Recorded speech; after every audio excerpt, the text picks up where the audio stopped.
Okay, I'm speaking low. How's this? Is it better? A little bit better. Let me just turn up my volume as well. Try again. Testing, 1, 2, 3, Better, testing. thanks. Okay, thank And you. we are live. Thank you.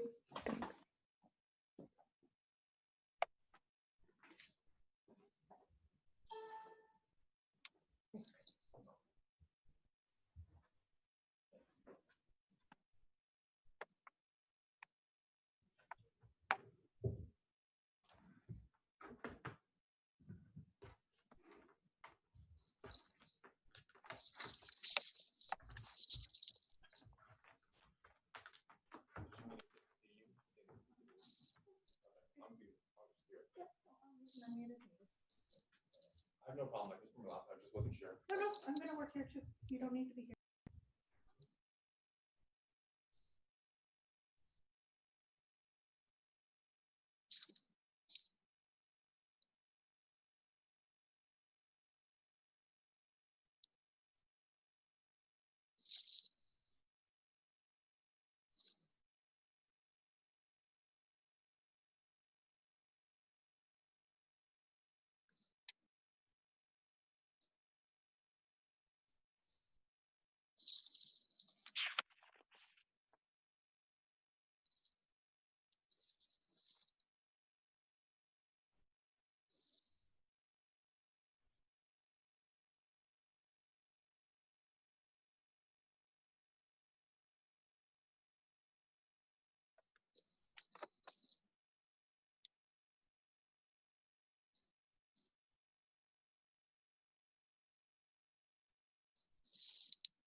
Good morning, Melody.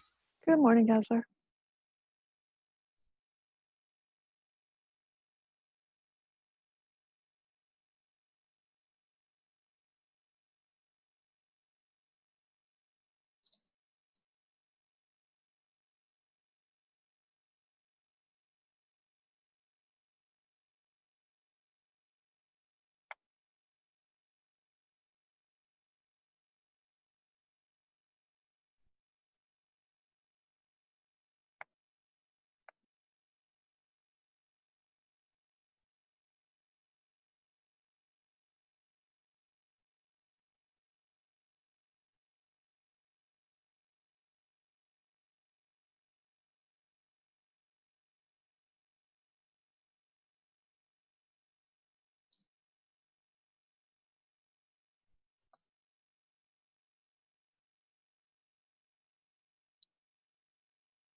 Two minutes, we start.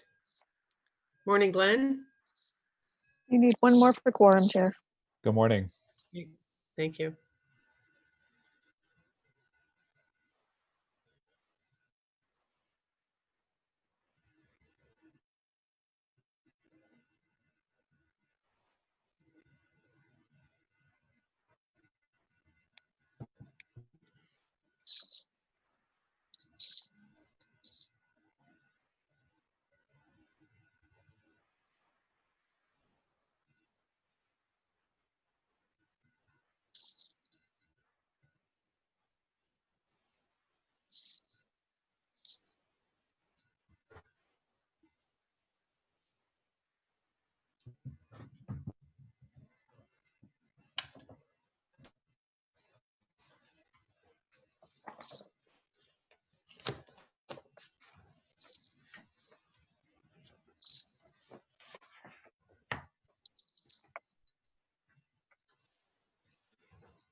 Good morning, Melody. Good morning, Counselor. Did you let me in the meeting? I don't know why my camera's not working. Yeah, you're in the meeting. We don't see your camera yet. Okay, I'm not sure why. Are you out in West Carlton, Eli? Yeah, Maybe that's the problem again. that could be. Yeah, could be. I mean, it often happens to be just in Barhaven. So does that give us quorum, Ms. Duffany? It does.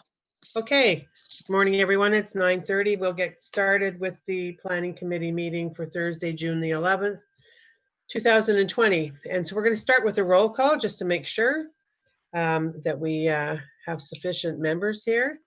Vice Chair Gower, Here. Councillor Brockington, He's just joining. Just logged in. okay, Councillor Shirelli, Councillor Dudas, I'm here. Councillor Hubley, Councillor Leeper, I am here. Councillor Moffat, Councillor Tierney. Here, Jan. Great. So that's sufficient for quorum, right? That's quorum. And I'm Okay. here too. And I'm here too, Eli. We still can't see you, but thanks for reminding Eli. Okay, this is a public meeting to consider the proposed comprehensive official plan and zoning bylaw amendments listed as items 1 and 2 on today's agenda. For the items just mentioned, only those who make oral submissions today or written submissions before the amendments are adopted may appeal the matter to the local planning appeal tribunal. In addition, the applicant may appeal the matter to the local planning appeal tribunal if council does not adopt an amendment within 90 days of receipt of the application for zoning and 120 days for an official plan amendment. To submit written comments on these amendments prior to their consideration by City Council on June 24th, please email or call the committee or council coordinator. If anyone has motions, I know that Councillor Brockington, I saw something from him in the last 10 minutes, I think, reassuring Councillor Menard that he would put something forward in his name. So we do have that. Just a reminder for those who are participating in the meeting, please keep your microphones muted. Pretty soon we'll be so used to this, we won't even need to say this part again, or until you're called to speak. At any point, if you want to speak, you should use the raise hand Zoom function, which you will find in the Zoom controls at the bottom of your Zoom window near the audio controls, or if you're using an iPad, it's in the top right-hand corner. The committee coordinator and I will be watching for those cues, and also Vice Chair Gower. I may be having to leave the meeting a couple of times today for short periods of time, and if so, Councillor Gower is ready to take over.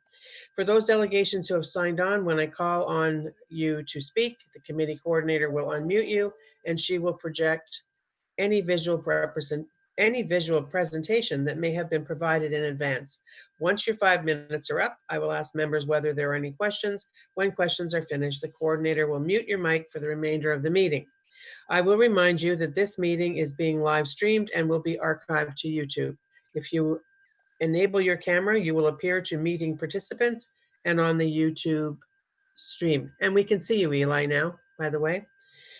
I would also like to point out that this meeting has been set up with French and English language interpreters for item 1 of the agenda. On the bottom of your Zoom window, you will see an option for interpretation where you can select an audio channel to listen to the meeting in English or French. So let's get started. Are there any declarations of, I see Councillor Moffat has joined us as well, and Councillor Hubley. Thank you. Any declarations of interest? None? Confirmation of minutes from the meeting of May the 28th, 2020. Is that carried? Carried. Any dissents? None? And then the minutes of the special joint meeting of the Planning Committee and Agriculture and Rural Affairs Committee, May the 11th, the 12th, and the 19th, 2020, that Chair El Shantiri and I hosted. Is that carried? Carried. Any dissents? No. Okay, so we do have a motion from Vice Chair Gower is going to move a motion to add the following item to the agenda, and it requires 2/3 support to do so. Vice Chair Gower?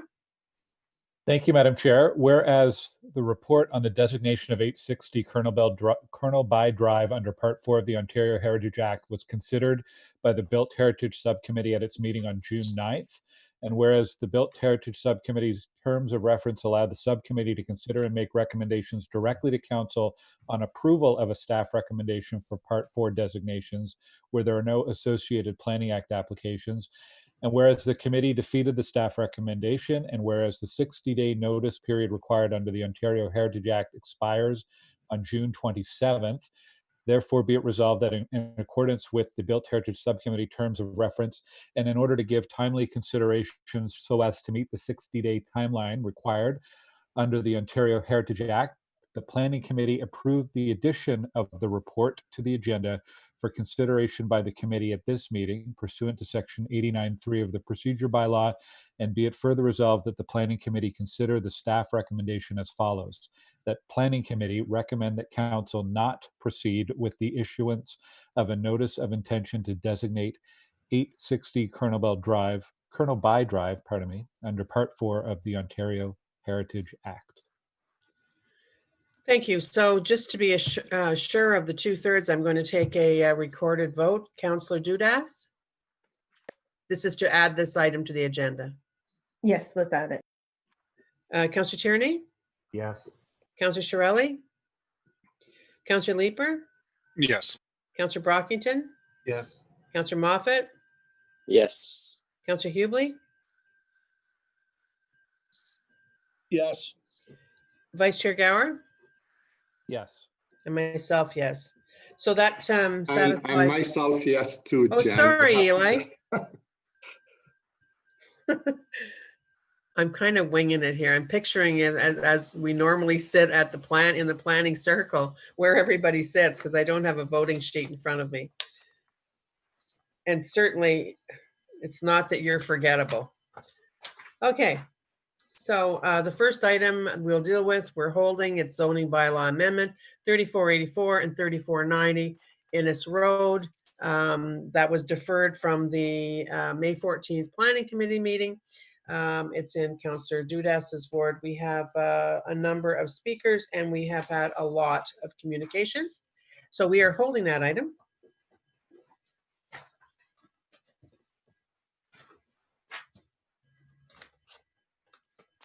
The next item up is zoning bylaw amendment, part of 3285 Boris O'Kane Road. We have the applicant that has registered to speak, and they will be speaking. So we're holding that item as well.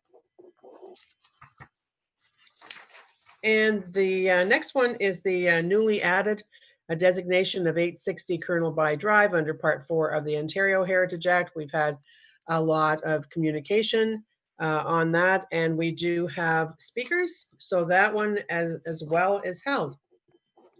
All right, so let's get right back to the beginning and get going with the first item, which is Innes Road and 3484 and 3490 Innes Road.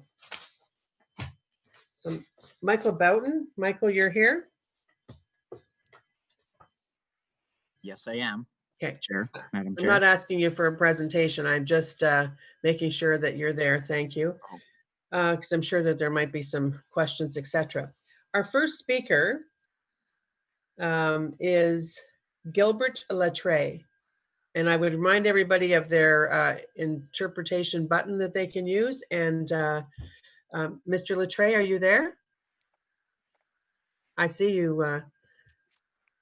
Can you take your mic off, please?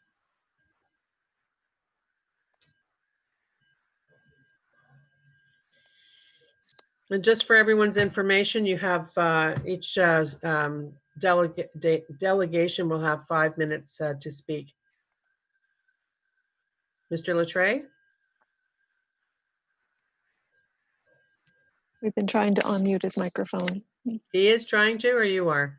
We both are, it looks like. Oh, There there we we are. are.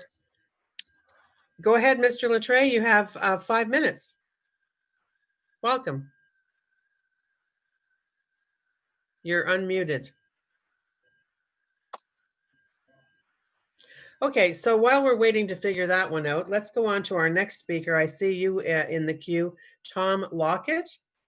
Tom, would you like to go first, please? And then we'll figure out what to do with Mr. Latreille. Okay, can you hear me okay? Yes, we can. Thank you. You Okay. have 5 minutes. Thank you. Thank you for signing up today. Thank you, committee members, for the opportunity to speak today. Last fall, I moved from Orleans to Canada. I had lived in Orleans for over 30 years and looked forward to the day I can move back and take up space in this type of high-quality accommodation.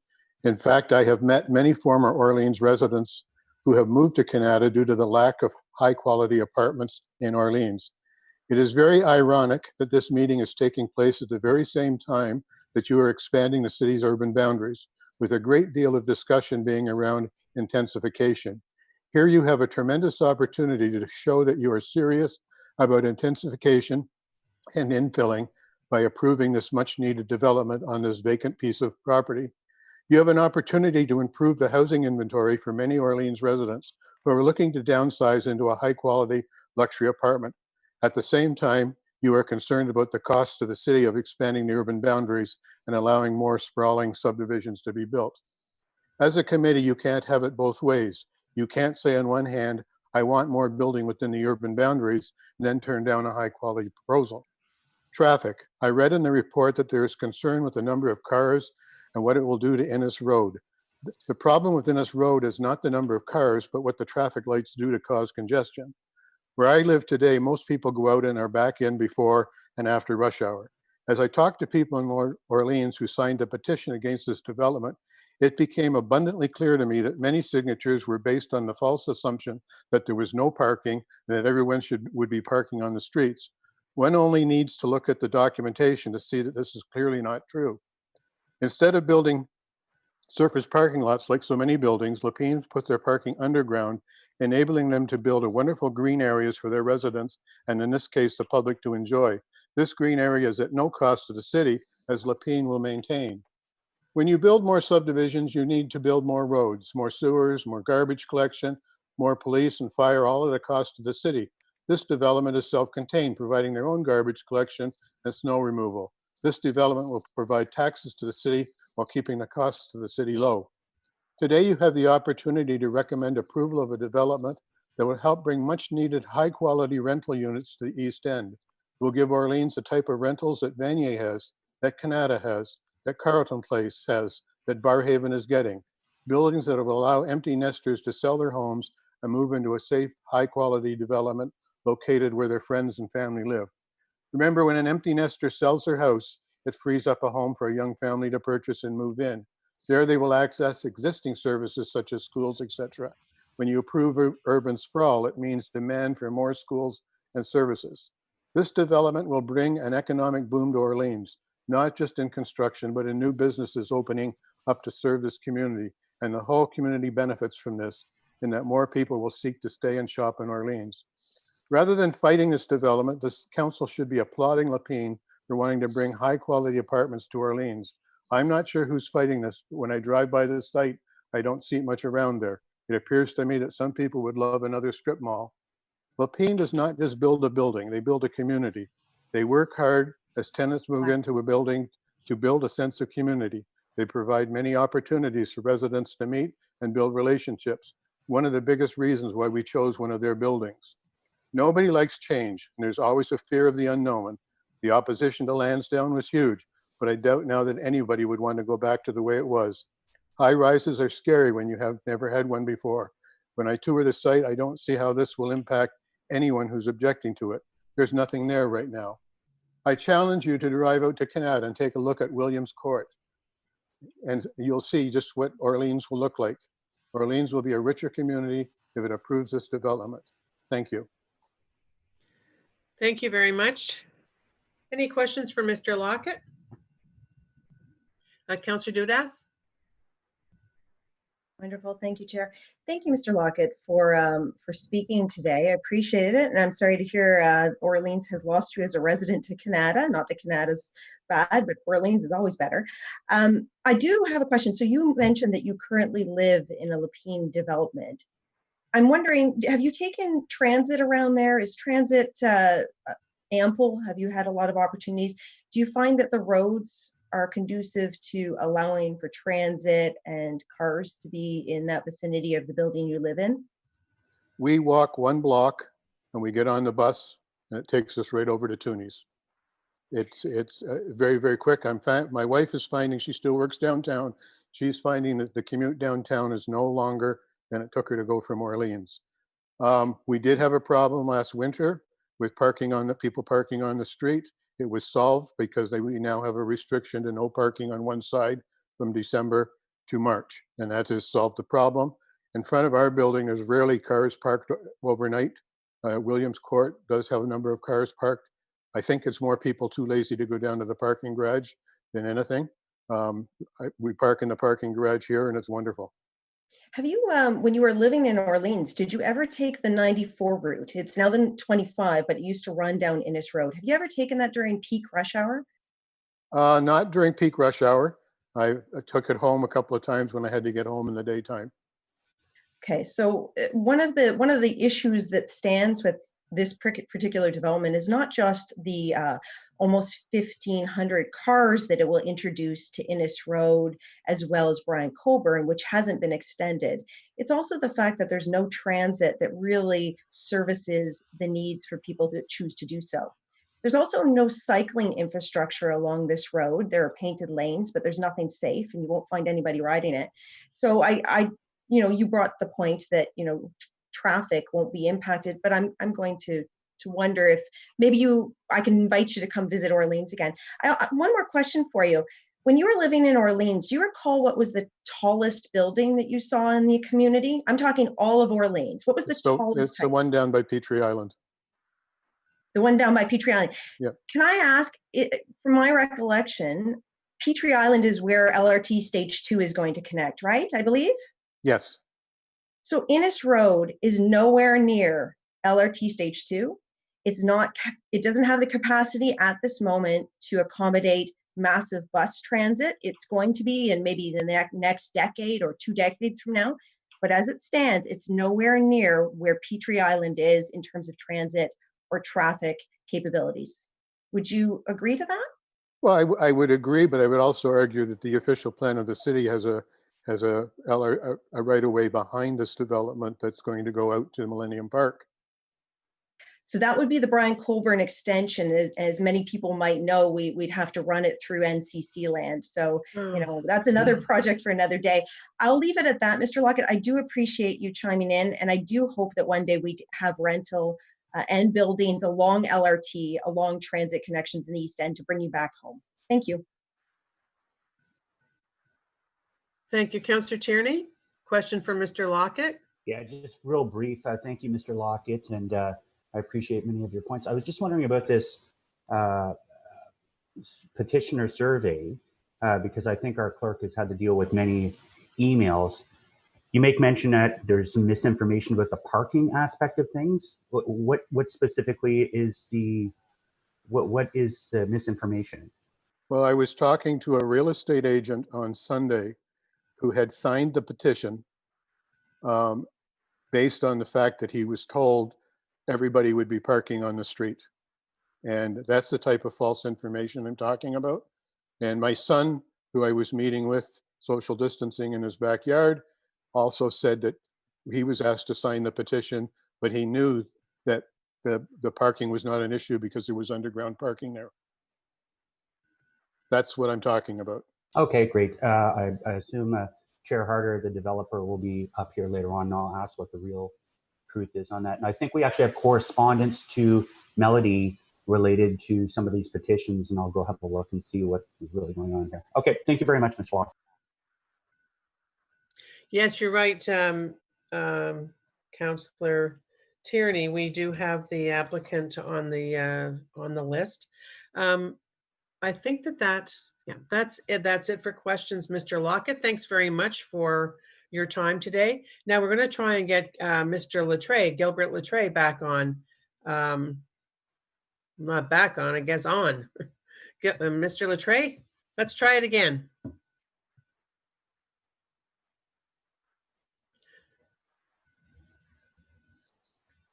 It looks like you're unmuted. Could you just try to say hello and we'll see if we can hear you?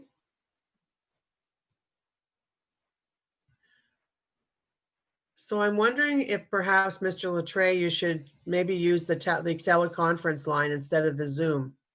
Try that and we can watch for that. Is that possible, Ms. Stephanie? It is. Our staff can follow up with him at the number he provided or the email and give him the toll-free number. Okay, we're going to try that, Mr. Latreille. It should be easier. And as soon as we get you back on, we'll try again. We're going to go to our next speaker while we're doing that. Madam Chair, Yes? can I just ask you a question? Are we going to wait until all the delegations to get a summary from staff about this proposal? Yeah, well, we're not having a presentation. And so the answer is yes, we usually go through the delegations first and then we go to the questions of staff. Yes, sometimes That's our they, normal pattern. well, sometimes they present an overview and then we go to delegations to provide the context of. Only if there's a presentation and we Right. didn't think we needed one for this. Okay, thank you. All right. Mr.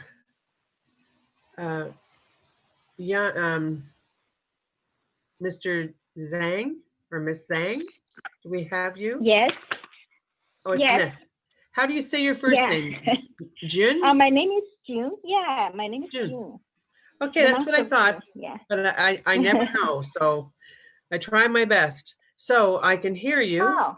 and you have 5 minutes. Please go ahead. Oh, thank you. Good morning, everyone. So I am just one of the residents, going to be the residents nearby. Actually, I purchased a townhome that will be delivered by the end of this year, and that will be my retirement home. And by the time I bought the house, I was not aware that they're going to have like 9th floors, 12th floors, or 16th floor building at the back of my townhome. I want my retirement to be quiet. I do not agree with what Mr. Locker has said. There's nothing around. There's tons of homes around. I currently live in Chapel Hill. There are hundreds of thousands of homes that is the 2 stories or bungalows around. And we don't have a high rise. There is a senior home which has a 4 or 5 floors nearby, just right beside the proposed development.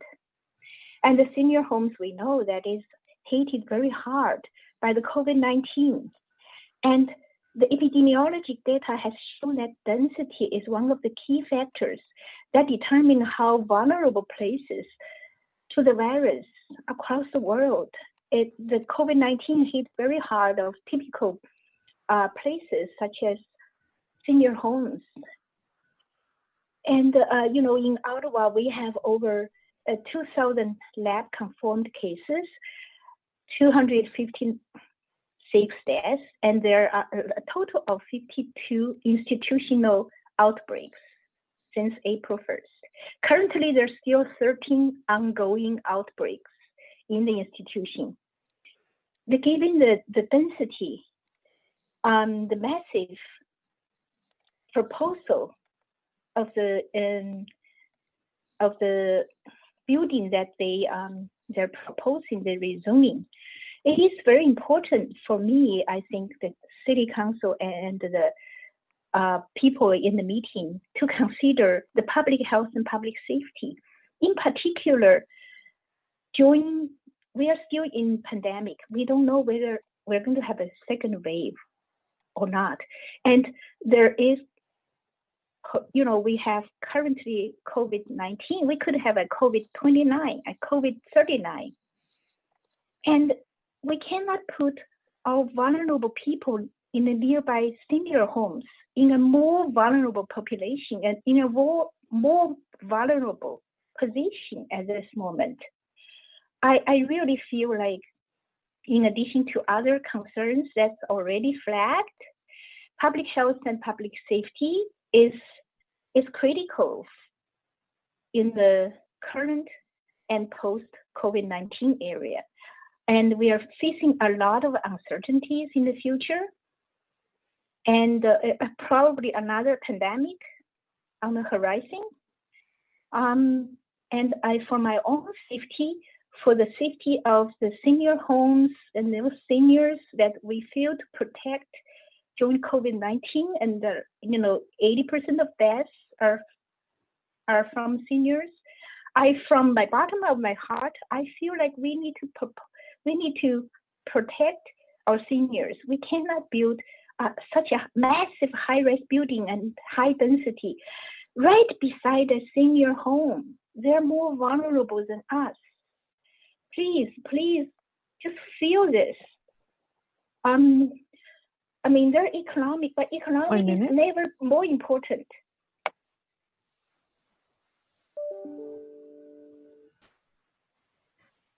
June? Yes? Is that it? I'm done. Okay, perfect. Thank you. Yeah, that's okay. And Thank you. hang on, June. Laura Dudas, Councillor Dudas has questions for you, for a question. All right. Thank you, June. Thank you, Chair. I just have one question. June, we know this is a field. This field has actually been used as a golf range for a very long time. Mm-hmm. We know that it will be developed at some point, and there will likely be density there. What do you think would be a good fit for the community as it stands for this property? I would think for the community, because there's going to be hundreds of thousands of new homes, townhomes and single homes in the neighborhood. I would like to have some shopping place and some entertainment centers. Given the current situation and post-COVID-19 era that we're going to facing, I would think some kind of like townhomes or low-rise maximum, like 2 or 3 or 4 floors that maximum match senior home, but it's going to be like reduce the density significantly with a lot of, because the high density, you have to use elevator, right? Elevator is one of the biggest problems for social distance and for people trapped with each other and spread the virus. So I think the best that we don't need elevator, that people can walk upstairs, like 3rd floor. I think people can do it. But if you build like 9th floor, 12th floor, 16th floor, nobody can walk. People have to take elevator, and elevator has been proven to be one of the biggest enclosed air and no air circulation, and people in the very close contact with each other. And plus, for the safety of the community, for the safety of the future residents in this area, I think the best is to propose some kind of like townhome, terrace home, or low rise. Thank you. Thank you, Councillor Dudas. Thank you, June, for your time today. We're going to go back and try Mr. Latreille. Gilbert, are you there? Yes, I'm here. Great. Bonjour. Bonjour, mes amis. Welcome. I'm glad we finally got you online. You have 5 minutes, sir. Go ahead. Very well, thank you. Dear committee members and councillors, it's such a pleasure being with you today. Thank you for allowing me this opportunity to speak in support of the proposed Lépine apartment building development project at 3384, 3390 Innes Road in Orleans. The Chateauneuf community in Orleans has been my home since 1985, and I'm proud to add that I'm one of the original owners of the property. My friends, I have witnessed a lot of growth and progress during those 35 years. And I'm not just talking about the new roads and buildings. As population growth manifested itself, we saw the expansion of municipal essential services and programs. I recall in late May, I read a very good article in The Citizen penned by someone named Jim Watson. Yes, it's that guy, you know. It's the one who said it's time to give the Rideau Transit Group a real kick in the pants. I think you know him too. Mayor Watson wrote about the impact of extra costs related to the COVID-19 pandemic and how the extra debt related to recovery efforts would add to the city's debt load. He wrote about essential services, social services for our most vulnerable residents, public transit, fire, paramedic, firefighting, and police services, support for local economic development, clean drinking water, solid waste collection, recycling. I like to think of these services as my taxes at work. For the area which I call home in Chateauneuf, we have to remember that someone has to pay for the municipal service programs required to sustain the growth of the Orleans population and the expansion of services and programs that will follow. Where will this money come from? How will we fund this? This huge 1,300 plus Lepine apartment development project will certainly help to provide millions in new tax revenues.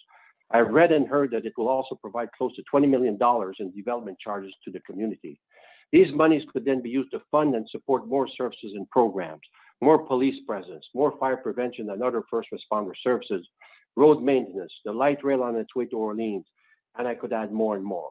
And also, how many jobs will this project create in the short and medium term? 500 jobs, 1,000 jobs? How many businesses or establishments will the new tenants start to patronize? In my view, these are also important considerations. Returning to a main theme of mine, everyone wants these municipal services and programs, but they don't want their taxes to go up to pay for it too much. It reminds me a bit of the retro song that my mom used to listen to by Petula Clark. Tout le monde va aller au ciel, mais personne ne veut mourir. Everyone wants to go to heaven, but nobody wants to die. The question has to be asked, how are we going to sustain all the services and programs that we so dearly want more than that we need? How and who is going to pay for this? There are other ways than just by raising our taxes. On my house alone, I pay nearly $4,000 per year. My friends, growing our tax revenue base, which the city can then pull from, including the positive economic fiscal consequences of a project of this magnitude, simply cannot be disregarded or denied in my view. Then we must take a closer look at the housing shelter side of the all-important human equation. As I recall reading, the rental apartment vacancy rate in Ottawa under normal times is between the range of 1.6 to 1.8%. Housing and other types of shelters is getting harder and harder to find. This is very problematic for the city as it contributes to more anxiety for the rental unit searchers, young and not so young, and more anxiety for the homeless and the all-encompassing problems which accompany their plight. This Lepine apartment development project will certainly help provide more housing opportunities and bring some relief to the housing demand challenge. Expanding on an earlier thought, what about the positive economics which will result from the new tenants who will be walking and biking distance to many businesses and retailers such as restaurants, cinemas, physician and dental offices, grocery store, Canadian Tire, Lowe's, Walmart, all along in this road and close. What I like to call lock and walk. The thousands and plus new tenants and the monies they will inject in our immediate area will certainly help fertilize the local economy. 1 minute. This I truly believe. A common complaint that I read and hear seems to be about the excess vehicle capacity which this project will create for Innis Road. That Innis Road will not be able to accommodate all the new vehicle traffic originating from the tenants at Lepine apartment building. Surely, in the name of progress, this can be addressed somehow. As a note of interest, when I arrived in Orleans, Innis was a two-way road. South of Innis Road were large swaths of land and bush. We have come a long way since then, and I would like to personally thank all the previous and present mayors, our very own Jim Watson included, and past and previous council, including our very own Chateauneuf Councilor Laura Dudas, hello Laura, and all the past and present city planners and the many others who helped make Orleans such a great community and success. Thank you for providing me with an opportunity to voice my support and viewpoint for the Lepine apartment development project. Thank you for your help and support to get Orleans and Chateauneuf to where we are today. Merci, merci beaucoup. Merci, Monsieur. I'm glad we You may call me got you Gilbert. All my friends call me on Gilbert. live and we can hear you. Gilbert? Yes. Oui. Concierge Dudas has a question for you. Certainly. Hello, Laura. Councillor Dewitt. Bonjour, Gilbert. Merci pour votre participation. For taking part in today's meeting. Gilbert, thank you very much for Alors, Guy, voicing your opinion on this. I do anticipate that the East End will, in very, very quick time, see intensification and developments of this very nature.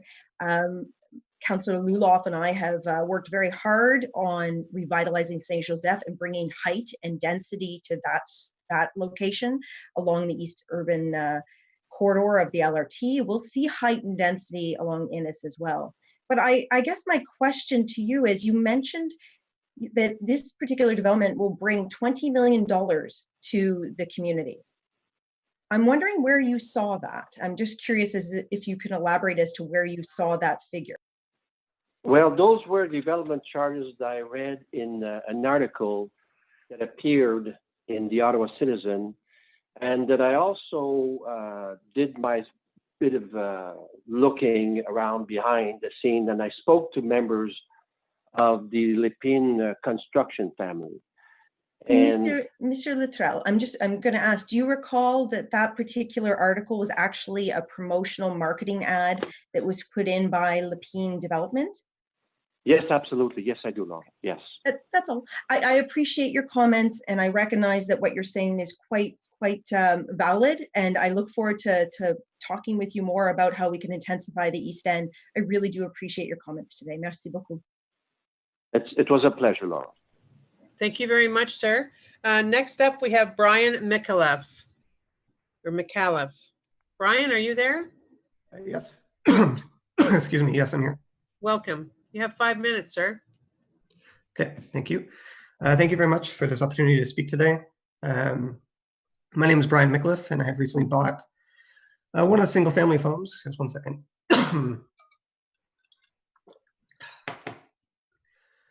That border the development that's proposed. I strongly agree with the city's recommendation to deny the zoning request. Let me start by saying that I'm brand new to this community. My wife and I recently were able to buy this home, and we fully expect this lot to be developed. We understand, especially after the urban boundary expansion vote, that Ottawa does need to increase density, and that there is a need for rental apartments in Orleans, as we've already heard this morning. When asked about the urban boundary vote, when I read one of the articles on CBC News, Jim Watson was quoted as saying, "We've heard from the vast majority of residents that they support intensification, but they want it to be done thoughtfully through design while respecting the characteristics of established communities." I think this quote is spot on. We need to intensify, but we need to do it carefully and thoughtfully. In this case, the development does not fit. The city's report states that the zoning amendment should be denied, and the Urban Design Review Panel also said they do not support the proposal. And I'd like to focus on just two reasons why I believe, and the reports show, that this development doesn't work, and that's scale and location. So first, let's just talk about scale. This is not 1 or 2 apartment towers along Innis Road. This is 8 towers, and they're all 9 to 16 stories tall in an area that's completely low-rise development currently. And these apartment buildings don't run along Innis Road. They run down mostly Lamarche. There's only 2 of these buildings that are actually fronting Innis, and the rest run down Lamarche and into the communities of low-rise development with no transition to any of the buildings around it. And inside the city report, it states that this whole lot should not be the same height. So I'm going to quote the report. The arterial Main Street designation would extend only to the depth of 1 large conveyable block, or 200 meters, having frontage directly along Innis Road. Therefore, the southernmost block having frontage along only Lamarche Avenue would be designated general urban area, which land use policies restrict to low-rise buildings limited to 4 stories. So currently those 8 towers are almost half a kilometer, 400 meters from Innis Road, but the report says that 4 stories only for half the lot. My second point is just about location. At this scale, the location has to be good. This is 8 towers in this one location. So the location has to be great. And just so before my wife and I moved to this place, we lived in, it wasn't Orleans, but we lived by Blair and Ogilvie, right beside the LRT. That was walking distance. We could walk to the Gloucester Center, the LRT, the restaurants, the movie theater, all of those things. And right now they're building high-rise apartment buildings at the location where we used to live. And I believe they're building 5 towers. Most of them are taller than these ones that are being proposed, but there's about 95 total floors being built in those 5 buildings. So comparing to now where we live here on Paget Road, this development is proposing 8 towers and 85 total floors. So almost the same size and density and scale. However, This is not Blair Road. This is, you need a car here. There's nothing walkable. The stores on Innes Road are further down. They're not really walkable. There's no LRT that's going to be coming here. There's no rapid bus that's coming here. This is the opposite of that 15-minute neighborhood concept from the new official plan. And inside the city report, it agrees, according to policy 12, section 363, this location doesn't meet any of the 3 criteria required for a single high-rise building. And those 3 criteria would be 400 meters to rapid 1 minute. transit, at a main street, or next to a major urban facility. In the developer's attempt to justify this location in the newspaper ad from May 9th in the Citizen, they state they couldn't build near the future Orleans LRT because the soil greatly escalates the cost of the foundations, and the cost of land near the LRT has spiked to unrealistic levels. This is not really a justification. We can't approve projects like this because it's cheaper for the developer, even though it's in the wrong location. This proposal is just not really appropriate for this location at this scale, as made clear in the city's report and by the Urban Design Review Panel. For these reasons, I think we should vote to deny the zoning amendment. And I just want to end with a quote from the city's report. The proposed mid and high-rise apartment buildings arranged along the perimeter of the large site, which is comparable in area to 3 to 4 typical central area blocks, is simply incompatible with any existing surrounding built context. And it does not adequately contribute to creating a vibrant, active streetscape along Innes Road. Thanks so much for the opportunity to speak today. Thank you very much, Mr. Mikulev. Councillor Dudas has a question for you. Councillor Dudas. Hello, Brian. I just wanted to thank you for being here, but I also wanted to ask the same question I asked of an earlier delegate, June, in that we know that there will be intensification. We know there will be development on this site. If you could choose, what would you like to see there? What would fit this site and the surrounding community from your perspective? Just something that transitions better. Like I think someone had brought up earlier that there's the only thing that's close is the 4-story retirement home. And obviously you don't want to build townhomes or single family homes along Innes Road. So some sort of height there would be acceptable to me for sure. So mid-rise buildings are fine. Some apartments are probably a great idea. I just think the scale that they're asking here doesn't fit the location. So it just needs to be scaled down. Thank you. Thank you, Councillor Dudas. Thank you, Mr. Mikulev. The next speaker we have is Denise Frigon. I hope it's I'm saying your name correctly. Denise, are you here?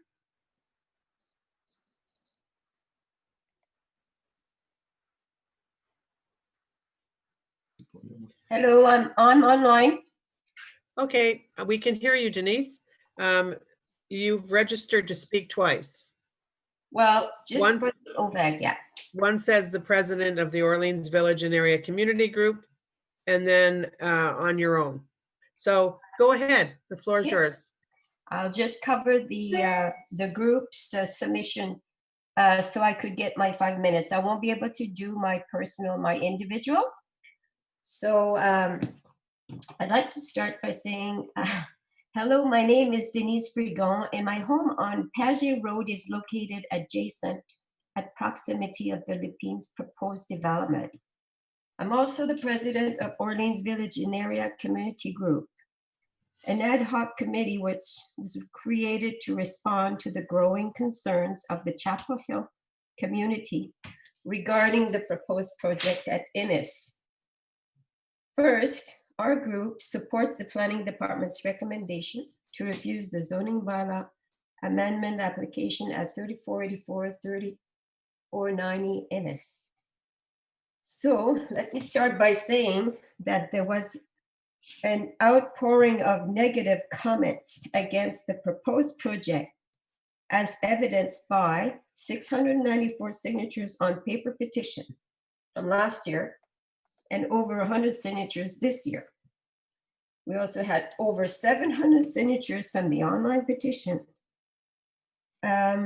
mainly addressing the issues of traffic, lack of infrastructure, building height density, negative effect on the quality of life. Also had strong written opposition from homeowners adjacent to the proposed project including the impact on privacy. So my first subject would be location. A project of this magnitude would be better situated along the LRT corridor at Highway 174, where residents and tenants would have an easier and faster commute to downtown and access to the Orleans Town Center services with a greater variety of services offered by the amenities and work opportunities. With the taxpayers' money and contributions of the municipal, provincial, and federal governments injected in the LRT project and surrounding facilities, we agree it would provide a greater return on investments by all. So the location at Innis-Pagé Road fails in many ways. It's not considered a node location.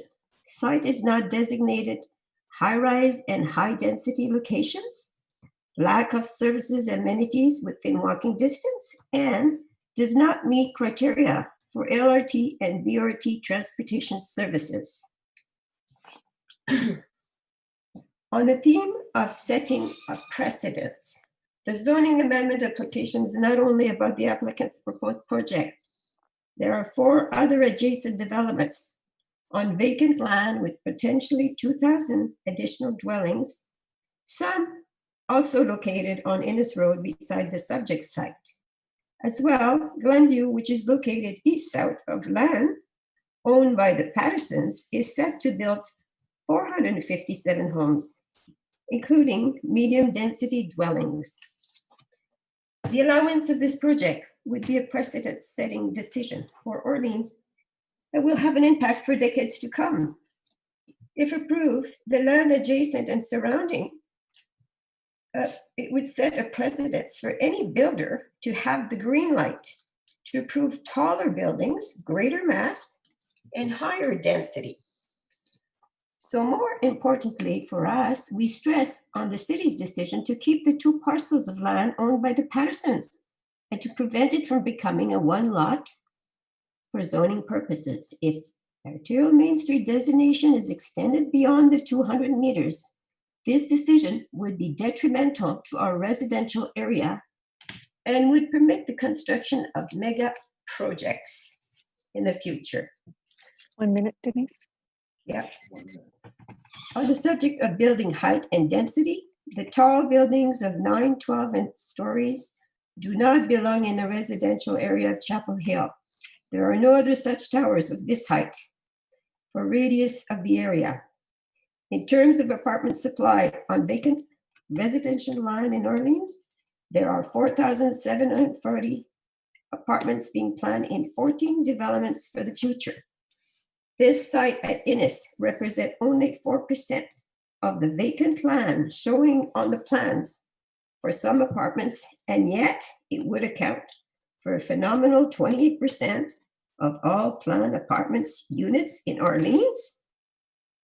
The site at Innis-Pagé is not one of the designated intensification areas identified in the 2019 Orleans Vacant Residential Land Survey. However, Lepine is proposing 1,320 apartment complex with approximately 3,000 residents all on one site. This is more than 5 times the average number of apartments compared to the other planned Orleans. Denise, Yeah. You're muted. your time is up. You Thank did register to speak on your own behalf too, so I'm going to give you a few extra minutes and to go into that. So we'll let you know when you have a minute left, okay? I'll continue with this one. This If one? you want to, or Yes, you can. I will take the extra minute, Jen. Yeah. Okay, but then you don't get an extra 5 for yourself. Okay. Just so you know that. Okay. Okay, so I will be starting back at the building. And- height. And I think that, don't start the clock yet, Ms. Stephanie. That's fine. I think that you started off representing yourself anyways by saying where you live and that sort of thing, and then your role that you have. So I would, I think that I would hesitate to say we're going to know that you don't support it as an individual, just as you're very ably supporting why you don't support it as the president of the Orleans Village and Area Community Group. So I just continue on, but I just wanted to make those couple of comments, and now we'll go back to the clock. Thank you. Understand. So I'll just move over to the conclusion. Since the visual was up on the screen for the numbers. The conclusion basically says the Orleans Village and Area Community Group would like to conclude by saying that we're not against any development that serves well the community. It should also respect the context, character, and proper fit of our residential neighborhoods. We should also like to see our community grow in a sustainable, environmentally responsible, and progressive way. The Chapel Hill residents are very passionate about their livable, established community and would like to preserve their quality of life, privacy, and healthy living conditions. In closing, OVAG is asking committee members to approve and to refuse the zoning bylaw amendment at 3484 and 3490 Ennis Road. And we thank the committee, the members, all the members, Michael Boton, Alain Migueles, and Councillor Dudas, and Coordinator Mrs. Dufresne. Thank you for giving me this opportunity to speak. Thank you very much, Denise. We appreciate that. It was a lot of information that you gave, and happy that you gave us that submission as well as your comments. I just wanted to mention to everyone that as of 4 p.m. on June the 10th, the committee coordinator, Ms. Stephanie, had received on this item 385 submissions. 286 were opposed, 96 were in support, and 3 had no position. This is, outside of the other correspondence we received prior to that original date of May the 14th. So just put that out there. Thank you very much again, Ms. Frico. Next up is Linda King-Lin. Linda, are you there? Do you see her there, Melody? She's there. Oh, I've lost her for a minute. Can you hear me now? Yes, we can. Perfect. Welcome. Thank you. Welcome. Thank you. You have 5 minutes just to speak. And how do you say your name? Linda Quinling. Quinling. Thank you very much. Thanks. Thank you for giving me the opportunity to speak. First of all, I want to thank City Planner Michael Bolton and also Councilor Dudas for helping us understand the zoning bylaw amendment and also the city procedures and policies. Next slide, please. So this is where I live, or I'm going to live, Kevin Orleans Village New Homestead. Highlighting yellow is 3484, 3490 Ennis Road, where the development is proposed. Immediately south of and abutting the site is Kevin Orleans Village New Home Development Subdivision. My family and my parents are moving in soon. Circled in the 2 red, those are my house and my parents. So you can see we will be directly impacted by this rezoning application. Next slide, please. So I want to tell all committee members on behalf of myself, my family, and my parents, as well as hundreds of people that I talked to in the new Kevin development area and all these village residents, that we support the planning department's recommendation to refuse the zoning bylaw amendment application for 3484 and 3490 Ennis Road. There are many reasons why this project won't work. I will just focus on a few today. So this slide shows you the site, and this is a 5.2 hectare of land, and they are proposing 8 towers. Building A has 16 stories, building D and E has 12 stories, and the remaining 5 has 9 stories. So altogether, they are bringing about 3,220 dwelling units. The proposed heights of all the 8 buildings exceeds the AM designation maximum height of 25 meters. So for the 9 stories, it proposed to be 31.5 meters, which is about 26% higher than the AM maximum height. For the 12 stories, they propose 41 meters, which is 64% higher than the AM max height. And for the 16 stories, they propose 54.6 meters, which is about 120% higher than the AM maximum height. So altogether, those towers will be bringing about 1,322 dwelling units. The density, if you do the math, is about 254 dwelling units per hectare. This is about, well, actually over 10 times greater density than adjacent residential neighborhood. Next slide, please. So this is the Google Earth map of the surrounding areas. As you can see, the surrounding properties are predominantly low density residential uses. There's no building higher than 4 stories anywhere in sight. West of the site is the single detached homes on Parry Road, 2-story townhomes, and also a 4-story retirement residence. South of the site is a Kevin New development subdivision, which is consist of exclusively single homes and and townhomes. Those are 2 stories.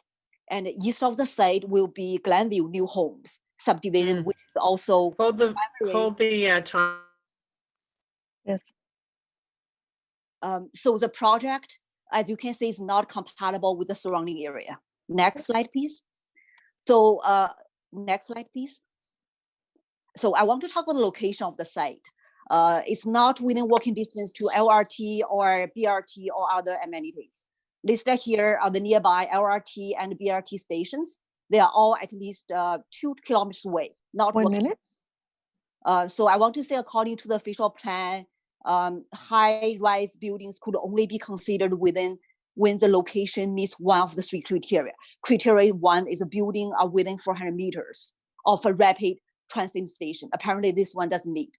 And the criterion 2 is the building must be abutting immediately at intersection of Main Street with another Main Street or transit priority or corridor, which this side doesn't meet either, because only Innis Road is a main road and the Lamashi Avenue is not a main road or transit priority corridor.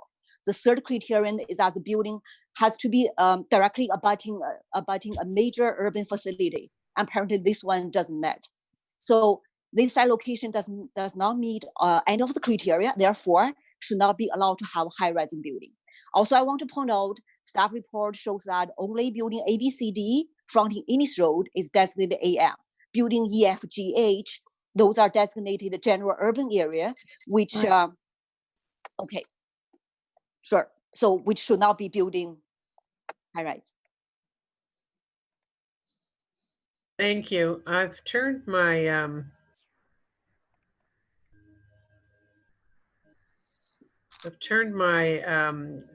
screen off because it's as usual, my signal is not good in Barrhaven.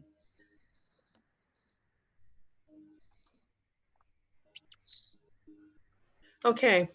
I see, oh, Councillor Dudas has a question for you. Hang on a second, Linda.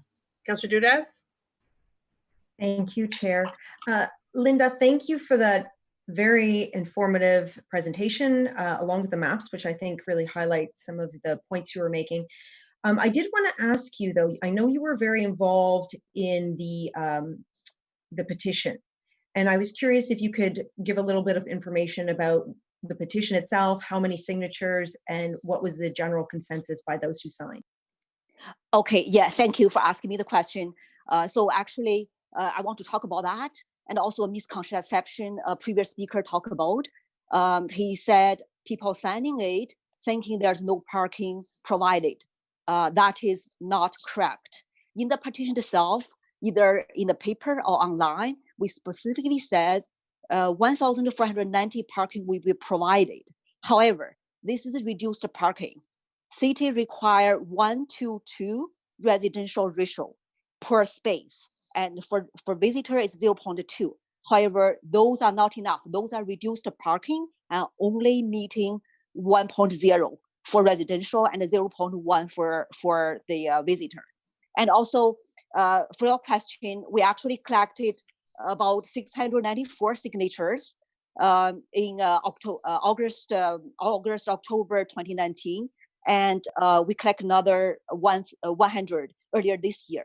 Also, we have the online petition form where people can sign and give comments. And as we speak, there are more people signing and give comments. I already sent you guys a compilation of the comments. And so far, we have about 800 people signed and over 300 comments already. We are all opposing this project. That's a strong voice from the community for sure.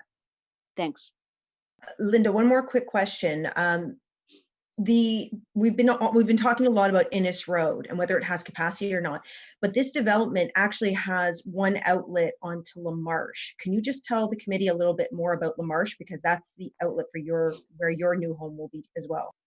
Yeah, that's correct. So for about 400 homes in Kevin New Development, LaMarche is the only road we can get out and get in, and there is no traffic light at the intersection of LaMarche and Innes Road.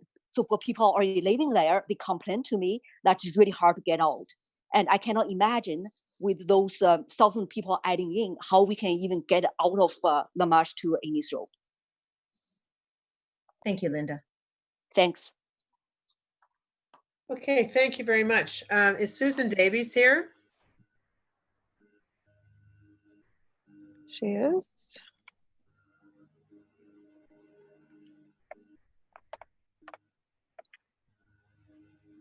Susan, can you unmute your microphone, please?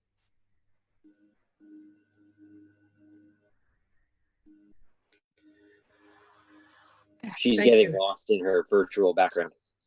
Yeah. Susan, you have 5 minutes. Welcome. Thank you very much, Madam Chair and Planning Committee members, for the opportunity to address you today. My name is Susan Davies. I'm here as a resident of Chapel Hill, and this is a map I've just thrown up, and I live in the Chapel Hill North section, and which is right across from the site here. I've lived and worked in Orleans and Ottawa for 45 years, most of that in Orleans. I've chaired a local working group on the protection of our local forest, Chapel Hill Forest, you can see in green. And I am a volunteer driver in the community for the Cancer Society, so I'm on the road a lot and experiencing the traffic of Orleans. My presentation will outline why I support the Planning Department's recommendation to refuse the zoning bylaw amendment application. During recent committee meetings on the urban boundary, it was recognized that to encourage communities to advance intensification, the city needs to avoid extremes. In this regard, both the proposed rezoning and the development itself will have long-term implications for future directions and decisions across the city and in the official plan. The city has a mandate to engage and listen to its residents. However, the public consultation process for this application is incomplete for reasons that it was referred to the Ontario government by the appellant or the applicant. It needs to be strengthened by engagement with residents. I am concerned generally that Ottawa East will continue to be developed on a first come, first served basis without a vision supported by master planning and priorities. Lost opportunities do not support good urban design and evolution of neighborhoods. There are strong and valid reasons why this rezoning application should be refused, starting with sound urban planning, the advice of expert staff, and the voice of many, many hundreds of Orleans residents. I do not support the zoning amendment to make the entire site one lot for purposes of zoning, nor the rezoning of both blocks of land as arterial Main Street for reasons that I'll get into. Healthy lives need housing close to parks. There's no parkland on the proposed site for the estimated 2,600 residents and the potential 2,000 more on land across LaMarche. The courtyards, so-called, are privately owned, essentially inaccessible to the public, and unsuitable for mature trees under the tree canopy strategy of the city, as highlighted by staff and the Urban Design Review Panel. There is intention to acquire a 1 hectare park, but if you take all the possible residents on these 4 blocks of land on the other side of La Marche, you're going to get 4,600 residents. 1 hectare is inadequate for a livable community. As for the surrounding context, the form and character of the residential community is typically low rise and low density, as we've heard. However, this application proposes a large number of apartments, 1,320, with a high density of 254 dwellings per hectare. Looking elsewhere, there's opportunity down the road on Innes, underutilized and vacant land. The city is directing growth, tall buildings, and greater density to the LRT corridors. And in the city's survey of vacant residential land in Orleans, it shows that, as Denise has said, there are over 4,700 apartment units being planned in many, and yet Lapine is going to be building 32% of those rental apartments on 1 site. Mass and scale. This is an overwhelming mass of fortress-like building. It's a complex of 8 towers situated close to the perimeter, balconies overlooking neighborhood family residents, inadequate measures to mitigate the impacts. The density is 12 times greater than the Kaivan community adjacent, and the future Glenview, 3 times greater than the anticipated medium density homes that are going in. Significantly reduced density on this site could provide greater benefit and foster a healthier and more livable community. Intensification need not mean tall. Building heights of this application are excessive and an aberration when compared to surrounding residential communities. I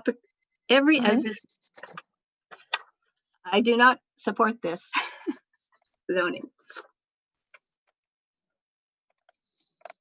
Thank you. Councillor Judas has a question.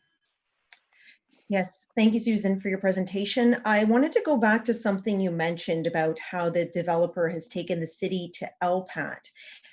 Did the developer hold any public consultations, or did the city have the opportunity to hold any public consultations with the community on which would be a very different, very transformative development for this piece of land and this street?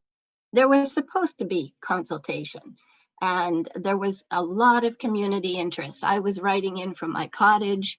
Other people were wanting to get together. You hosted a meeting, Bradley Estates, they hosted a meeting as well. There was, so what we had to do was we had to fill in our own way without the presence of the developer and without the presence of the city.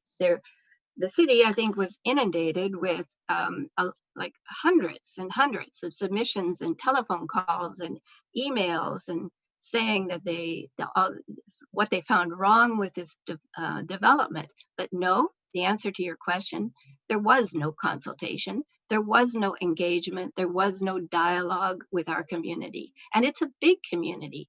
It's Chapel Hill, North, South, Chateauneuf, Bradley Estates, a lot of people in a lot of houses. Thank you, Susan. Thank you, Susan. Thank you for your presentation and your time today. Next up, we have Smak Sassani. I probably murdered your name. How do I really say it? Good morning to everybody. Thank you very much, Madam Chair. It was closer to my name that I'm usually getting, so I can't complain. Thank you for hosting and inviting us. Thank you. You're welcome, sir, and you have 5 minutes. Thank you. First, thank you all, Madam Chair and the Planning Committee members, for the opportunity to address you today. My name is Siamak Sassani, and I've been living in Chapel Hills since 2016. Because somebody else mentioned a real estate agent said something before, I have to declare I'm a real estate agent in the community. And from the business point of view, my interest is to build more. But I cannot, in a right conscience, go along with this application. I would like to declare that I totally oppose this development, and I will ask the committee to refuse the application. I'm very sure other speakers, as you heard and saw, very eloquently discussed the reasons why this project is the right project in the wrong place. What I'm going to present to you today is an overall point of view. I've been listening and watching the committee's work for the past couple of months, and I'm very interested and impressed with the level of discourse the committee and the city is taking for the future of our town, our city. To say the least, this application of zoning bylaw amendment is going against all what the city is trying very hard to achieve. We are spending over $1 billion to extend a long-awaited LRT in the northern side of Orleans. We are trying to promote the 15 minutes community neighborhood. We are trying to get as many people as possible not to purchase cars and get off vehicles and use other modes of transportation. We are trying to create a harmonious and cooperative intensification process between city developers, community members that work together for the best possible outcome financially, environmentally, socially, and cost-wise when it comes to how much we are all going to pay to connect services and build infrastructure for the development. I am, with no joy in heart, have to say this bylaw amendment is going against all of the above. LRT is on the opposite side of Orleans. There is no way, at least at the moment, for or foreseen future, any change of this development to a 15 minutes neighborhood. Majority of the vehicle or mode of transportation that the residents of the new development will need to use are personal cars, at least in winter. There was no community engagement or consultation initiated by the developers. So whatever we could get, it was personalized, people got together and discussed, and some help from the leaders in the community. The best thing the developer did, they launched a campaign for marketing saying that everybody will benefit from this project. There'll be $20 million going in city's coffers. This is a fantastic addition to the community. This is what this city doesn't need in this location. We desperately need in Orleans rental units that everybody can come together, not only ownership. Rental units are extremely important and we need them, but it should be somewhere people can walk to the LRT. We can't go around that. We cannot justify it. We cannot say it or call it differently. LRT is what these developments should come close to. There's no walking distance. The closest, I walked that distance between this development and Food Basic on Innes Road. It took me more than 15 minutes for sure. And nobody will go and buy groceries walking that distance. In closing, I'm asking committee members to approve the planning department's recommendation to refuse the zoning bylaw amendment application of 3484 and 3490 Innes Road. Thank you. And I'm before my time. Thank you very much. Thank you, Siamak. Siamak. Good one. I'll try to remember for the next time. I appreciate it. I appreciate you coming out today. I don't see any questions. The next speaker that we have is Tammy Lynch. Tammy is the Director of New Development, Chapel Hill South Community Association. Tammy, are you here in the Zoom room? I am. Oh, there you are. Hello. Hi. Welcome. And you have, well, you know the rules. You have 5 minutes. Thank you. Thank you. Thank you, Chair Harder and committee members. Thank you for allowing me to speak. I'm speaking on behalf of the Chapel Hill South Community Association. As a community association, we have great concerns with the lack of forethought with respect to the major traffic implications, given the lack of infrastructure in this area. It seems that every new housing project gets added and more traffic is dumped onto Innes Road, which is already over capacity. The hundreds of residents that are being planned, in addition to the 1,300 apartments with Lepine, and no new infrastructure, roads such as Orleans Boulevard, Forest Valley, Bearbrook, Navan Road, etc., will also be significantly impacted as motorists try to find alternative routes to travel west and south. The only access egress to this proposed development is De La Marche. There's already safety concerns from residents in this area who have moved into Kaivan, and the proposed Lepine development, in addition to Kaivan's current development of over 530 dwellings, will make traffic along De La Marche and Innes Road a nightmare. We understand there will be 2 future roads extending eastward from the Orleans Village subdivision through the adjacent Meuble mixed-use center. These roads eventually to connect to Frank Bender and Fern Casey, which will intersect with Brian Coburn, and to the future Vanguard extension. These extensions have yet to be built, nor have we seen any plans for their construction. Lepine has marketed this development for empty nesters and young future homeowners. This doesn't necessarily mean retirees, as many and most of these residents will still be employed and need to commute to get to their employment. Rush hour traffic heading westbound is already extremely congested. This is further exacerbated by the other traffic coming further east in communities such as Avalon and Fallingbrook. The transportation study submitted with the application is based on the now defunct assumption that Navan Road will be expanded to a 4-lane divided arterial road from Brian Coburn to the Blackburn bypass. This is misleading. The Innes Ward community associations have been working extremely hard with city staff, as you know, in order to relieve some of the current major congestion on the Blackburn bypass and Renault Road by hopefully extending Brian Coburn from the roundabout through the hydro corridor known as the, Bradley Estates bypass. Should this be successful, this extension would be at least 10 to 12 years away. Until then, an already packed Blackburn bypass will become even more congested.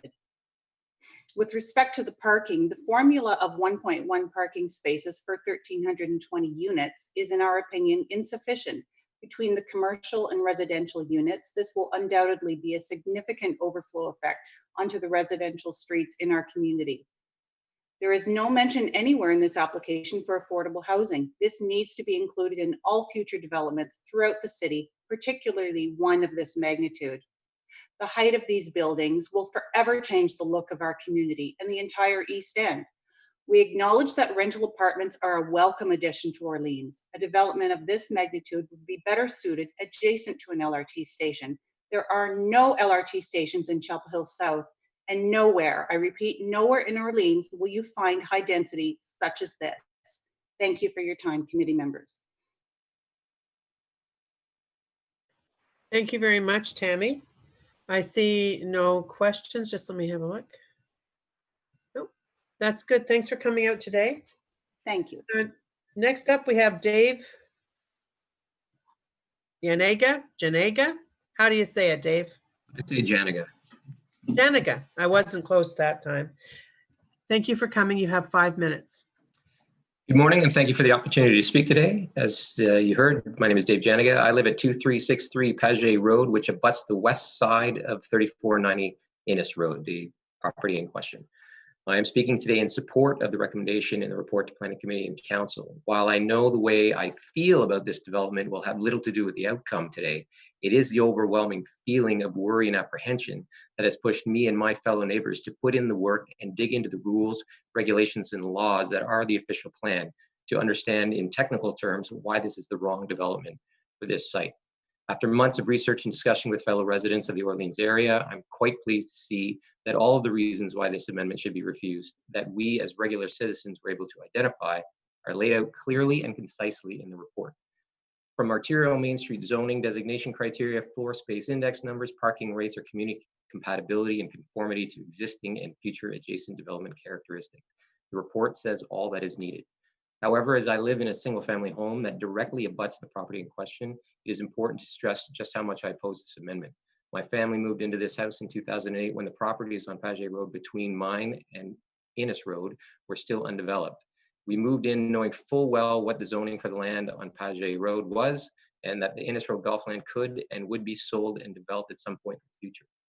However, the site plan proposal put forth by Groupe Lépine does not align with the current zoning. Depicts buildings that require height exceptions, foretells much greater density, mass, and scale than surrounding neighborhoods, and clearly provides no practical transitioning from my home and property.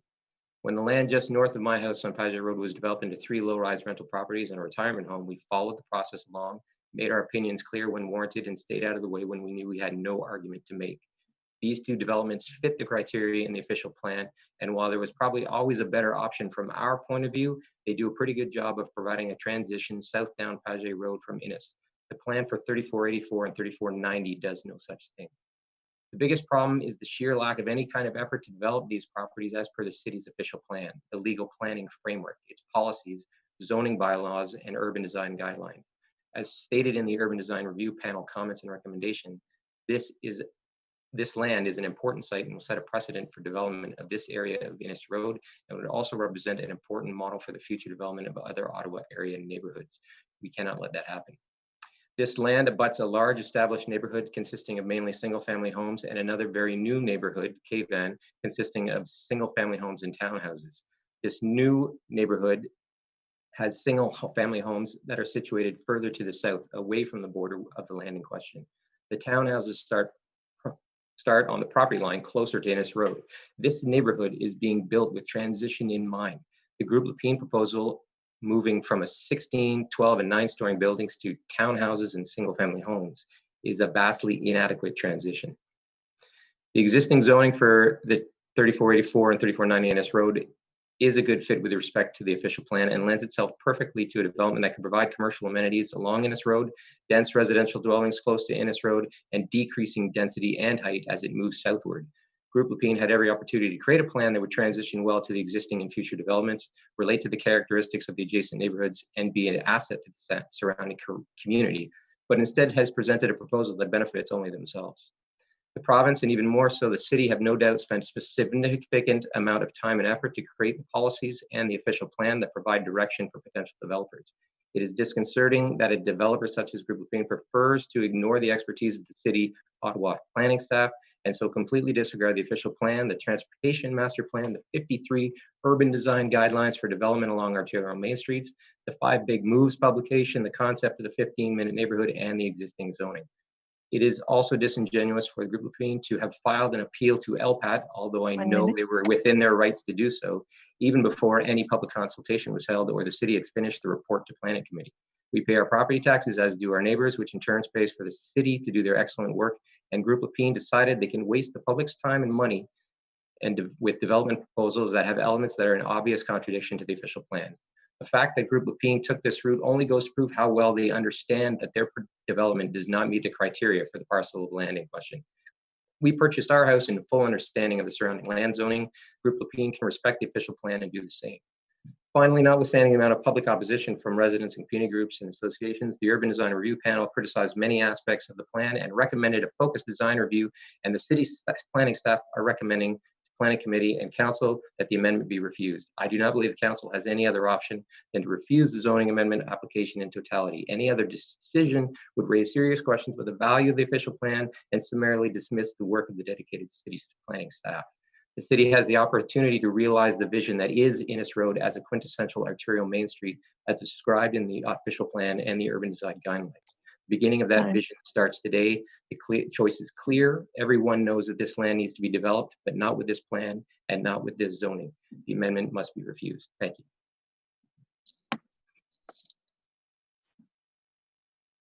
You're muted, Chair. I know. Councillor Dudas has a question for you. Councillor Dudas. Thank you, Dave, for being here today. I have one question for you. You had a very comprehensive conversation. You recognize that there's going to be development on this site. You mentioned the previous developments. The largest one in the area is the 4-story Chapel Hill retirement residence, and that you were engaged in that process. What would you think would be a good transitional development on this particular site, recognizing it will eventually be developed? Well, I think anything I say is going to be taken with a grain of salt. It'd be self-serving because I'm looking out my backyard window here and I see the land in question. So obviously I would prefer single family homes, at least, well, I mean, I prefer them as far as the eye can see, but I understand that that's not going to happen. The current zoning, which I believe since 2017 has been suggested as AM for the front 250 meters and GUA, general urban area, for the last 150 meters or so, I can live with. I think when the planning control, the site plan control comes along, I will have questions around height. I want to be able to protect the privacy of my backyard. I only have a 6-foot fence back there, and 9-story buildings are going to provide everybody with their balconies an opportunity to look in my backyard as we use our pool. So what I would like to see right out my backyard, nothing higher than the low-rise maximum. And along Innes Road, as I stated in my dissertation or rant, I would like to see the city strive to build that arterial main street that they've envisioned. The high, I don't know if it's high-rise or mid-rise along Innes Road, but much more density, the ability to walk to shops and services and restaurants that will make up the bottom layer of those buildings that would line Innes Road. And then decreasing density, decreasing height as we move away from Innes Road and down towards the Cape-Ann development that is just about finished. Thank you, Dave. Thank you, Dave. I thought I heard something. Thank you, Dave. I don't see any more speakers, so thank you for coming out today. Next up is the applicant, represented by Miguel Tremblay, and followed by Michael Paulowin. Miguel? Oh, there you are, Michael. Welcome. Hello? Do you want to go first? Or No. are you going to be a tag team? I am intending to go first. Is that all right?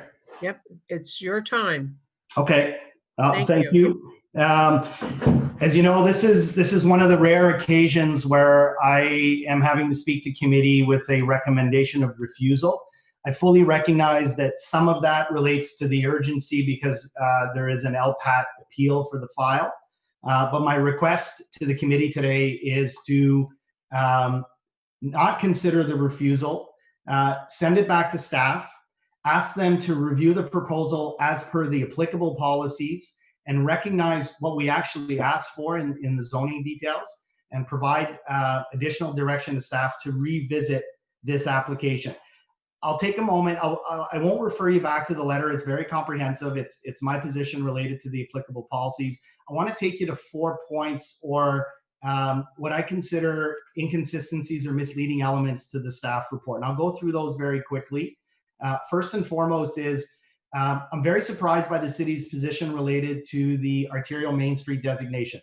The policies of section 363 are very clear that the designation is intended to apply, in this case, to all of the lands that front onto Innes Road, lands that wrap along La Marche, and for a depth of approximately 400 meters. The Lepin project is 300 meters. The reason this is important is twofold.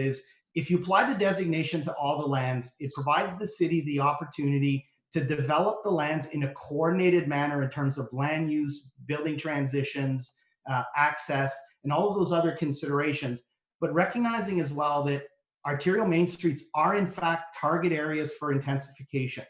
This main street coincides with a transit priority corridor.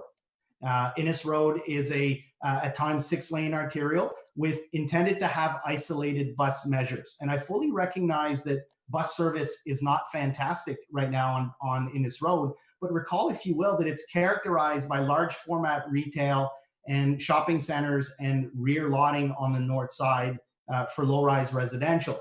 So why would the city provide excellent bus service on Innes Road? As you intensify and start injecting residential densities on this corridor and fulfilling the AM policies, then the bus service will catch up and it will get more transit focused. That sort of brings me to my second point in the current policies support 9 stories. 9 stories is permitted on an arterial main street. What we're actually debating here is the 16-story building and the 2 12-story buildings. But I want to be very clear on this point that at the time that we submitted, and we consulted extensively with senior staff, senior policy and planning staff, we met the policies applicable at the time, and we were not obligated to submit an official plan for the city to consider greater building height above 9 stories. Staff is failing to apply those policies and made a decision that in this case, they will not. And Mr. Paulowin will speak to that a little bit more. But it fails to recognize that greater building heights above that, above 9 stories, are actually permitted on Innes Road, providing that you are in an opportunity to to be served by transit, and number 2, that you provide a good transition. I'll speak to both of those in my points 3 and 4. I find the report unfortunate from a transportation perspective. It itemizes very clearly the community and the councillors' concerns related to transportation. It fails to mention, however, that staff in March, both verbally and in writing, have said they approve the transportation report, and there is sufficient capacity both on Innes Road and Lamarche. Lamarche is a 24-meter wide collector road, and it's been designed to accommodate the traffic that's being proposed here, as is Innes Road. 1 minute. Okay. My last point is related to transition. So, and and this will probably resonate more with some of the urban councillors. The 9-story buildings along the perimeter of the property are set back 20 meters from the shared property line with the residential. Most of the urban councillors will agree that that's a very generous setback and a very effective transition that actually meets the angular plane requirements. But the 2 12-story buildings are located 65 meters from the shared property line to the residential, and the 16-story building is located over 80 meters to the shared residential property line, and approximately 45 meters to the front lotted residential on the north side of Innes Road. So in terms of building transitions, this is probably the most comfortable transition to existing neighborhoods that I've been involved with. And part of that is because the property is approximately 13 acres in size, very well suited to accommodate that transition. Thank you, Miguel. And before we go to Michael, Mr. Mark, I see you here. When are you expecting this item to be at LPAT? When heck freezes over because of COVID? Mr. Mark? Sorry, Chair, it's getting the audio and video on. Chair, we have not yet been advised as to when LPAT hearings will resume.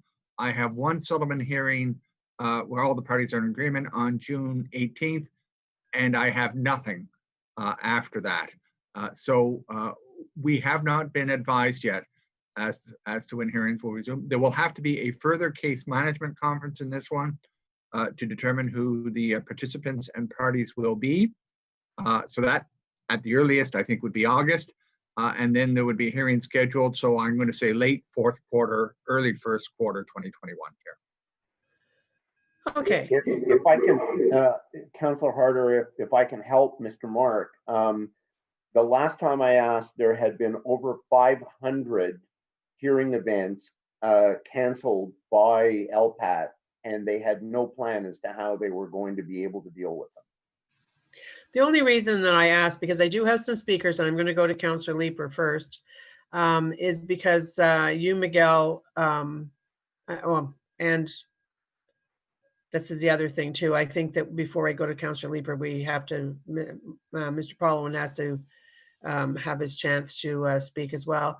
But because you raised the fact that, you know, to look at sending it back for further discussion, you know, I think that originally, because Lapine filed the objection, kind of put an end to any kind of discussion. And so I would, so we'll think about that and get some more information. But we'll go back to Mr. Paulin. You're the last speaker, and then we'll have questions. We haven't had questions of staff yet. We may want to have the staff available at the same time, but we'll see after you speak, and then we'll go to Councillor Leeper, Councillor Gower, I'm sure Councillor Moffat, I'm sure Councillor Judas. I'm sure everybody will want to ask. I know Councillor Brockington does as well, I think, from before. So over to you, Mr. Paulin. Thank you, Madam Chair. So I'm going to try and keep this to highlights as well. I'm a bit concerned about the report that is before you. There are some inaccuracies, one of which Mr. Tremblay has mentioned. First, the report takes pains to say that there are multiple lots, and therefore it's only the lots fronting on Innes Road that have the AM designation. The OP doesn't say that. The OP says, as Mr. Tremblay said, up to 400 meters in depth. The only city policy document that does define a lot is the zoning bylaw, and it refers to contiguous ownership. There is and will be contiguous ownership up to the 300 meters described by Mr. Tremblay. So the report is simply wrong in that respect. The notion that the arterial Main Street designation applies to impose a 25-meter height limit is not entirely accurate. Just to fill in some gaps, the application, which is the date, the application was submitted, and that's the date tested by the Planning Act, was submitted on May the 21st. On May the 22nd, the tribunal had a hearing to confirm the settlement reached between the city and other parties on OPA 150. That decision, orally given on the 22nd, confirmed the 25-meter height limit in the AM zone. Here's the problem. The city did not ask for, at that hearing, for the oral confirmation to be applicable as at that date. So the rules of the tribunal say, unless it says otherwise, the effective date is publication in writing, which was July the 18th. Until July the 18th, the lack of a height limit in the AM designation in that area was effective. And as I say, it was open to the city to ask that it be effective immediately, and the city didn't do that. There's a reference to the April 24th date on which GOBA and the city reached a settlement. That date means absolutely nothing. It refers to the clergy principle, which says you're entitled to be judged on the basis of policy that existed at the time as a policy. It's not a policy, it's law. There are exceptions. It's our legal opinion that that exception doesn't apply. The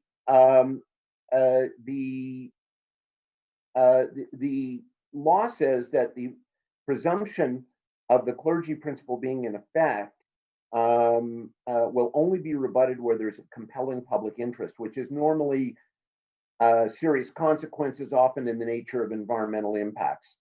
There are no such, and there's nothing in the report that suggests that there are. Transportation. Mr. Tremblay's already indicated that on March the 24th, and Mr. Boughton didn't see fit to update his report accordingly. On March the 24th, city transportation staff approved the TIA filed by our client. The references by the councillor and by residents to transportation impact, they're all from people with no expertise. Thank you. In fact, it was Mr. Mark's position at the first case management conference that the city would advance no traffic concerns to LPAT. In summary, the report says that the council decision set a precedent. That's not what precedent means. Every application is considered by this committee and council in its own right. Just to underline that, of course, any application received in similar circumstances, but after July the 18th, will be judged under the official plan as it was amended. One last thing. Intensification has been a policy of this city since 2003. As we know, council by resolution recently adopted an approach to intensification that is among the highest in Canada. We find it interesting that false technical arguments are being used to stifle precisely the suburban intensification that planning staff and council seek. We ask that Mr. Tremblay's request be honored. Thank you. Thank you. Thank you. Okay, so we have everybody that signed up is on the committee, so we'll just go right in order, which is Councillor Leeper. Councillor Leeper? Thanks, Chair. Now, can I just ask for a sense? We haven't had Mr. Boughton speak at all. So please, what I'm going to say is, if while you're asking questions of either Mr. Paulwyn or Mr. Tremblay, if you want to bring Mr. Boughton in for clarification or whatever at that time, or as you need to, go ahead. Okay, go ahead, Councillor Leeper. Sorry to interrupt. No worries. Thanks, Chair. So, Miguel, obviously, I do have some sympathy with some of the arguments that you're making around transition. We're putting 28-story towers next to low-rise residential with a buffer of 7.5 meters through the downtown core. And we also did just recently reiterate our commitment to intensification, and suburban intensification is going to be critical to ensure that it's spread right across the city. But with respect to transportation, that is a really key concern of mine with respect to this proposal. It is a long way from any LRT stations. There's no clear cycling routes to get to groceries. 10 years from now, how do you see residents of this building getting to the library, to a gym, to the pool, to a coffee shop, any way other than by car? When we're talking about capacity and meeting capacity on Innes Road, really what we're talking about is car capacity, and that's not good city building. How do you see this being a contributor to good city building with respect to strengthening Orleans's 15-minute community? Well, I'll make a few points. I tried to touch on this a little bit earlier, and that Innes Road right now is characterized by large format retail, shopping centers, and single-story buildings. Very little non-commercial density is assigned to Innes Road right now. So there's the 94 and there's some other bus services, but they are lacking. But in the defense of the city, why would the city build the isolated measures projected in the official plan right now for Innes Road for transit priority if there is virtually no residential densities on Innes Road? Innes Road, whether people fully appreciate it or not, will be eventually populated by mid and high-rise buildings because it is a transit priority corridor. As those residential densities start to accrue, then the city will start to build those measures. They will start to build those bike facilities because they will have money in the development charges bylaw, and they will have money in their coffers to start building these facilities, and more importantly, a reason to do so. Having said that, the Lepine project has, yes, 1,300 units, but those two 12-story buildings are actually oriented around an internal plaza and Main Street. Okay, it was one of the features where the UDRP didn't fully endorse it. They thought the retail should just be on Innes Road. Well, we disagree because we think we can actually create something very special that is there to meet the needs of the immediate residents within the project, and then the people in the K-Van development and other people that are choosing to walk or cycle or drive to these commercial areas. They're intended to be modest community serving tenants. It's not going to be another PetSmart. It's not going to be another Winners. These are going to be, it's a pedestrian only zone that is oriented, that has the two 12-story buildings oriented towards it to take advantage of the densities that we're injecting there, but to meet the needs of the local residents. The PIMS project in Canada has similar retail with a Morning Owl and other facilities, other retail tenants and commercial tenants that help sustain the immediate needs of that community. The last item is we are asking for a bit of a parking reduction. Right now, the apartment parking rate is 1.2. We're asking for one per unit. The intent is not to overpark this, to rely on the PINS experience in other projects, find a balance for what the appropriate parking is, and use that reduced parking rate to support transit measures. This might be a better question for staff. I'm wondering how people will get from this development to light rail moving forward, because they're not going to be served directly by it. What is the eventual way in which they will get themselves to an LRT station? Because if that's not convenient, they'll drive. And I do appreciate the reduced parking to 1. As you know, I tend to want to see in the projects that you're doing in my ward 0.5 or 0.3. So I clearly don't have any parking concerns, but we are also well served by transit. How are people going to get to the LRT? But simple answer is the 94 runs along Innes Road at a certain frequency now because there's not a lot of residential, and goes right to the Blair Road Transit Station. My wife takes the 94 every morning. I live in this community, by the way. But right now there are bus services that take you to transit hubs, and it will be a kind of a spoken wheel where it's feeder buses that go along transit priority corridors and then connect to transit stations. To me, the obvious one is the 94 takes you to Blair Station in Councillor Tierney's ward, and they hop on the LRT if they're going downtown. Not everybody's going downtown, but if that's where they're going, that's how they would take it. Okay, thank you. Thank you. Councillor Gower, Vice Chair Gower.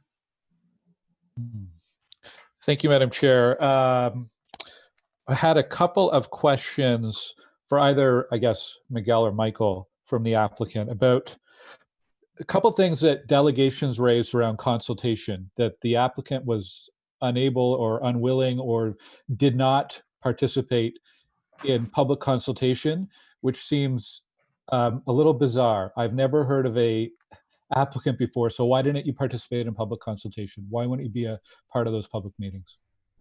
I'll answer the first part if you don't mind, Michael.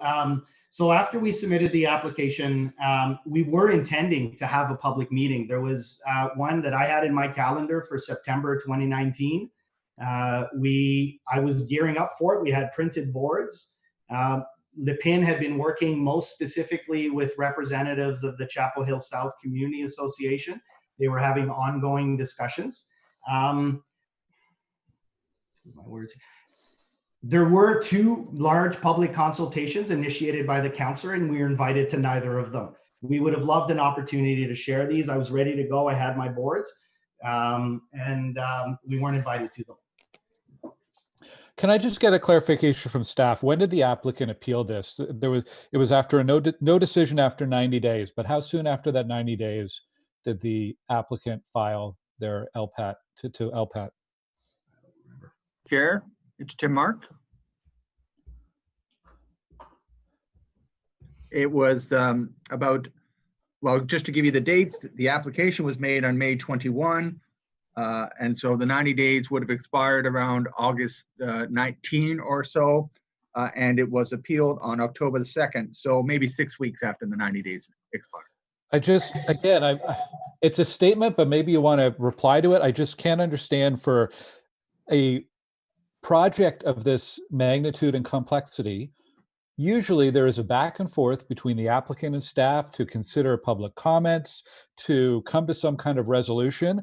I cannot see how 90 days is enough, and I can't even see how 90 days plus 6 weeks is enough to come to any sort of resolution. I know the law says we must make a decision after 90 days, but there's also a very clear understanding in the realm of planning that complex files take a long time to resolve by the nature of their complexity. So how does it make any sense that you would appeal this after barely enough time to even consider comments from the community or from staff on this?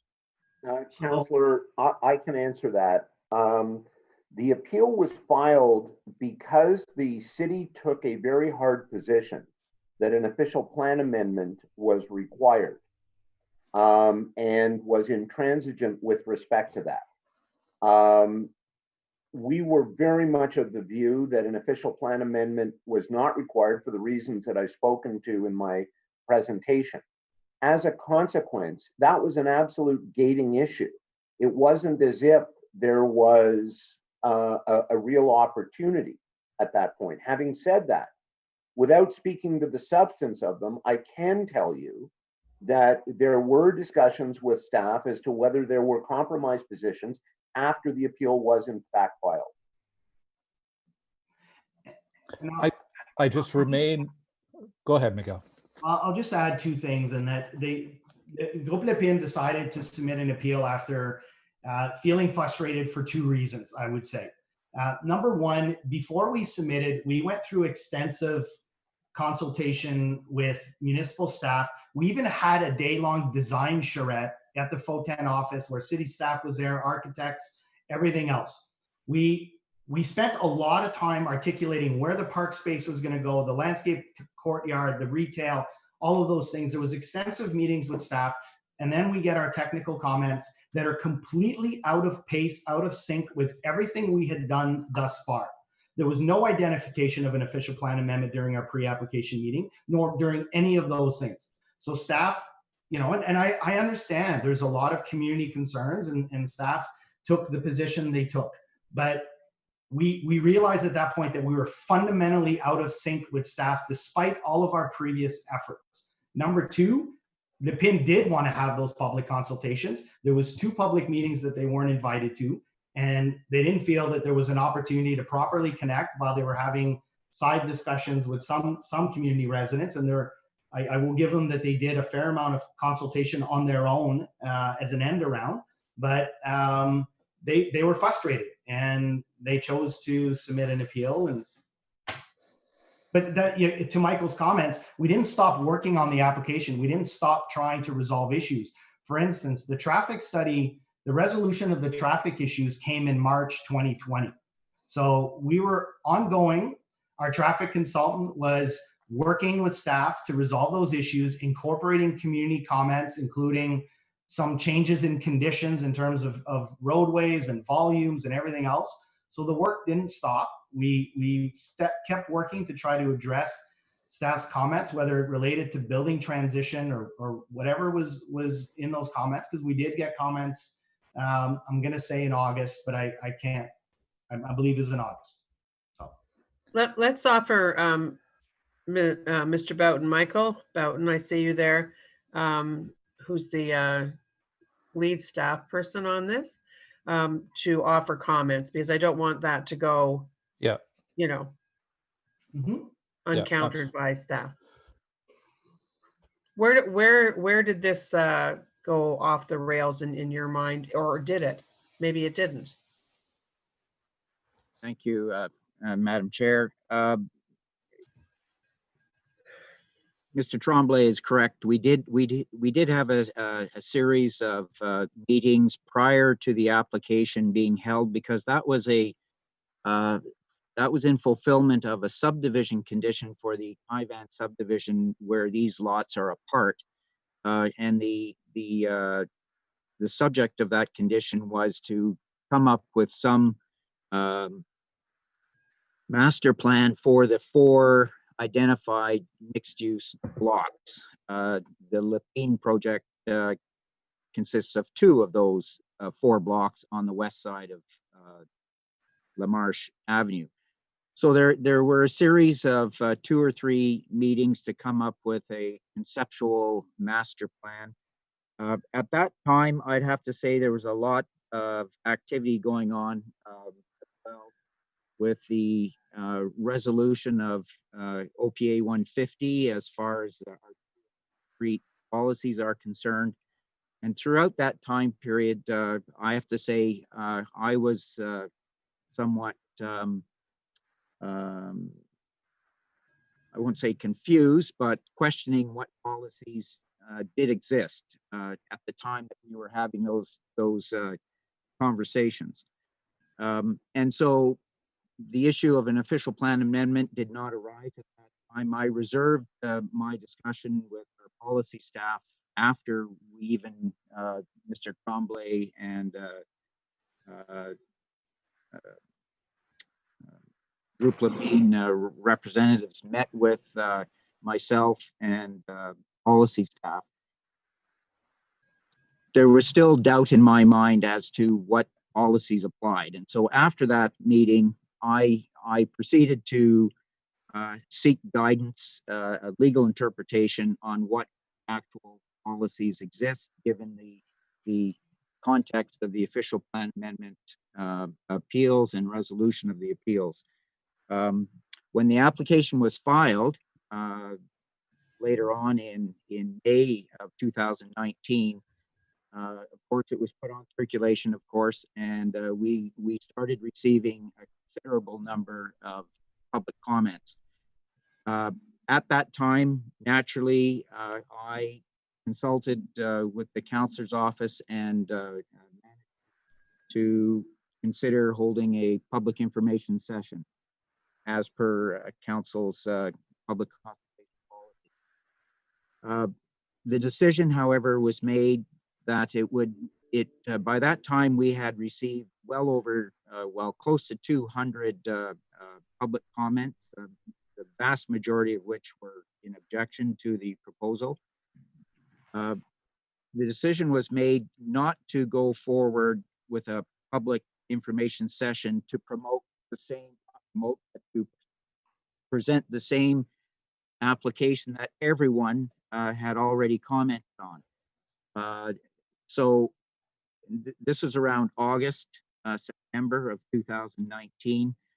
And so the thought was that we would go back to the applicant once I prepared my final comments, which actually arrived in October.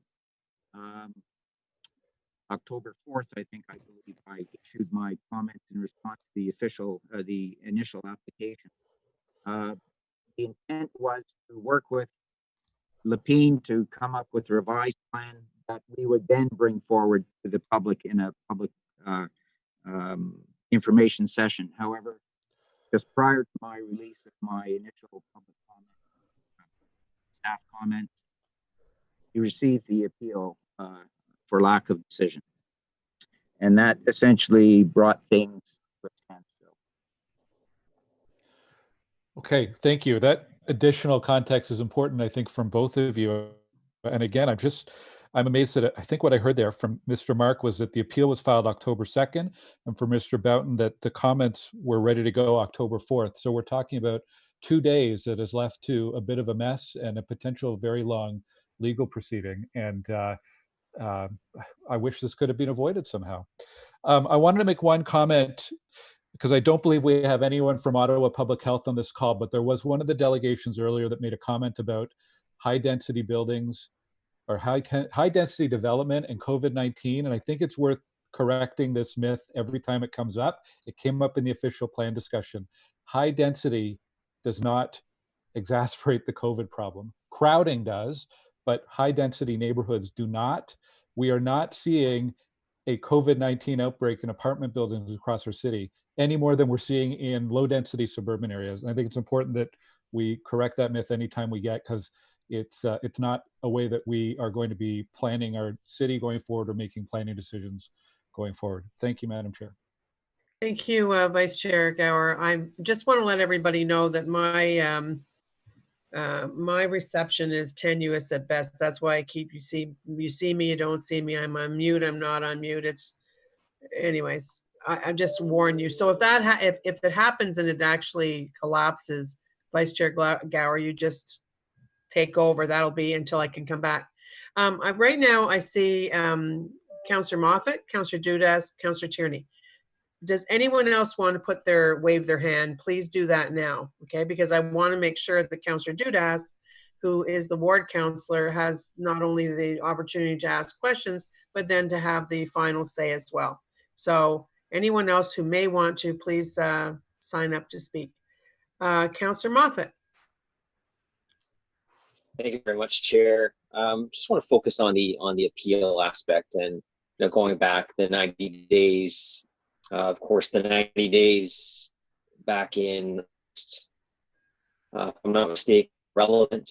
The change with Bill 108 came after that. In terms of changing the appeal dates from 150 days for a zoning bylaw amendment and 210 days for an appeal, changing down to 90 and 120 days. Miguel knows more than most people that we had 50 days. It was rare on complex files that we could actually come to a report recommendation within 150 days, and that often it would bleed over top of that. And there would be work that took place after that time, and it would enable the councillor, staff, community together in order to resolve issues.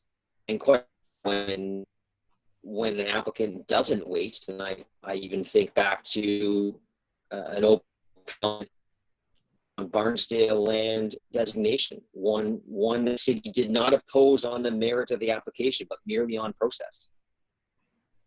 And I look at this and think that now you're asking us to keep working, to go back and keep working, but with the caveat that this appeal is still active and it's still out there. And I don't think that's fair. And I think that you paint into a bit of a corner when you suggest that we want to negotiate in good faith, yet the faith kind of the window is you appealed.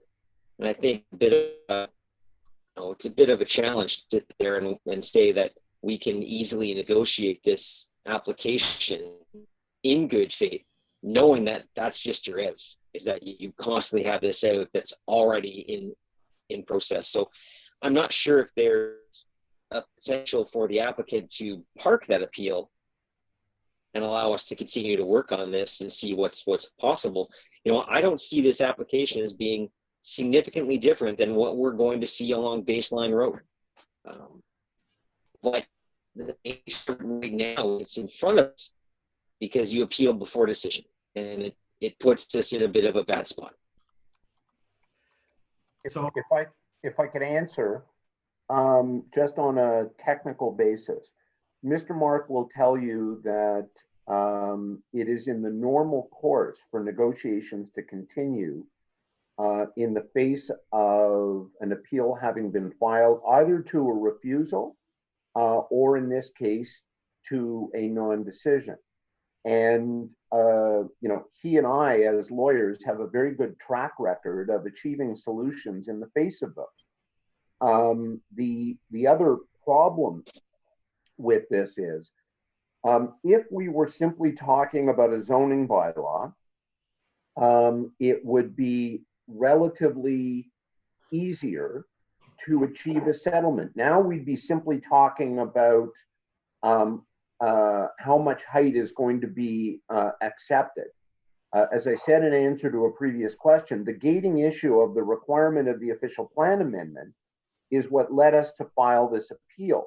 We were told both by staff and Mr. Mark to me that the city was not going to move off of its position that an official plan amendment was required. And in our view, the law was clear that it was not required. And if we don't even get off of that gating issue, get through that gate, we can't even talk about what the appropriate heights and transition are.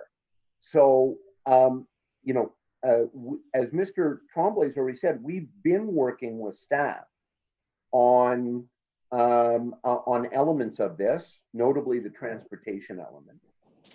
We are more than happy to continue working with the staff to see if there's a compromise which would allow either a settlement at the tribunal. Well, that would probably be the way it would happen, and those can happen remotely, as Mr. Mark's already spoken to. So the notion of painting the city into a corner, I don't see this as different from how this happens fairly regularly in the development process. So between, this was deferred from a mid-May planning meeting. What has the applicant done between then and now to avoid the need for refusal of this committee? I mean, it's been 4+ weeks. We still have the gating issue, Councillor. So nothing. So no, were any discussions over the last 4 weeks? Not that I'm aware of, but perhaps Mr. Tremblay can shed light on that. No, we didn't discuss. I didn't see a need, to be honest, to discuss with staff further the content of the staff report. We submitted materials to planning committee. Part of my issue of asking the committee to reconsider, if you'll allow me a little bit, is there are elements of this staff report that I believe are either incorrect or unintentionally misleading. I spoke to the issue of how the AM policy designations are applied. Number two, how the city is refusing to acknowledge the policies that were applicable when we actually submitted our application. Whereas on that same day, I submitted an application on Merivale Road for a 12-story building, and the city is not asking us to do an official plan amendment. They are taking the correct position on that file. Number three, the staff report in front of you implies that there's still outstanding transportation issues where your staff is telling you that there is, well, actually, sorry, your staff is not telling you that there isn't any outstanding transportation issues. Third, and I'll take you to document 6 if you had a moment in the staff report, which is titled, and this is why I would really love this report to go back to staff. It's called Building Height Schedules of Applicants Requested Zoning. And it's an attempt by the city, and I don't think it's purposely misleading. I think it's just misleading. That implies here that we're requesting a 7.5 rear and side yard setback for the 9-story buildings along the perimeter of the site. Our planning rationale and everything else that we've submitted to the city is requesting more than double that. We're asking at the shallowest point for one building, 18.9, so essentially like 19 meters, and everything else is above 20. Yet this schedule implies that we're putting 9-story buildings 7.5 meters away from the residential shared property line. That's completely inaccurate. That's not what we're asking for. We're very mindful of the need to transition to abutting communities, but the report that you have in front of you says you need to refuse this because they're putting 9-story buildings 7.5 meters from res. That's not correct. And we never saw this staff report before it went to May. We're choosing to address it now, but this report is misleading. I could see where a member of committee would say, well, that's just too shallow. And I might even be tempted to agree with you, but that's not what we're proposing, but that's what staff put in front of you. And I find that very unfortunate that the committee is being asked to make a decision when they don't even have the right information in front of them, and nor does the community. It sounds like it's more time. Sorry. This report's only in front of us. Sorry, I said it sounds like we could have used more time. This report is only in front of us as a response to an appeal. But recall, if you will, and this is something that Vice Chair Gower's comments triggered. I mentioned that my client was frustrated, and that was one of the reasons for the appeal. We waited 4.5 months to get those technical comments. The technical circulation is 28 days. Do I expect comments in 28 days? Of course not. Do I expect them before 4.5 months? Absolutely. So, in fairness, you had a client that waited over 4 months to get technical comments, and then the comments come back and they are completely inconsistent with every discussion we've had so far. I think that's part of the reason why we were at the LPAT. But during those 4.5 months, for instance, we would have had ample time to resolve these technical issues. I fully expected at some point to be in front of committee and maybe even still debating some issues of building transition or parking rates or location of amenity space. Where we are now is a fundamental divide with staff, largely because they're not fully recognizing either their own AM policies or the policies that were in place prior to when we submitted. And the reason those are important, recall from an applicant, we didn't put the application together in 2 weeks. We had been working on this for the better part of a year, or maybe not a year, but several months. And well, Le Pin might have been working on it for a year, but those were ample opportunities to raise these issues with us, as opposed to through those technical comments in the staff report of refusal. So would you agree to park the appeal so that we could continue this? Because I mean, we're not talking. Sorry. Well, I think it's going to be a long time before we get to the LPAT, is what we heard. So there's plenty of time to keep working on this. But would you commit to parking it? There's no concept, Councillor, of parking an appeal. Well, you could just commit to it. You But could there's say, no- we're not going to. You're asking us to push it. commit to something that doesn't exist, Councillor. This is a matter that has had an initial case management conference. There was to be a second, which was interrupted by COVID-19. I've already said there are over 500 hearing events that have been postponed, and in fact, there has never been a scheduling of the hearing of the appeal on the merits. What was postponed was a second case management conference. This is not going to see a hearing room, I'm guessing now, until at best early 2021. So, starting with, there's no such thing as parking an appeal. Going to the fact that there's a long history of staff and proponents working through issues while under the shadow of an appeal, and the knowledge that we're not getting to a hearing room for 6 to 9 months best. There's lots of time to fix this. Yeah, you just have to understand that in my 10 years, this is probably only the third time I can recall having to make a decision to refuse an application under the threat of appeal. 10 years, 3 times. So you might say it's somewhat regular to do this.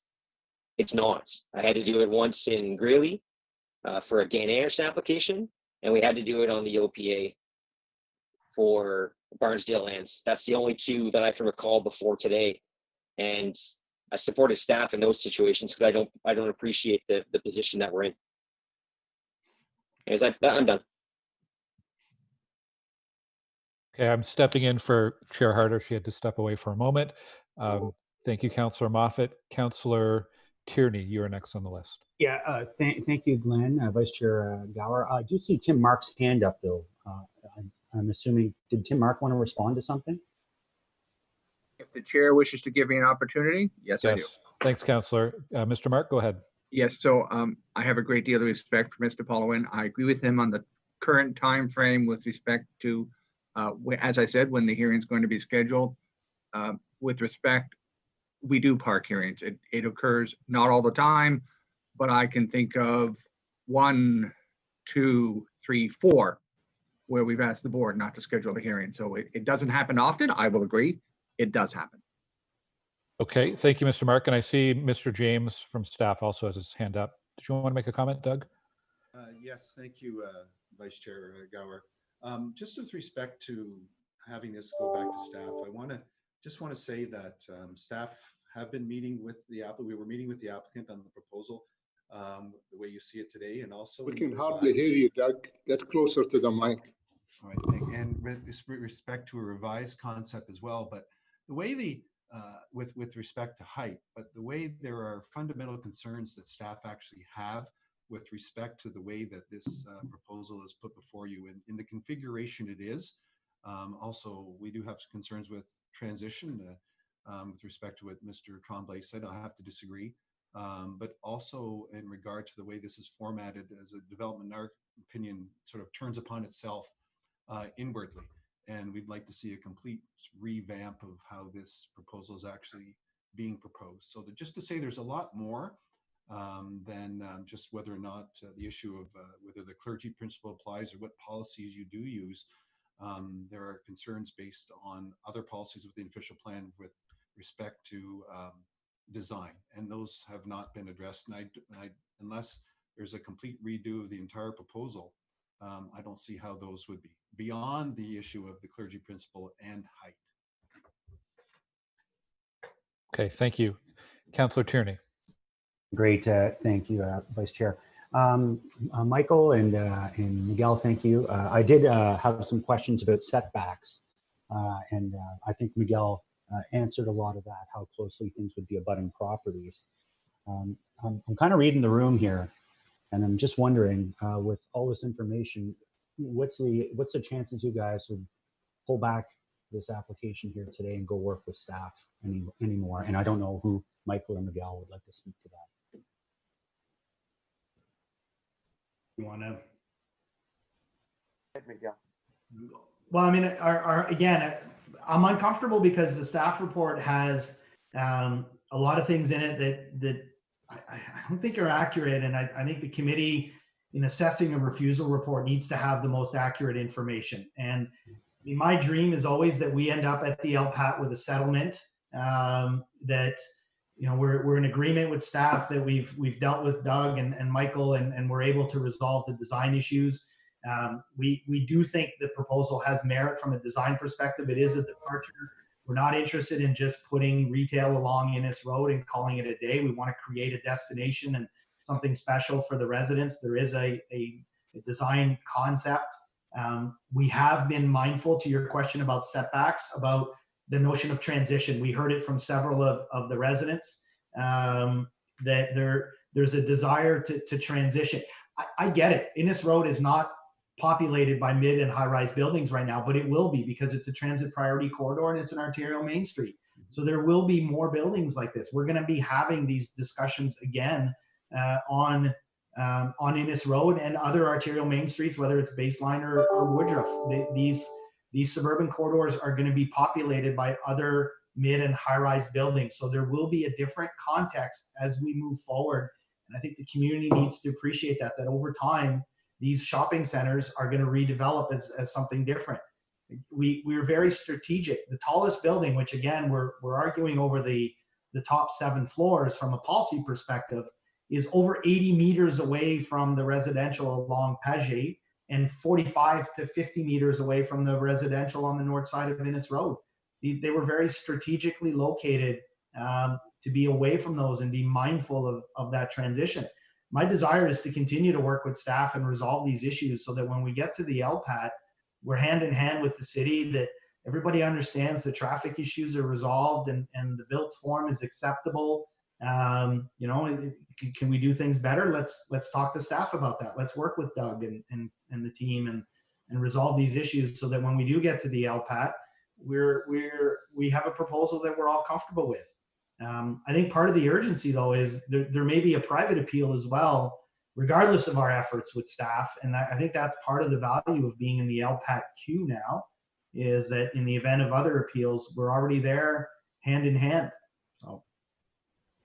Okay, thanks for that. And just real briefly, you know, Miguel is great at going around educating people, lobbying prior to some of these big files that have a lot of intricacy in them. You know, and same with the other Pauloan, he does a great job of it doing it as a lobbyist as well. But that being said, how much have you gone around and spoken with councillors to go through all this level of detail on behalf of Lippian?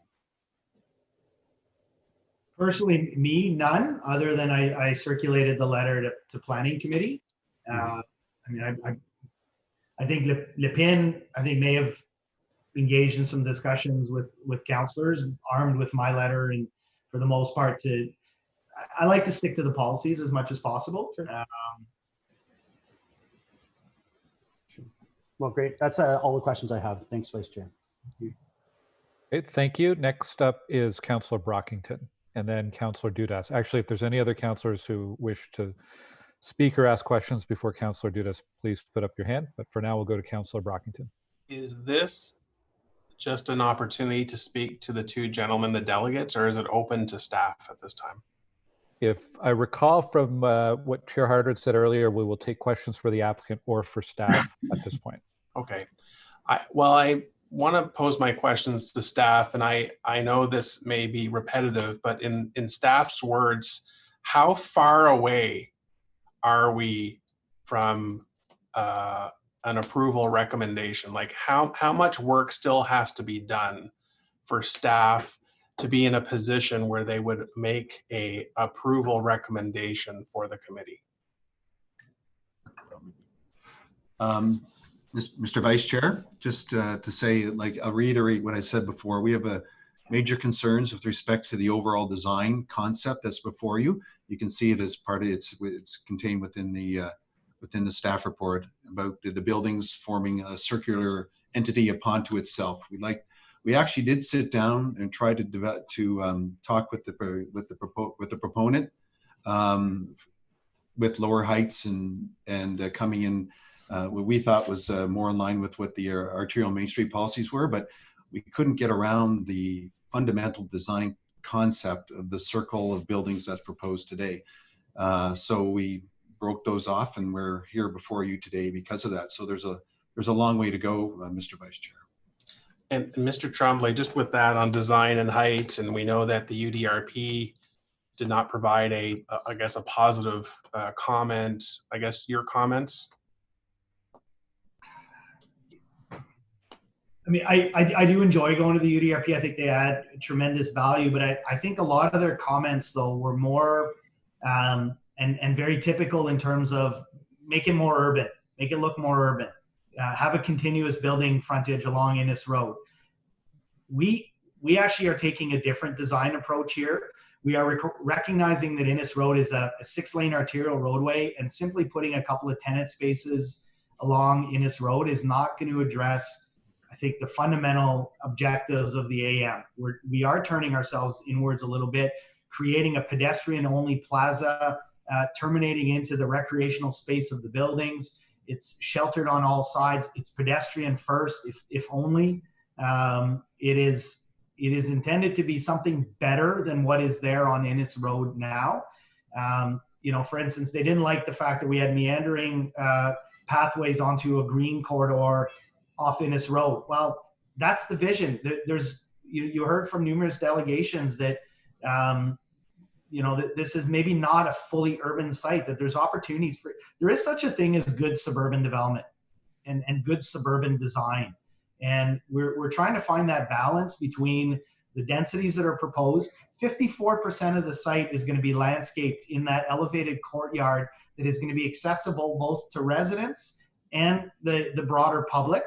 It'll link all of the buildings through green space. And the organizing element to all of this is that pedestrian plaza that's retail focused. So we don't agree with the UDRP's comments in this case. We certainly see their value, but we're trying to create something different. And I honestly think they missed the point. But we are happy to continue to work with staff. But Le Pin's not interested in just doing the same old, putting some retail along, maybe a low-rise retail building, and then putting some res in the back.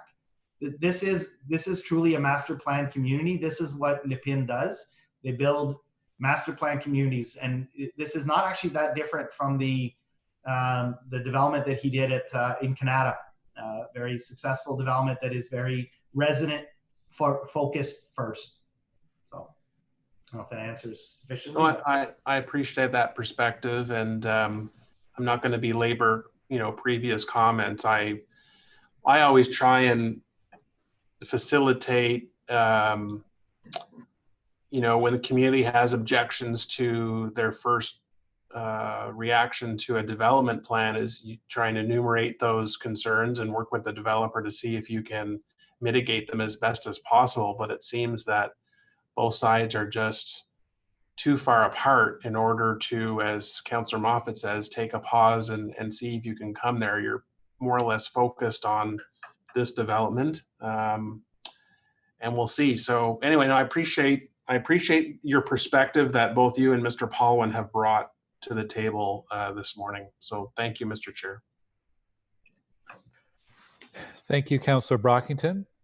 I just want to give councillors a chance if there are any more questions for the applicants or for staff before we go to Councillor Dudas. I'm not seeing any hands, so Councillor Dudas, over to you.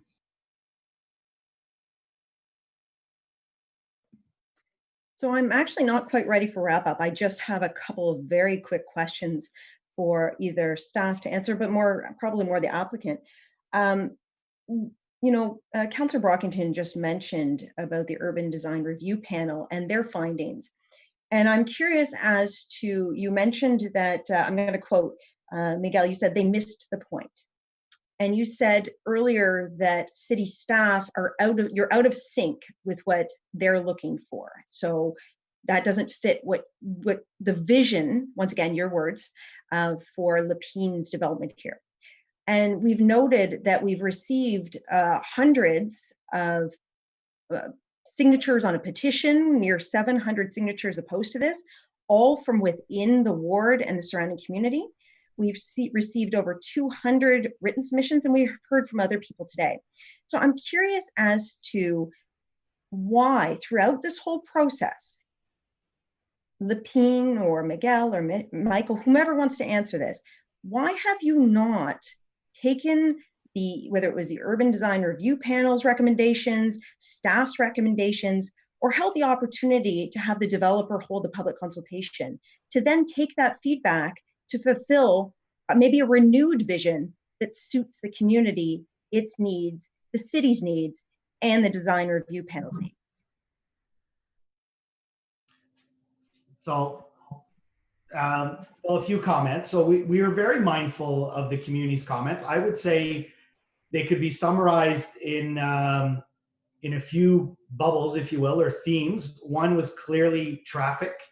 Most of the comments related to traffic, when I've already, I believe, clarified for the benefit of the community that, the committee, that the traffic issues, at least for the purpose of the zoning application, are resolved.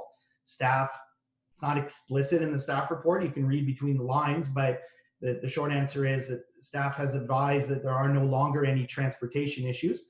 I think the staff report would have been a great opportunity to articulate that to the community. A lot of their comments also relate to the notion of building heights. There's no other buildings this high in Orleans. Well, the reality is there will be. These are arterial main streets. There will be tall buildings along St. Joseph Boulevard. There will be tall buildings at Place Orleans, where the city has initiated a design review. There will be, in proximity to the transit station, further to the south of this site, there will be tall buildings. These are the first of many along Innes Road, and this is my community. I'm in your ward. I fully understand that it's jarring to see these buildings for the first time, but Blackburn Hamlet has an 8-story building in the middle on Innes Road, and it's going to have more over time, and that's not a bad thing because it's in keeping with the policy direction of the city.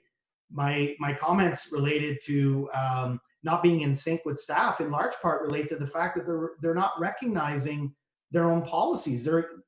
I've never seen an interpretation of the arterial main street applied in this way, and in my opinion, it's completely wrong. I've never seen the city fail to recognize the policies that were applicable at the time of an application. In reality, that only relates to the need for an official plan amendment. But the height, in fact, is appropriate on this site. So is the density. And related to the public consultation, efforts were made. There were 2 very large public meetings. We just weren't invited to them. So I think there's still an opportunity to resolve some of these issues with staff.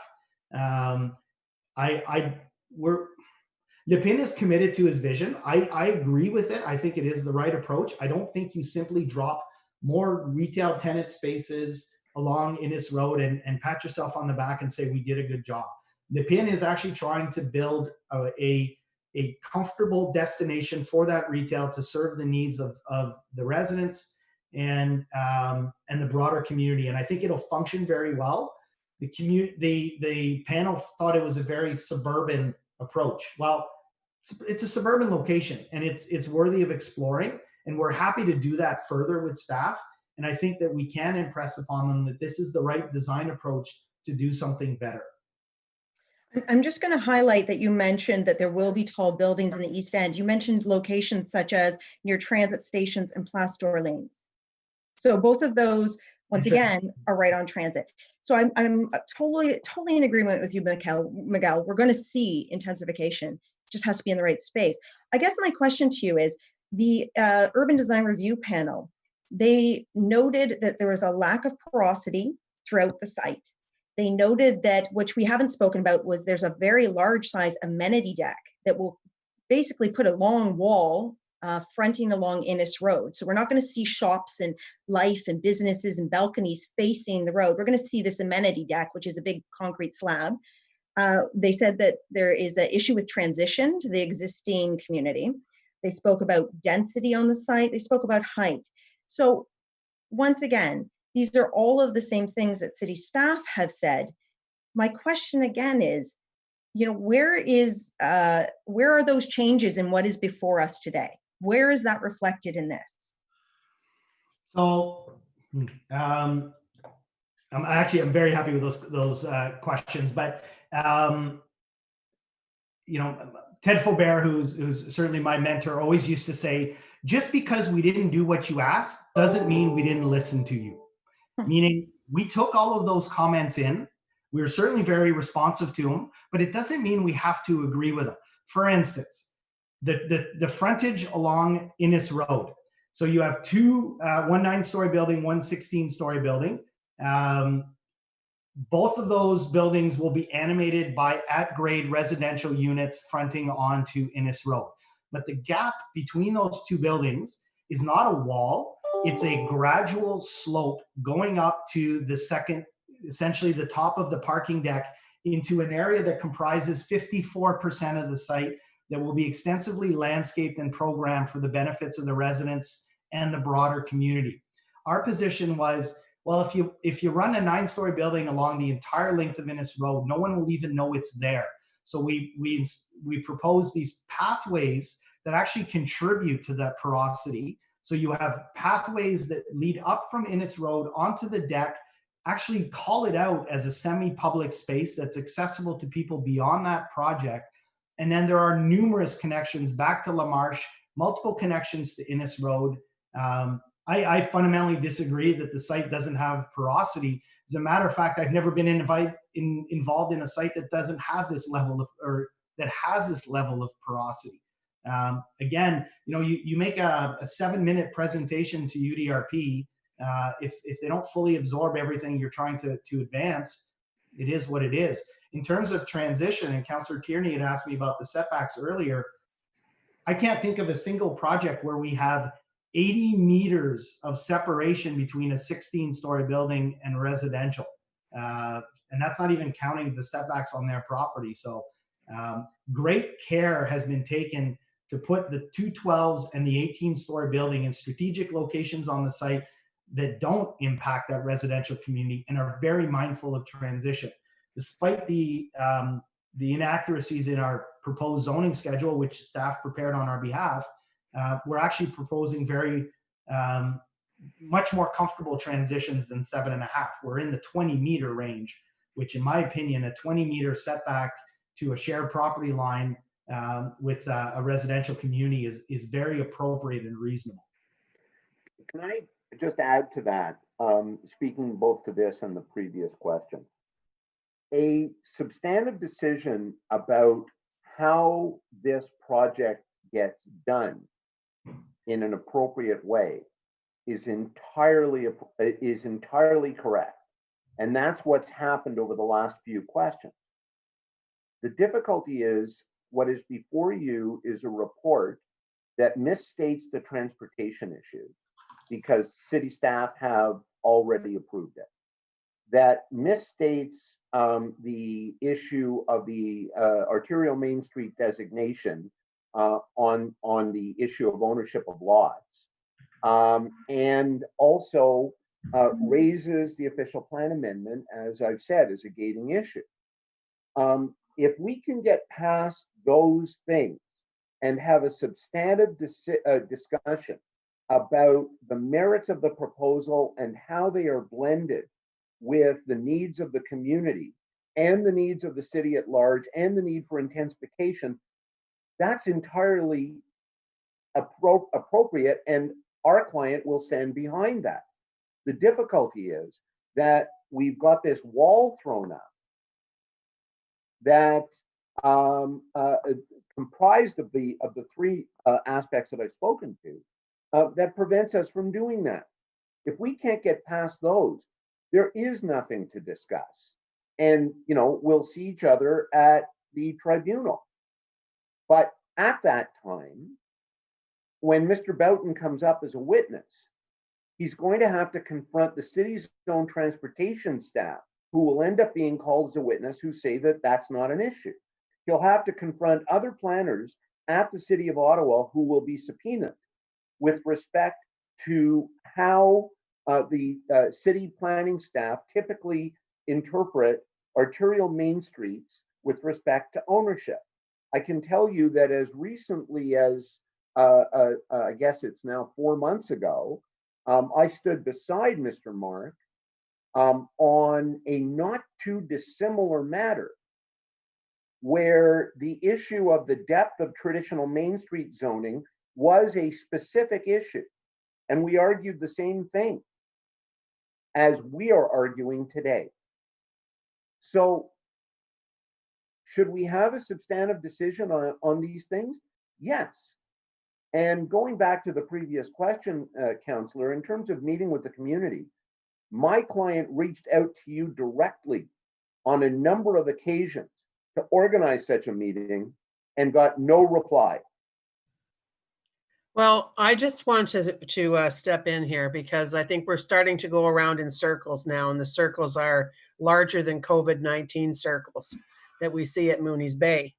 One thing for sure, and without question, Councillor Dudas has done a great job representing her people, and clearly the people with the current application are, with few exceptions relatively to the hundreds that are against it, are against it. However, they did say they know that something's coming. They want to be part of it. So a couple of things here, and it's just because, you know, I've been listening to what everyone's been saying. I've listened to Mr. Paulowin and Mr. Tremblay. I've listened to Mr. Mark, listened to all of you. And I think that you are saying that the LPAT route was chosen because you felt that there was no point in doing otherwise, and to get into the queue for LPAT gave you a path to a decision. I know it's not as easy as that, but is that, you know, in any way representative of where we are? No, Councillor, you're correct on that. Okay, so we do have the threat, even though it's not an imminent threat and likely not until next year. And Councillor Gower and I talked about this with over the last week or so, for sure. The fact that, you know, was there an opportunity, was there a willingness, or was there even an interest? And Councillor Dudas, as I said, has done an amazing job. It would be up to her if she thinks that she could even, you know, marshal the people to have the conversation, as opposed to letting that entire decision go to LPAT, which is not until, Mr. Mark, you said likely next year? Yes, Chair. Okay, I think that that's important information to have. I see nobody else waving at me. Who wants to come back on? Oh, I know what I wanted to ask. I wanted, Mr. James, sorry to catch you off guard. But on the comments were made on the arterial main street and that, what are your thoughts on that? I think Mr. Tremblay was talking about it. Yeah, yes, thank you, Madam Chair. With respect to main streets, arterial main streets in this issue, I think he was talking about the issue, maybe Mr. Paulin was also talking about the height that's allowed, and that would depend upon the whether or not OPA 76 or OPA 150, which is the debate about what policies are in place, would be the ones that are applicable to the site, and through those you get to look at different heights. As well, I think there was an issue about the depth of our arterial main street. on there. And they also relate into the policies with respect to transition that you find in 2.5.1, for example, within the city's official plan, and how they would be applied. I don't think, again, you will find higher buildings or taller buildings along main streets. Of course you will. And whether or not it's 9 or 12 stories could be applicable, all depending upon, and again, half the policies in the official plan relate to design. So it will still come down to design. So I think in terms of applying those policies, it's not just the height. Again, it comes back to the fundamental design of this proposal and how it satisfies those policies. Because the arterial Main Street policies do take you to the design policies to look at. And therein, Madam Chair, that's the fundamental, I think, impasse that we have here. Staff are not satisfied or not comfortable with the design as it is proposed today, the way it looks, as I said, in upon itself. Yeah, okay, thank you. I think that that's important. Councillor Dudas? Am I able to sum up at this moment? Sure, let me just ask once more time. Does anyone have anything else they want to have clarified, et cetera, or we go to wrap up by the ward councillor? Okay, go ahead, Councillor Dudas. Wonderful. I think we've had a very fulsome discussion today, and we've had a lot of submissions from the community. We've heard from the applicant, we've heard from city staff. I support city staff and their refusal of this application. Our staff have worked incredibly hard at this. They have done hours upon hours, months and months of work to find some kind of resolution. I support the community on this, and that they see that there are significant issues that will have a detrimental impact that supersede one item or more. It's more than one thing. It's many, many things. And the applicant has not come forward with any solutions to what is being identified as problems. I support the Urban Design Review Panel's recommendations that this doesn't fit this site. But I also want to say, and I want to be on the record, I support intensification. I'm going to be pushing for tall buildings in the East End. It's coming, and I'm going to welcome it. It has to be the right place, and it has to fit the character of the surrounding community. It cannot be at the detriment of all those who live there now or have bought homes in the new Kaivang community or Glenview community around it. It has to bring solutions to our transit problems, and it has to invest in our future so that the city doesn't come back and say, oops, we let a development go in and we didn't put the infrastructure in, so now we have to pay for it as taxpayers. We have to be smart in our planning decisions. We've had fulsome conversations about the urban boundary, which were wonderful. And I think that we need to apply that same concept to developments such as this. Intensification in the right area near transit is welcome, but this particular development has not passed muster. And I'm supporting staff's recommendation. I ask that my council colleagues and my committee colleagues also support staff. Thank you. Thank you, Councillor Dudas. And now we're going to go to the vote. But before we do, I just want to get a sense of Councillor El-Shantiri, are you here? Yes, I am. Okay, perfect. Okay, so I'm going to go through yeas and nays. Okay, Councillor El-Shantiri. So this is, sorry, I better clarify. Yeah, so this can you clarify, Jan, because I think now it's all muddied right now. Yes. So. Okay. So what we have not had a deferral. We have not had a refuse the refusal. We have had nothing. So what we are going to be voting on is the Planning Committee recommend council refuse an amendment to zoning bylaw 2008-250 for 3484 and 3490 Innes Road to permit multiple mid to high rise apartment buildings of 9, 12, and 16 stories. And this is the staff recommendation of refusal. That's what we're voting on. Okay. Okay. Councillor El-Shantiri. Sorry, can I just can I just ask two clarifying questions of Tim Mark before we vote? Sure. Sorry. So one, through the appeal process, has the community sought status in that process? So, Any Chair, at the first case management conference, that issue was discussed. My sense of the situation was, and the community may have a different sense, and I allow for that. My sense of the situation was the community was going to wait to see what position ultimately was taken by council before in the end they seek party status, which has of course the full rights of submissions and questions, or if they would just ask for participant status. But certainly they have raised their hand to the tribunal. Wait, thanks. And then just secondly, if council takes the position that we refuse this application, what role does planning staff, not you, but planning staff have to continue to negotiate with the applicants, or do they have a role?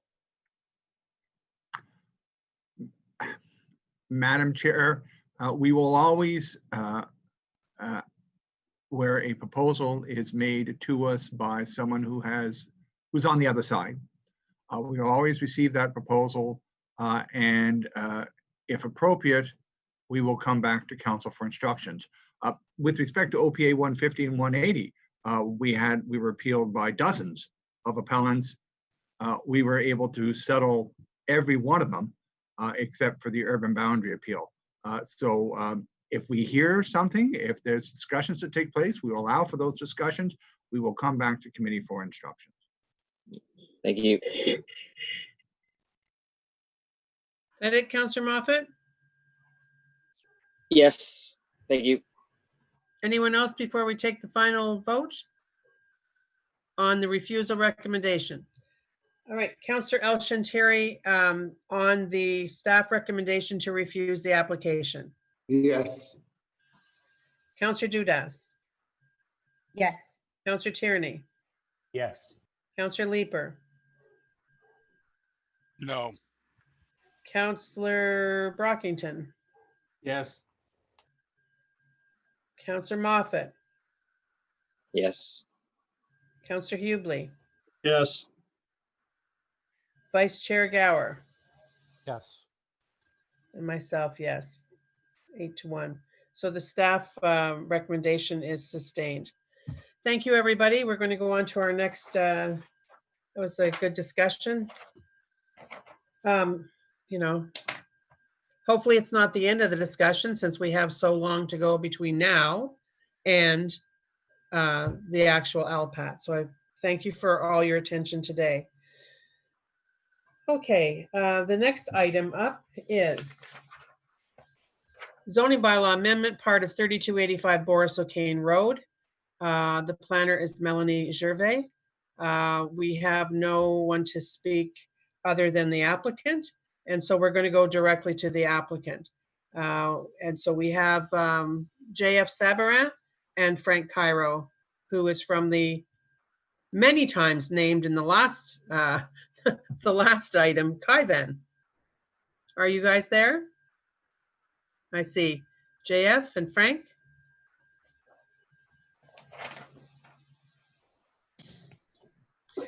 And yeah, so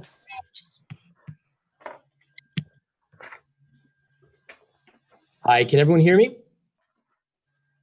I can. So this is that planning committee recommend council approve an amendment to zoning bylaw 2008-250 for part of 3285 Boris O'Kane Road to permit 45 rear lane townhouses, 8 detached dwellings, and to modify the minimum lot area and minimum rear yard setback for one lot, as detailed in document 2.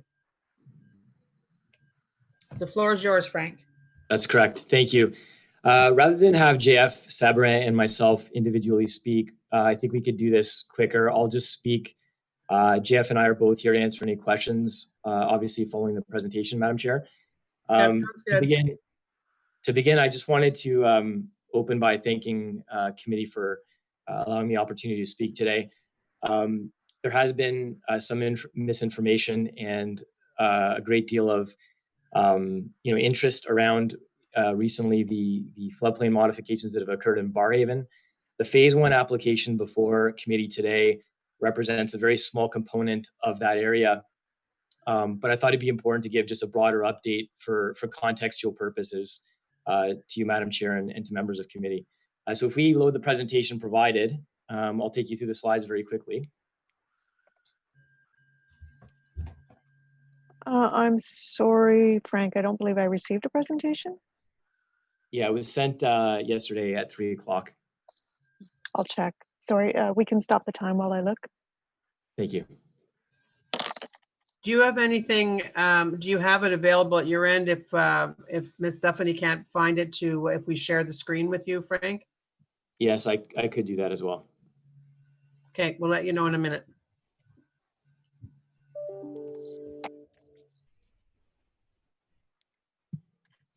Frank, did it come from you? Yes, it did. Okay.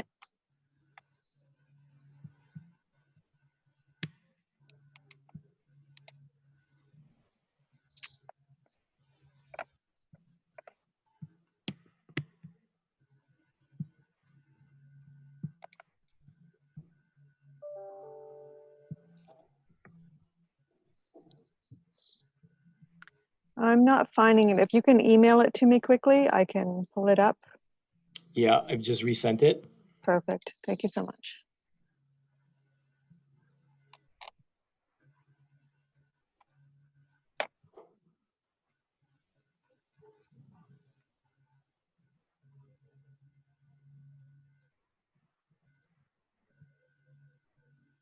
Melody, if you don't mind checking your junk mail folder, it may be there actually. There it is. Oh my God. The city's special, eh? Like, it's amazing. I've told Councillor Tierney this before. When I was the chair of the Ottawa Public Library, I needed to look up Seattle Public Library, and it would not let me look at it. You know, it's stunning. I mean, we have to be careful. There's no question about it, but sometimes it's just like kind of crazy. Well, I appreciate that. So, Melody, are you okay to load that presentation? Actually, the city's blocking access. I'm sorry. You know what? We're okay. Let's get it fixed. And what do you need to get? What time do we need to get it fixed? Caitlin. Chair, I believe we may have just enabled panelists to share screens. We did have that disabled. If Mr. Cairo is able to see if he can share his screen. If not, we might need a few minutes. Yeah, because I'm joining via web, I don't have the ability to share my screen because of the PowerPoint application. You have to make him a host for him to share his screen.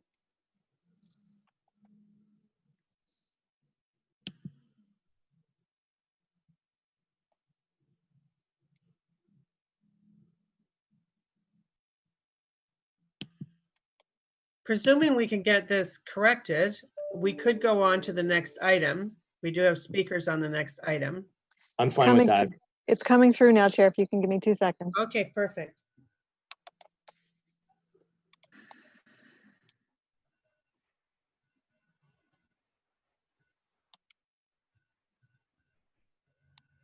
Chair, could I suggest we take a 10-minute break and give staff a chance to get this done, at the same time refresh our drinks and so on?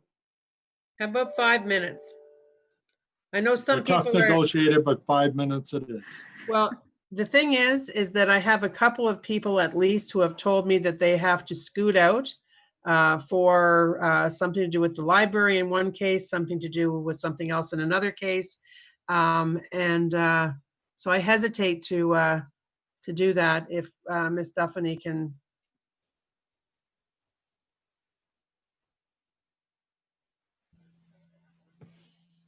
I'm good to go whenever. Okay. Today, now is whenever. All right.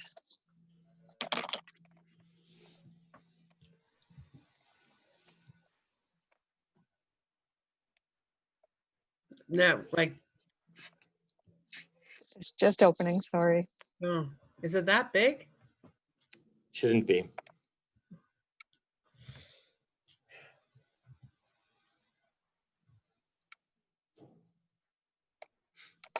There we go.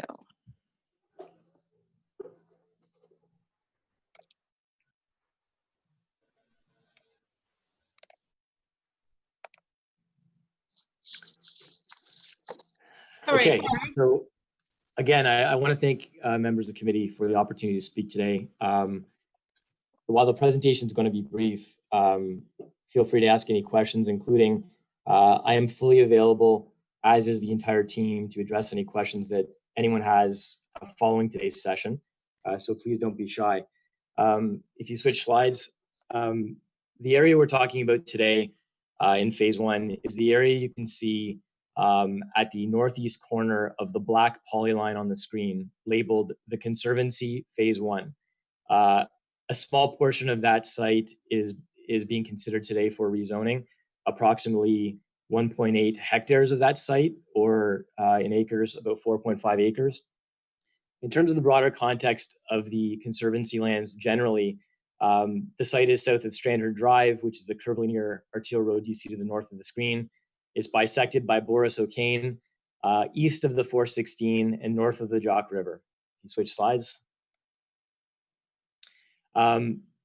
Subsequent, I guess, to a fill permit issued back in November, modifications have been made to areas that used to be part of the RVCA's floodplain. These modifications made as part of a Section 28 permit issued in November have been completed on site. You'll note that the northeast corner as part of Conservancy Phase 1 includes a small component of fill area, which prevented zoning from being approved for this community in the past. Subsequent to the filling being complete and the area being removed from floodplain as part of those modifications, today we're asking obviously for consideration of that zoning bylaw to proceed accordingly. If you switch slides. So in terms of context for what's happening on site, for those that are interested, the Jock River floodplain is one that is extraordinarily, or has been extraordinarily wide horizontally, which is interesting because it basically has taken up a very large section of land in Barrhaven, which is well positioned at the center of Barrhaven, in fact, with many uses surrounding, which I'll talk about in a minute. The slide or the image you see to the north or the top of the screen is a photo of or a representation of the floodplain that existed before modifications took place. As you can see, and I apologize for the small image here, it's difficult to portray this clearly, but there's very, very shallow a floodplain that existed on site. You can see that the lines almost overlap each other in terms of the 100-year water level line across the site and the existing grades.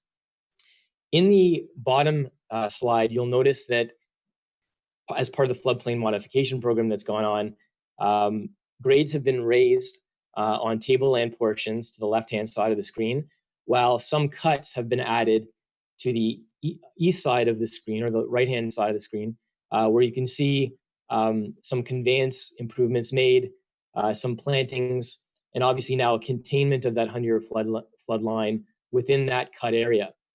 This is essentially what has happened on site as part of that cut fill program.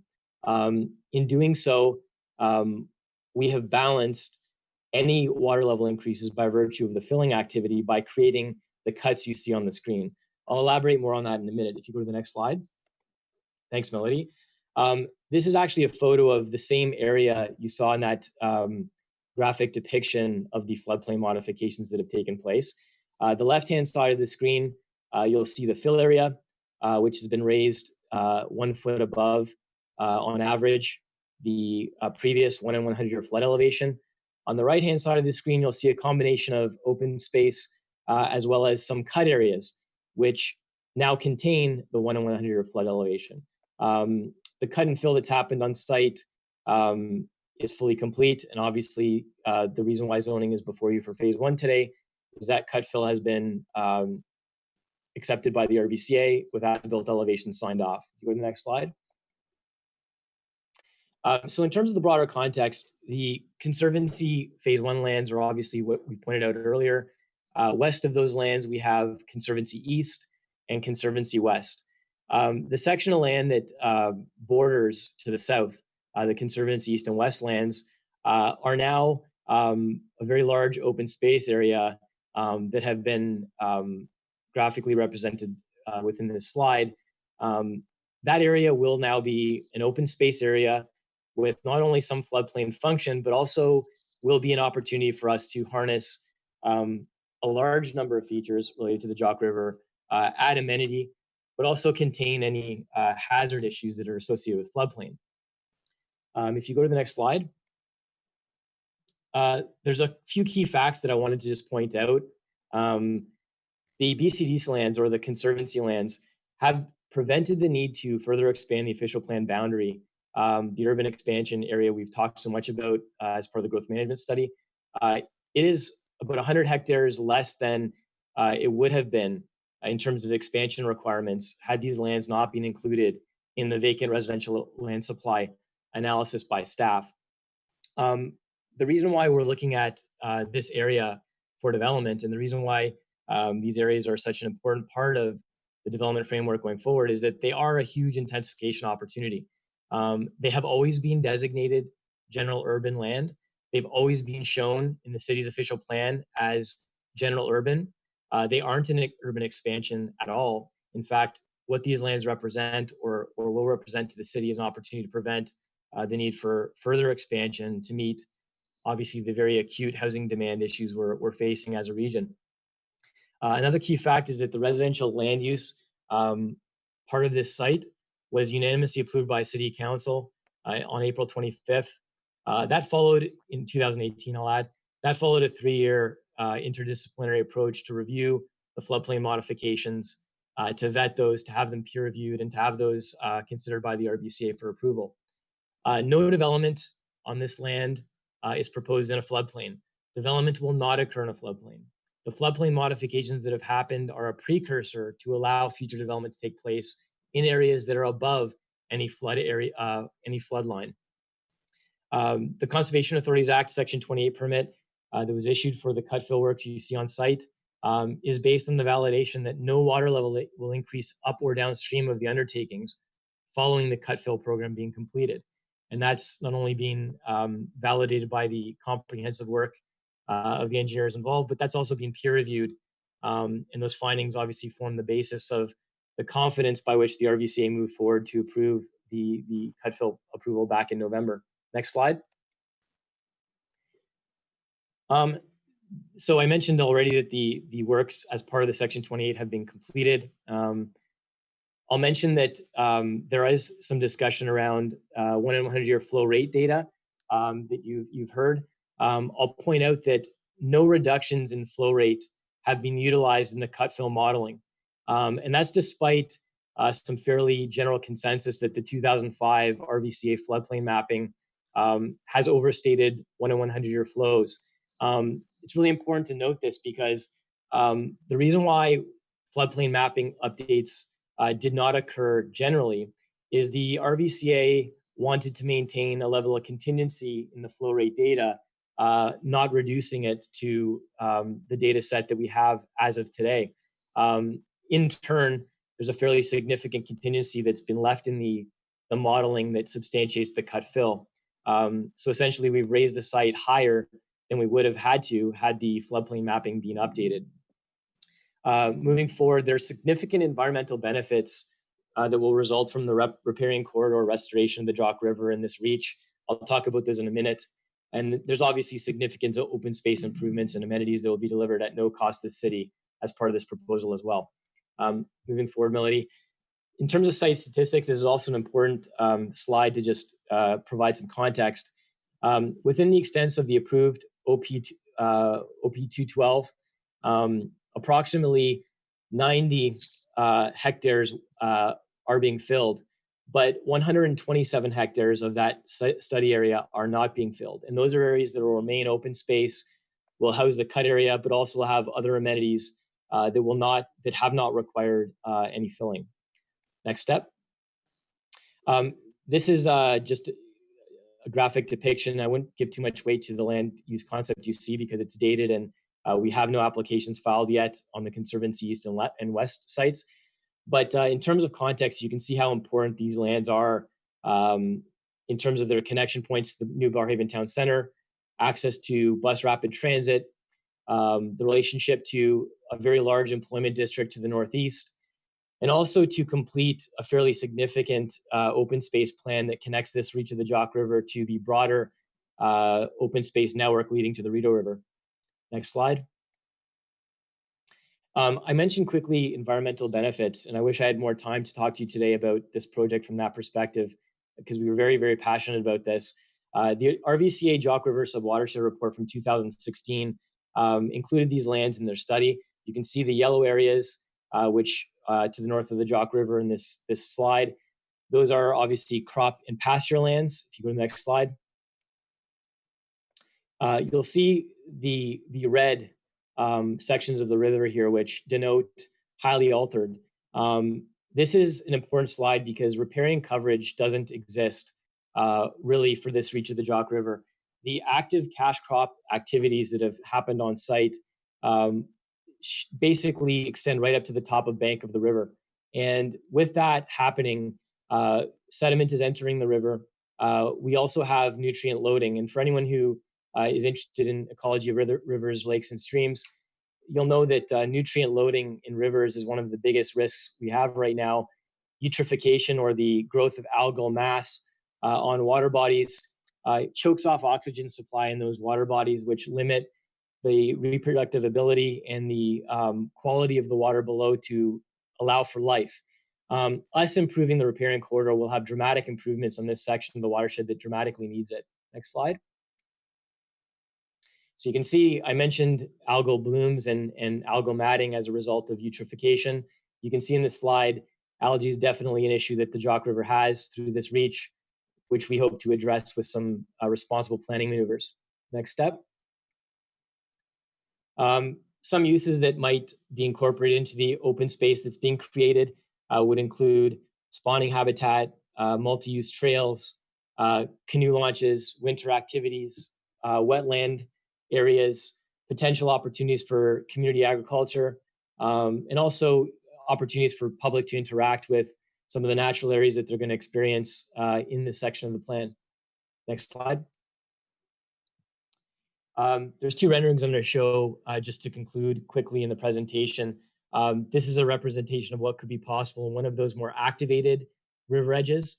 You can see here an opportunity for access to the river, an opportunity for multi-use trail, an opportunity for an activation of that river edge, which right now is inaccessible to the public. Next slide. And most importantly, creating these very, very large natural wetland areas. With the help of the RVCA and City of Ottawa staff, we hope through the establishment of this large open space area, which just it's important to note is the largest riparian project right now in the City of Ottawa in terms of urban opportunity to restore a riparian corridor. We hope to showcase some of the latest and greatest opportunities, technological and otherwise, in rehabilitating this section of the Jock River and also improving it for both the natural occupants that exist there, the existing and the future residents. And so we're very excited about this project generally, but I just wanted to share with you those slides and provide the context outside of phase one in the event there's any questions. So thank you very much. Thank you, Frank. And does anyone have any questions? I don't see any hands waving. I'll just remind you that this is part of 3285 Boris O'Kane Road zoning bylaw amendment. Councillor Brockington. Oh, no, sorry. Councillor Hubley's first. Thank you, Madam Chair. And thank you, Mr. Cairo, for your presentation. I just, first off, maybe for the benefit of the rest of the committee, what I saw in your pictures there reminds me a lot of a project that you did in my area known as Monaghan, and in particular around the wetlands known as the Monaghan Drain. You created a very similar pathway around there. You did a lot of work within the water to revegetate the area and so on. And I think it's important for people to know that I consider that one of the most popular spots within our ward now, to the point where nearby neighborhoods are asking for connections to get across to that park. They know we don't think of it as a stormwater drain anymore. It actually more closely resembles a park, and that pathway and features such as we have butterfly gardens in there. There's all kinds of things you can do with this.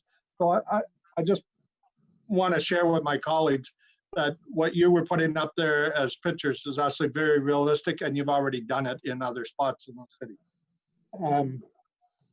also picked up on your presentation. I want you to expand a bit on that. You said that this project meant that we didn't have to add 100 acres to the urban boundary. Yeah, so to expand on that, over 100 hectares was reduced in the urban expansion requirement by virtue of eliminating the hazard that was encumbering the ability of these lands to develop previously. The reason why that's very important to staff, but also to all of us, is we're focusing intensification efforts now in a location that already has the servicing, the transit, employment that satisfies the requirement without the need to expand the boundary further. So the balanced approach supported by staff and council, I fully support. This was one effort, though, to harness some of the vacant land within the urban boundary already to prevent the need for excess growth outside the urban boundary currently. Well, we appreciate that effort because, as you know, it was quite a difficult and challenging discussion that we had on that boundary. One last point, Madam Chair, if I could. Did I notice in the first diagram that the work that needed to be done on the floodplain has already been done? So that's not what we're discussing or waiting for a review or anything of? That's correct. The floodplain modifications were previously approved in November. They were completed, they've been monitored, and they've been in place now for a number of months. We're proceeding with the zoning bylaw amendment on lands that are not within the floodplain. Okay. Thank you very much, Mr. Cairo. Thank you, Madam Chair. That's all I had. Thank you.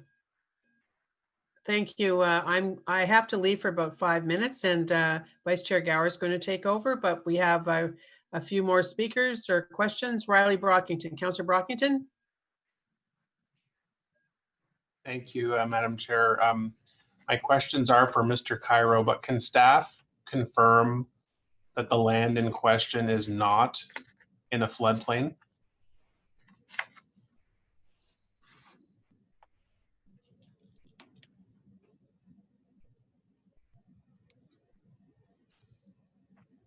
Madam Chair, yes, our staff can confirm that RVCA has confirmed that the cut and fill was conducted according to RVCA's requirements, and the post cut and fill grading and alignment meets the RVCA requirements. Therefore, the lands are subject to the zoning are not over the floodplain. Okay, thank you. Mr. Cairo, do you know what the distance is between the river's edge and the southern point of the property line to be built? It would be at the narrowest point over 100 meters through you, Madam Chair, but in some places it's significantly larger than that. Okay. And do you roughly know what the elevation difference is again between the river's edge and the southern point of the to be built properties? Finished grades through you, Madam Chair, of the property that will be built is more than 2 meters above floodplain elevation. Okay. And again, I don't know if you can answer this, but how do you mitigate risk so that your prospective homeowners that are going to buy in the development that you're going to build know that they are not susceptible for a flood? They're close to the river. It does not appear that it's a common practice for this flood to go over its banks and impact homes. But how do you as a builder mitigate risk so that your purchasers aren't going to be susceptible to damage? Thank you for the question, and through you, Madam Chair, it's a very good question, and the short answer is the elevations of the development will be consistent with most of Barrhaven. Barrhaven is generally low-lying; it's very flat. That's the reason why a large extended horizontal floodplain existed in the beginning. Our grading plan will be very commonly at an elevation shared across many new areas in Barrhaven, but moreover, the work that's been done, the grading plan that's been prepared as part of this cut-fill strategy has been thoroughly vetted There's all kinds of conservatism that's been built in, and we have absolute confidence, no doubt, that there is absolutely no risk to existing or future residents as a result of this plan. And finally, can you just elaborate for this committee the role that the Rideau Valley Conservation Authority has had in this process? Thank you. Yes, through you, Madam Chair, the RVCA is the local conservation authority that has jurisdiction in this watershed. Their mandate is to deal with all matters, among other things, floodplain related. Floodplain modifications and floodplain mapping updates and so on, site-specific adjustments, which happen all the time, are within the jurisdiction of the RVCA under the Conservation Authorities Act. Applications are filed to them. They are the approval authority. And in this case, they are the ones that approve the cut-fill program in normal course, which is what happens when cut-fill programs need to be approved. They did so, and the permit was issued under the Conservation Authority Act accordingly. Okay, thanks very much. I appreciate your presentation. Thank you. Thank you, Councillor Brockington. I saw Lily Zhu had her hand up. Lily, did you have something to add? Sorry, Mr. Chair, Vice Chair, I raised my hand up earlier to respond to Councillor Brockington's question, which already happened. Okay, thank you very much. We'll now go to Councillor Leeper. Thanks, Chair. Frank, pleasure to meet you. I don't think we've had the opportunity, so good to see you here today. I'm going to be dissenting on the item today because I have not yet had a chance to study the response that staff provided in response to Councillor McKenney's inquiry with respect to the process that led to the cut and fill permit. But I did want to hear from you. A number of questions arose with respect to the process that led to the RVCA's approval. And it's the RVCA's approval that leads us to the point today where we can consider a rezoning for this parcel. How do you respond to some of the assertions with respect to pressure that was put on the RVCA potentially by city staff or by others? You know, are you confident that we have arrived at this point today after an entirely appropriate process? Councillor Leeper, through Madam Chair, that is, or through you, Vice Chair Gower, my apologies.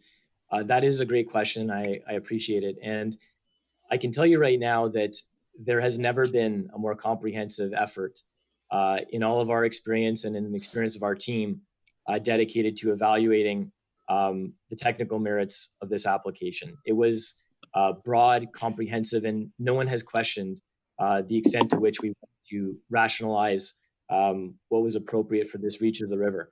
That being said, procedurally, everything happened in accordance with procedural requirements. Staff, in my understanding, was approached by RVCA to provide comments on the Section 28 permit application, which is normal course. And I will say that RVCA staff, despite some of the reports, actually recommended approval at the technical level, at a staff level, of the Section 28 permit before it was also reviewed by the Executive Committee of the RVCA. As part of that Executive Committee process, RVCA staff had requested confirmation from the city that the city had land use planning support for the application. And with all due respect to those that have asked questions, and I fully support the need to answer those questions, it's very important to ask those questions. The bottom line is staff, because of OPA 212, reiterated the support that had been given by council for this land to form part of the development in the area. So at the end of the day, I feel that staff did a good job responding to RVCA's request, and there was no pressure exerted on the RVCA board, I can assure you, that would have changed the decision. They make decisions solely based on the technical merits of applications. And in this case, they thoroughly vetted our application, and staff's response to the RVCA in writing, although it was positive, had no bearing on whether or not the application would have been approved by the Executive Committee of the RVCA. and as I say, I'm still coming to grips with that process, and I do want to read the report more thoroughly.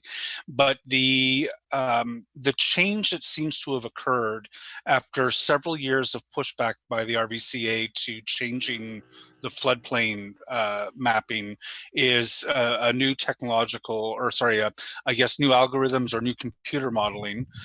Can you describe that for me? What changed in the methodology that thus led to a change in what the RVCA was willing to permit?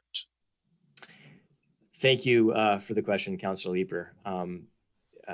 Through you, Vice Chair Gower, I'd say that this is something that I would love to speak for hours about. It's something very passionate to me, and using the best engineering practices that are available today is instrumental when we review the implications of anything, of any undertaking. And so modeling advances in water resource field have really improved over the years. But what we're talking about using the two-dimensional modeling that JF Sabourin and Associates employed on this site is not new. It's been around for over 30 years. That being said, it's new to the RVCA here in Ottawa, but it's used extensively throughout the United States, extensively in other conservation authorities, extensively in Europe. And the reason why it's used is it's the only way to accurately depict the implications of manipulations to floodplain through cut fill. Although we have rules of thumb that have been employed in the past related to what I'll call a volumetric balance, the truth is the only way to evaluate thoroughly a cut and fill and its up and downstream impacts is using a two-dimensional model. And that is because two-dimensional models allow for the movement of water in time in a very, very diverse, highly data-oriented fashion. In the past, we would use in 1D modeling cross-sections at various intervals along a river. 2D modeling allows us to take the whole topography into account and look at how water moves over time over that area at a very high resolution. So the fact that 2D modeling was employed on this site is an example of how comprehensive the effort was.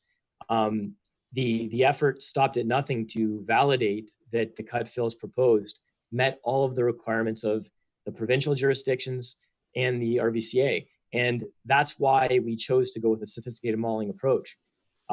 It wasn't the only approach that was used. We also evaluated the cut fills using other approaches.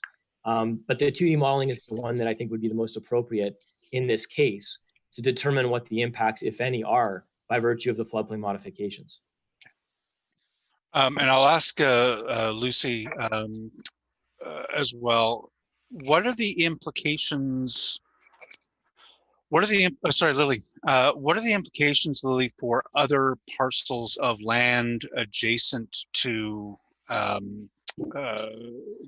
Frank's? Is this going to result in adding more lands or taking more lands out of the floodplain, I guess is the question? Councillor, Mr. Vice Chair and the Councillor, there are vacant development lands on the other side of the Jock River. So the size of those lands are much smaller than the conservancy lands. So potentially those lands could be converted or modified into developable land following a similar exercise. But it's up to the landowner to pursue that exercise and also to up to the RVCA to make that decision. And the size of those lands are much smaller. Okay. Frank, as I say, I'm dissenting today because I do need to be on more solid ground before I make a final vote at council. But I appreciate the discussion. Thank you. Thank you, Councillor Leeper. We have Councillor Hubley and then Councillor Moffat, and I'm hoping we get to Councillor Moffat. Councillor Leeper asked a question to Mr. Cairo about the procedure of conservation authorities. So Scott, I'll give you a heads up. Maybe you can just corroborate around fairness and procedure when we get to you. But Councillor Hubley, let's go to you. Thank you. I'm going to be very brief. It's just one point I forgot to mention earlier.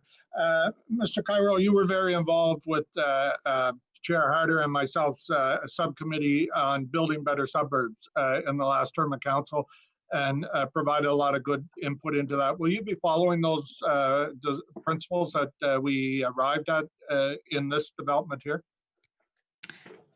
So through you, Vice Chair Gower, Councillor, the short answer is we hope to deliver something here that not only meets the Building Better Suburbs initiative, but also corresponds to the requirements of a 15-minute neighborhood, which showcases the latest and greatest in planning techniques and urban design tools. Where's Liam?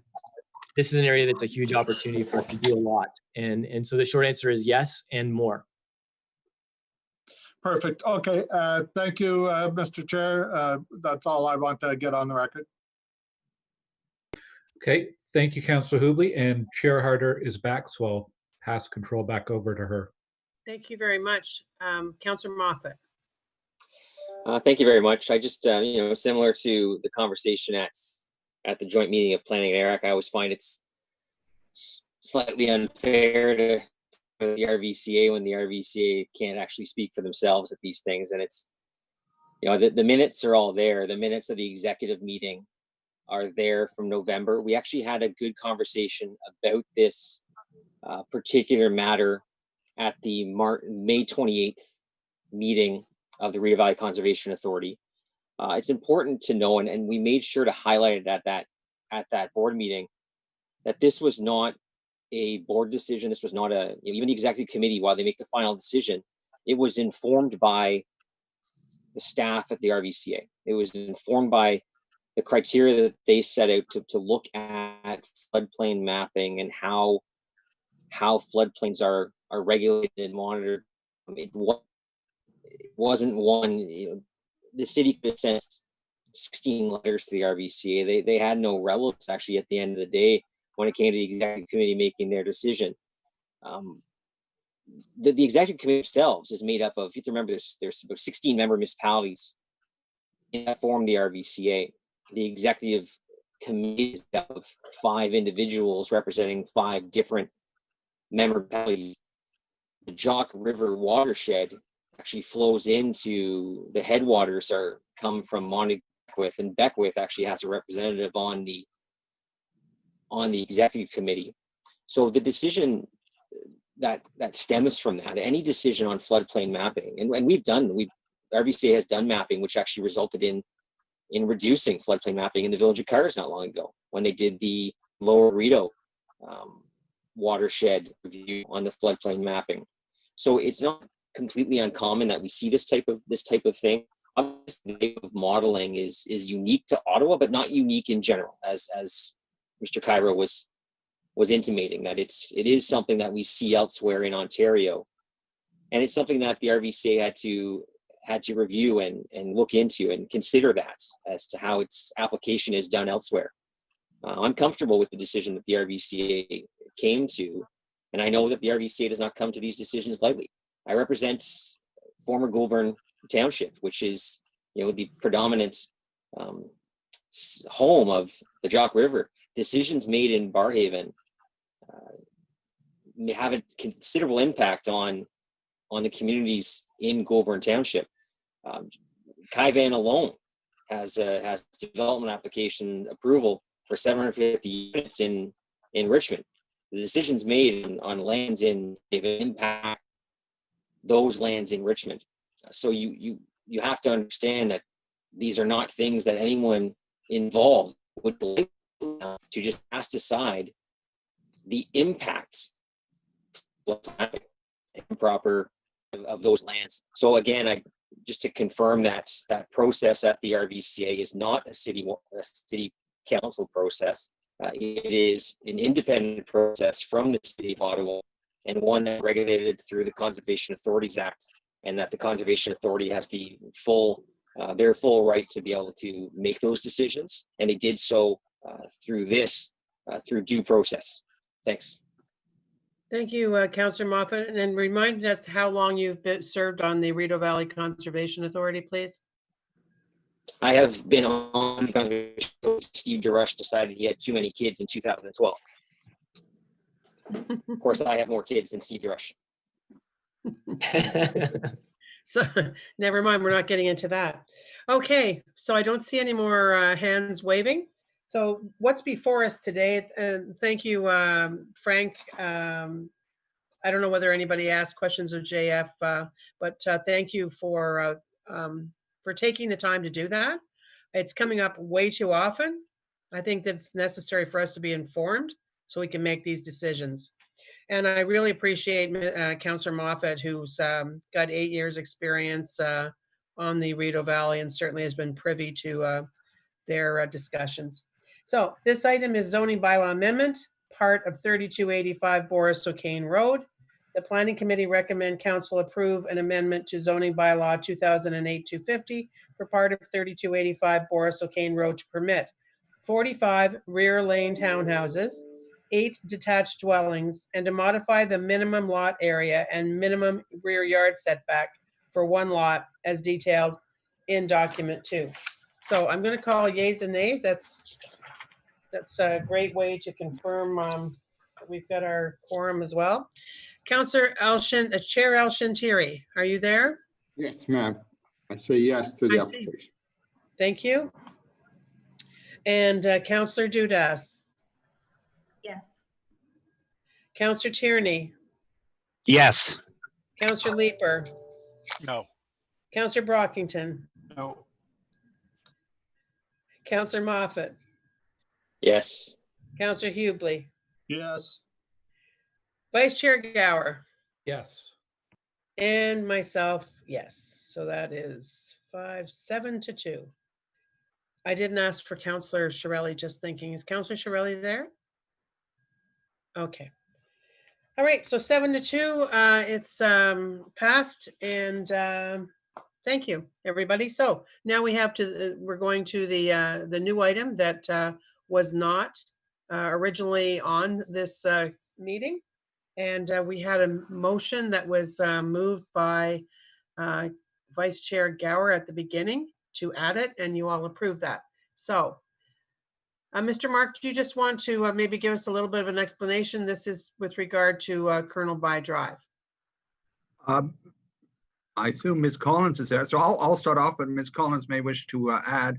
Yeah. So the city has items on the Heritage Registrar, and if someone wishes to demolish an item, they have to bring a notice to the city, and the city has 60 days after receipt of that notice to serve a notice of intention to designate. Otherwise, they can proceed with the demolition. The 60 days expires on June the 27th. When they give the notice, staff, this is really Ms. Collins' area, but staff do an assessment to decide whether or not the land should be designated. If a councillor is not, if the ward council is not happy with the staff decision, he or she can require that it come up to committee. And that is what happened in this case. Staff did not feel that it should be designated. The ward councillor, Councillor Menard, wanted it to come forward. And so a report came to Built Heritage Subcommittee with a recommendation not to proceed with a notice of intention to designate. The subcommittee defeated the recommendation.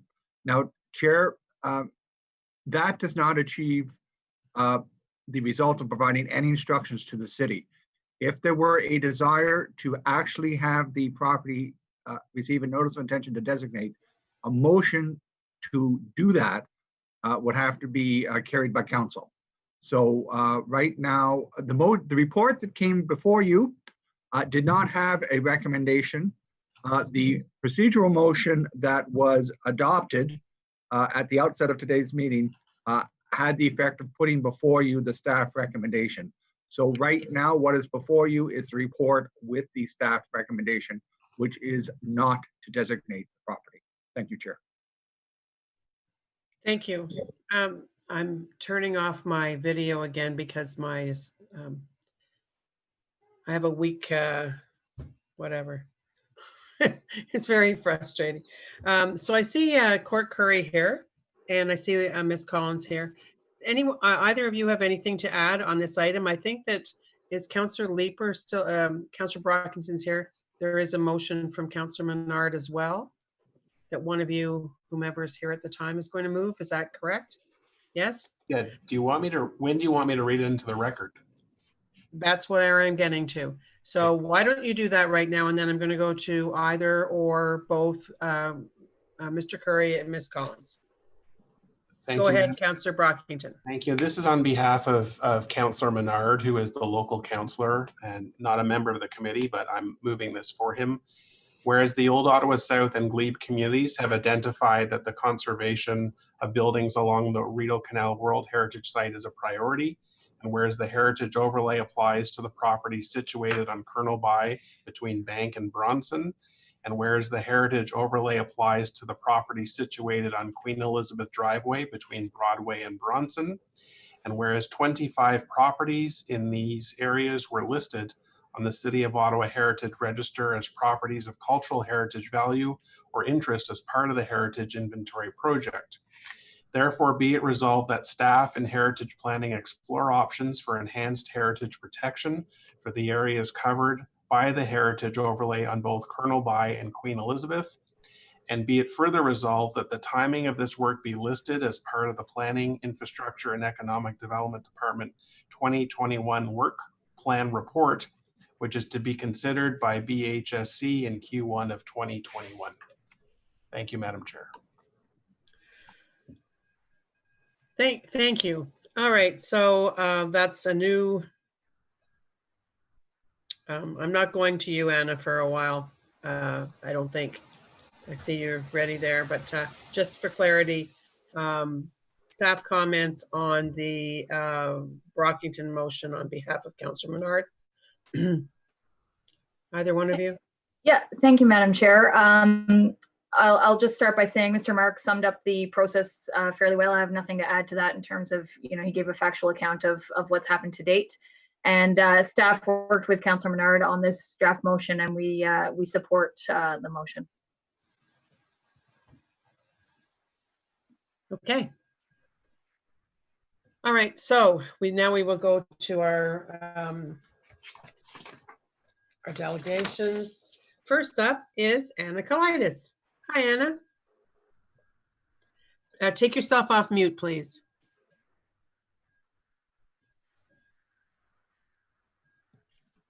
Chair, how many delegations do we have lined up for this item? Well, you have one. Does it matter? Yeah, I'm just wondering, have people left, or is it the same as before? I don't know, but this is a new item on here, so we had an agenda already. So this is one, and some people did ask for it to be later, anyways. By the way, I don't know if you knew that, but Miss Duffany did get a request from a couple of people. 1, 2, 3, 4, 5, 6, 7, 8. Okay, thank you. And then we had, as you know, we had a bunch of correspondence. Okay, thanks. So, sorry to interrupt you, Ms. Kalaitis. Where did you are? Go ahead, you have 5 minutes. Okay, Madam Chair and members of the Planning Committee. So my name is Anna Kuilitz, and I live on Sunnyside Avenue and have been a resident of Old Ottawa South for 40 years. 40.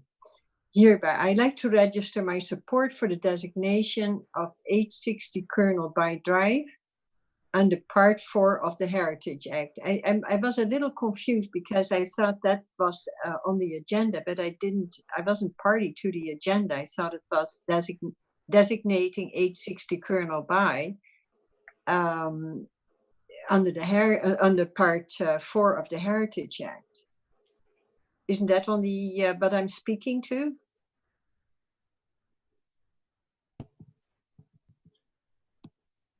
You can speak to that, Anna. Yes, you can speak to why did you come here today? That's what I want you to speak to. Okay, good, because that is my concern. And with regard to this property, I want to give you background information and context to substantiate my request. So I was co-chair, as you probably remember, Jen. I was Madam Chair, I should say, sorry. I was co-chair of the Ottawa South Planning and Zoning Committee of Ottawa South Community Association. Then the stretch of Colonel By Drive between Bronson and Bank was designated as a heritage overlay area. And this designation was in response to city staff recommendations when the house on the corner of Colonel By and Rosedale was torn down. Because according to city staff, even though it was only a heritage type of house, it narrowly did not meet designation under Part 4 of the Heritage Act. Staff commented that if there had been a heritage overlay, this 1.5-story house could have been saved. It was not a tall building, but very roomy inside and usually occupied by high-ranking foreign diplomats. And now I thought you were considering the designation under the Heritage Act of 860 Colonel By Drive. Now, 860 Colonel By Drive is a solid, quite recently renovated Edwardian-style house. And as far as context is concerned, it is the only remaining one of this revival Edwardian classicist style in the CBD heritage overlay. According to city staff report, this building also does meet the criteria of designation under Part 4 of the Heritage Act. And the Build Heritage Subcommittee voted 6-1 in favor of designating this building. So this house is known to the many people passing by on the NCC footpath, especially when passers-by come to admire the tulips along the canal. It's truly a well-used path for all who also enjoy to admire the many houses along this path that are on the Cultural Heritage Registration. It makes for a very educational walk.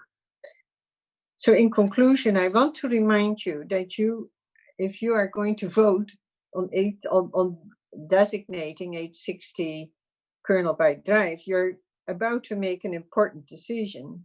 One cannot, and I repeat, cannot replace a heritage house. Once demolished, it's gone for good, forever, and will change the image of a setting, especially the heritage overlay setting. And I thank you for your attention. That's it.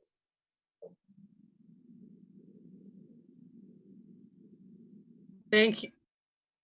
Thank you, Anna. Thanks for coming out on short notice. I don't see anyone asking questions, so thank you. We're going to go to our next speaker, who is and Councillor Vice Chair Gower. Vice Chair Gower, can you hear me, Glenn? Yes, I can. Okay, so my signal is really.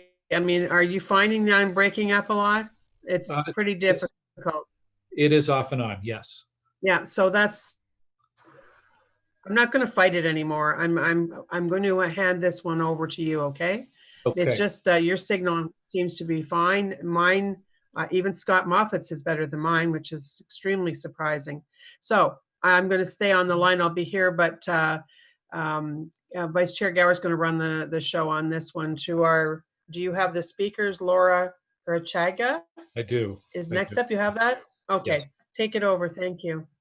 Okay, so our next speaker is Laura Urchaga. Laura, if you're on the line, you have 5 minutes for your presentation. Thank you so much, Mr. Gower. So hello, Chair Harder. I know you're still there, and Planning Committee members. Thank you for the opportunity to speak with you this afternoon. We have heard 860 Colonel By Drive referred to as a typical house, and therefore presumably not worthy of Part 4 designation under the Ontario Heritage Act. On behalf of the Old Ottawa South Community Association, I'd like to speak to that characterization. 860 Colonel By Drive is a 111-year-old home with a fine rounded porch, a 2.5-story bay window, stone sills, a truncated hip roof, and wood detailing. The majority of Ottawa homes don't reach this significant age, much less do they do so with their heritage features intact. This isn't a typical house. 860 was included in the original heritage reference list in the 1980s. Then, when the city undertook the great effort of creating the new Ottawa Heritage Register in 2016, 860 was once again selected for inclusion in that list. Out of all of the buildings in Ottawa, only about 4,000 are undesignated, but listed as being of heritage interest. As time goes on, we will have many more new buildings, but we will never have additional older heritage value buildings. 860 is one of these buildings on the register because it is of heritage interest. This again isn't typical of most homes in Ottawa. 860 Colonel By Drive is also part of a heritage overlay along the ribbon of homes that front onto an NCC path between the Bank and Bronson Bridges. As one of the oldest homes in that overlay, 860 is an important piece of it. The purpose of a heritage overlay is to encourage the retention of existing buildings of cultural heritage value. There are only 3 heritage overlay areas in all of Ottawa that exist independently of a heritage conservation district. 860 Colonel By Drive is a part of one of these overlays. This isn't typical. According to the city staff report regarding possible designation, 860 Colonel By Drive meets the criteria required for designation under Part 4 of the Ontario Heritage Act. This also isn't typical of most Ottawa homes. Significantly, the heritage professionals and city councillors that make up the Built Heritage Subcommittee and who assess many heritage applications every year voted overwhelmingly to not support the staff report, which recommended not designating 860 and allowing it to be demolished. This definitely isn't typical. Members of our community are not by and large heritage professionals, but we have advocated tirelessly for 860 because we have long known this, that 860 Colonel By Drive isn't just a typical house. Heritage resources like 860 are limited resources. Their numbers dwindle every year. This is why the Ontario Heritage Act provides for this 60-day decision period. It is appropriate to recommend that Council designate 860 Colonel By Drive at this point in the development process. The Old Ottawa South Community Association respectfully requests that you please do so. Thank you, Chair Harder, Vice Chair Gower, and members of the Planning Committee for considering our points. Thank you. Okay, thank you very much. I'm not seeing any hands raised. So Councillor Menard, I just saw your hand go up on screen. Councillor Menard. All right, thanks very much, Vice Chair Gower. And to the delegation, I'm going to be asking staff about some of the history of this, but if you could just go through the last, this has been a long-standing discussion for over 8 years now, Laura. So can you go through your own understanding of why we're here right now, without going into the sort of details of the last few days, but why we're here now with regard to this particular property and this street? Certainly. So I think at the Built Heritage Subcommittee, staff had mentioned that there was an application back in 2012. And when asked about that by Councillor McKenney, staff said that they had just put that in for background information because the 2012 application had nothing to do with this particular owner. The property's the same, but it was another owner, and I don't believe there was any community involvement in that at all. In 2012, someone came up with an idea for doing something on that property, a separate owner, and for whatever reason, they decided not to proceed, and they eventually sold the property to the current owner. And I believe it was in 2018 that the new owner originally presented a design that was very similar to 858 next door, and that never got very far either. They retracted that before it ever went to Committee of Adjustment. And then they came back with another proposal that was lower in height, and instead of 2 units, it was a single family home.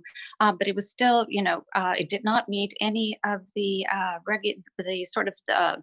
the height, massing, and everything else that's requested on a heritage overlay property. And so they went to Committee of Adjustment.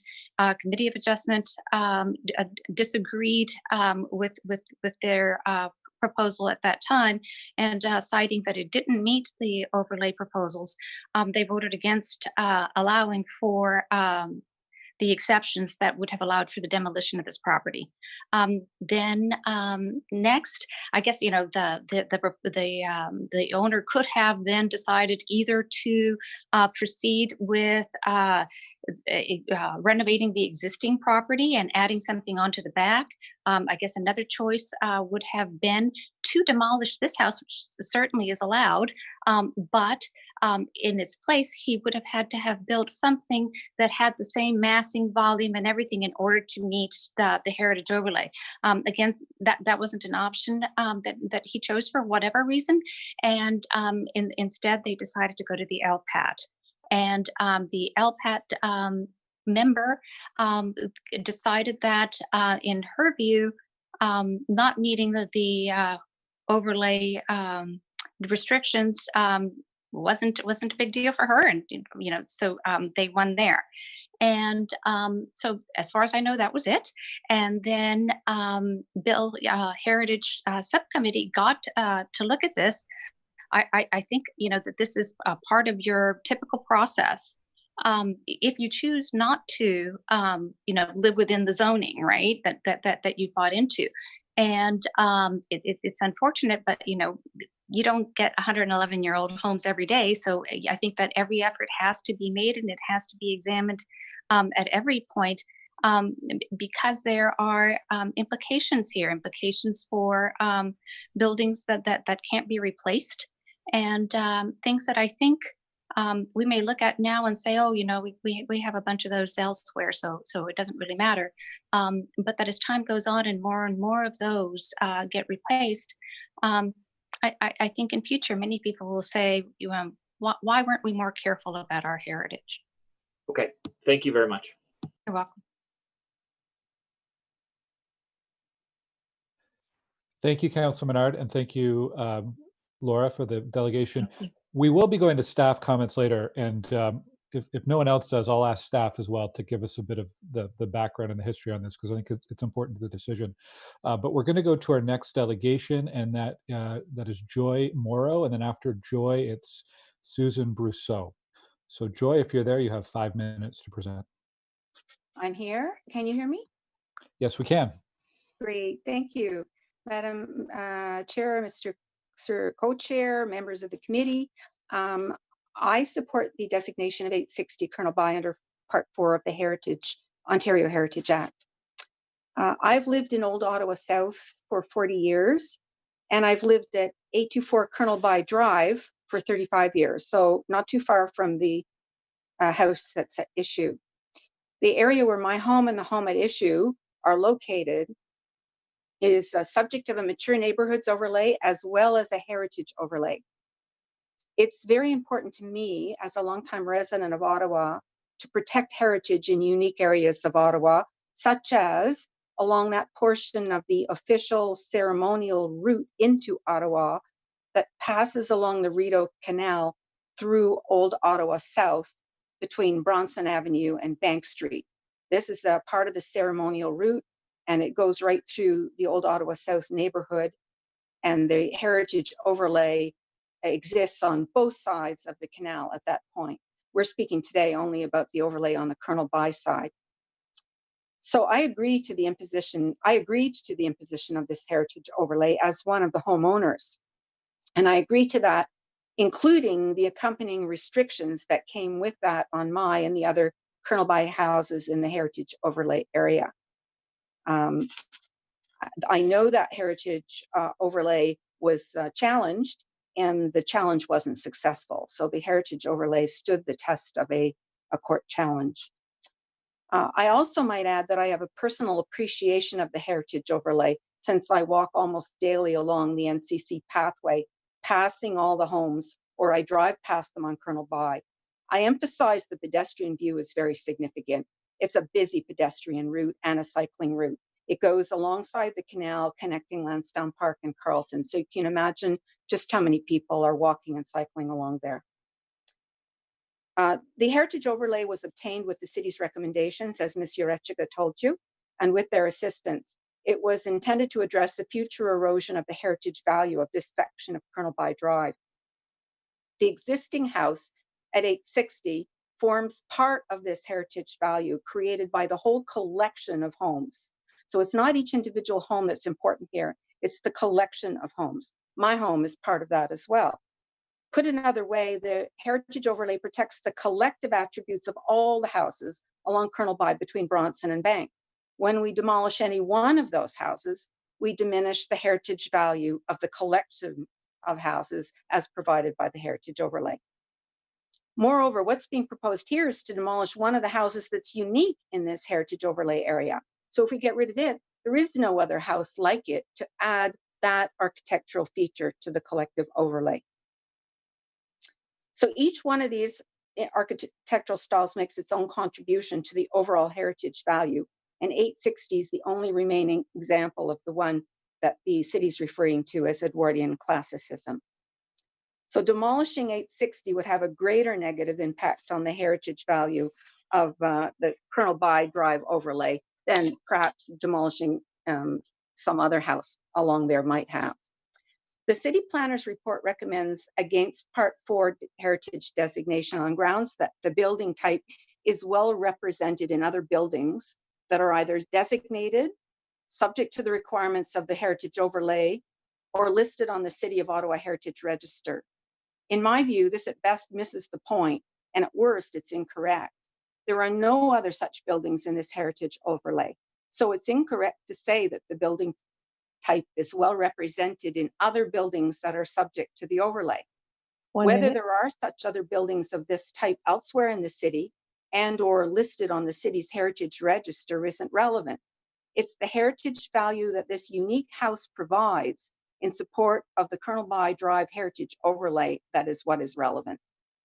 The city planner's report acknowledges that 860 meets 2 of the legislated criteria to be designatable, but the report concludes that it's not a strong candidate for designation.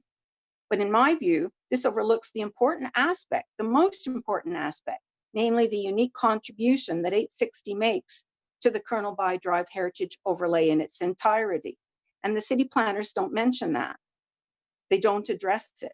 So demolition of 860 will irrevocably alter the impact of the heritage value of the collective of houses in the Colonel By Drive heritage overlay area.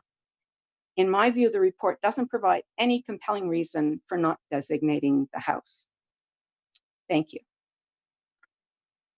Okay, thank you. I don't see any questions for the delegation. What I would like to do before we move on to our next presenter, and thank you, Joy, for that. What I would like to do is do a quick quorum check because we're not seeing all of our committee members on screen. So I'll go around the table as if we were all together. Councillor Dudas, are you still with us? Yes, I'm here. I'm just having some connection issues. Okay. Councillor Tierney? Okay. Councillor Moffat? Yeah, I'm here. Councillor Leeper? Présent. Councillor Brockington? I'm here, but leaving in 5 minutes. Councillor... Councillor Gower, Vice Chair Gower, apologies, I was on mute. I am here. Thank you. Councillor Hubley? Councillor El Shantiri? I'm here, but as you know, in the rural area, we don't have a good internet. When I leave my picture on, it just then I cannot hear you. Okay. And Chair Harder, I just saw on screen as well. Yeah, and I think that we're going to have a consideration. I think it's the wind today that's making it worse, but let's have a chat about this before the next planning meeting. Okay. Thank you, Vice Chair Gower. Okay. Thanks, Chair. You are still breaking up a bit. Our next delegation is Susan Brousseau. Susan, are you there with us? You have 5 minutes. Can you hear me? Yes, we can. Okay. Good afternoon, Madam Chair and members of the Planning Committee. I also support the designation under Part 4 of the Heritage Act for 860 Colonel By Drive. There has been a lot of interest in the property at 860. It was put on an inventory of heritage properties in the 1980s, and in 2016 it was included once again in a new heritage register. In 2012, 860 had a different owner, and there was no heritage overlay in place. Regardless, city staff had concerns about a plan to demolish the house and construct a newer development. They were concerned that the new development would not be compatible with the established character of Colonel By Drive. An agreement was reached with the owner, but in the end, the property was sold. In 2013, city staff, in cooperation with the community, initiated a zoning study which resulted in the establishment of the Heritage Overlay. This overlay is meant to protect the collective heritage value of Colonel By Drive, of which 860 is an integral part. I would like to submit that this overlay, in combination with a 60-day advance notice prior to demolition, would have tempered any pressure for staff to initiate a heritage designation for 860. 860 has a new owner with new plans. He would like to demolish the existing house and build something different from what is allowed in the zoning bylaws.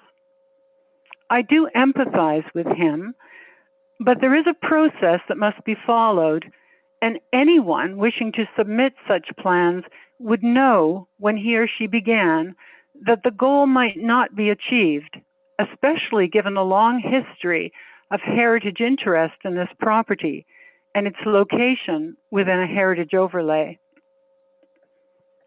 But the owner has bought a lovely property. The house is a solid building with good bones and plenty of room to build an addition in the back. It is one of the oldest homes between two bridges along a stretch of the Rideau Canal. Within this heritage overlay, it is especially unique in design and character. I live 3 blocks from the property and know it well. The house never fails to capture my interest when I walk along the NCC pathway that borders the property. It is perfectly perched under a tree canopy on the edge of a small hill, which adds to its charm. Its curved front porch and gingerbread detailing along the peaked roof line is reminiscent of a time when such attention to detail abounded in building construction. Its stone base anchors the building, the red brick adds warmth, and together with the smaller windows, give this house a friendly human scale. The 3 front windows, one atop the other, the columns and 2-tiered porches draw your eyes upward to the small pointed roof and beyond. This little gem of a home is organic, having a harmonious relationship between its various elements, and it integrates well with its natural environment. It would be tragic to lose this charming home with its warm and welcoming energy and its integrated and organic nature. Please recommend that 860 Colonel By Drive be granted a heritage designation so as to protect this building, and in so doing, strengthen the heritage overlay of which 860 is an integral part. Thank you.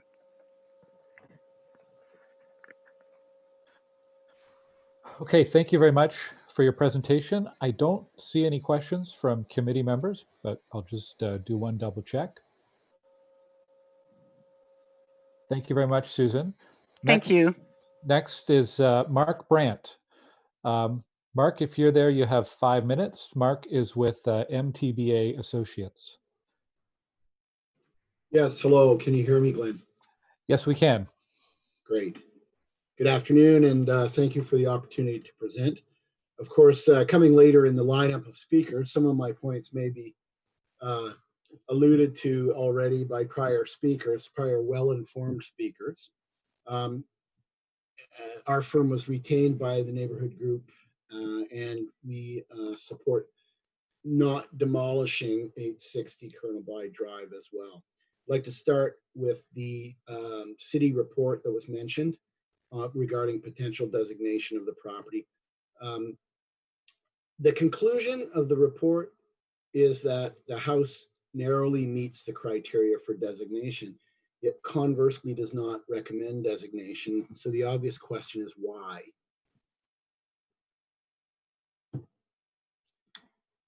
One of the reasons is that the report says that the building type is well represented in other buildings that are either designated, subject to the requirements of the overlay, or listed on the Heritage Register. But both the overlay and the register have been proven extremely ineffective in protecting the heritage that they originally sought to protect when they were enacted. And in fact, this property itself is a case of that, and therefore making it quite a unique case that merits more complete review and consideration with respect to designation. And I'll elaborate that on a sec. And on the other hand, if other similar buildings are designated under Part 4, why not this one? So the city report fails to consider these points. The report also gives other reasons for not designating, but all of these other reasons are process reasons, not heritage reasons. Buildings should, under the OHA, be evaluated for their merits based upon heritage conservation principles and guidelines. So for an example, the report says that it's inappropriate to move to designation of the property at this point in the development process. But in actual fact, the current 60-day period is precisely the time to be looking closer at potential designation. This is the very basis of the overlay requirements under the Act. The 60 days is a time to step back and reflect on the possible permanent disappearance of the asset. So to reiterate, the criteria for determining cultural heritage value and interest in the city's report, they indicate 2 out of the 3 criteria have been met. This is by the city's own heritage planning experts. Under the Act, it says if you meet 1 or more of the criteria, you qualify. So this property certainly passes the test for designation eligibility. Next, I'd like to refer to the 2019 MTBA report, which was discussed at this week's Built Heritage Subcommittee meeting, which provides another expert opinion on the building's heritage designation eligibility. Absent a heritage character statement available for this property, a preliminary perceived heritage value summary is provided on pages 16 and 17. And this report was resubmitted to this committee as well. It points out more details of the architectural values and contextual values in agreement with the city's own admission that it scores yes to those 2 of the 3 criteria under the Act, and further reinforcing the degree to which it meets this test for designation eligibility. In this discussion, it points out a dozen or so significant attributes, including the 3-story projecting square bay, or 2.5 stories as it's been referred to, and a rare, unique, large, rounded porch, which has also been referred to. These are points that are not discussed in the city report. And then on page 9, under discussion of the eclectic style of the dwelling, the 3-story bay is a characteristic of the heritage overlay. It notes that 860 is the last of this type on this ridge overlooking the canal. And the rounded porch, which is shown on page 9 in the middle right-hand photo that you see before you, from a unique angle that allows insight into its rare form. That's not apparent currently because of the overgrown adjacent vegetation. Incidentally, section 60 of the applicable zoning bylaw defines heritage overlay for this property, for this overlay, as all of them, is applied in order to encourage the retention of existing heritage buildings by offering zoning incentives to reuse the buildings and to preserve heritage character of the original building. So I ask, How has the city encouraged the retention of the existing heritage buildings in this case? How has the city offered zoning incentives to reuse the buildings in this case? We see it as a failing of responsibility to the community. So in conclusion, the standards and guidelines for the conservation of historic places in Canada, to which the City of Ottawa subscribes. Mr. Brandt, dictates that- please wrap up your presentation. Okay, so the standards dictate that all avenues should be pursued before demolition, and with the right incentives, which are a tenet of the overlay, this is entirely achievable for the property. And the owner can be provided with a contemporary enlarged existing building, preserving character while providing for the current needs. And otherwise, the further character erosion of the neighborhood, and especially this ridge area, that demolition here will bring flies in the face of the very tool that was brought to bear by council to save that character. And it's the very Okay. foundation of the Thank you, Mark, for your presentation. I don't Thank see any you. hands up from our committee members. So thanks very much, Mark. We have 3 more delegations registered for this one. I believe the next 3 are all representing the applicant. And the first one of this group is Shane Curry, who's the owner. Shane, you have 5 minutes.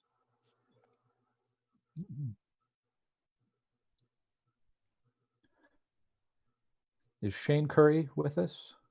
Yes. Okay.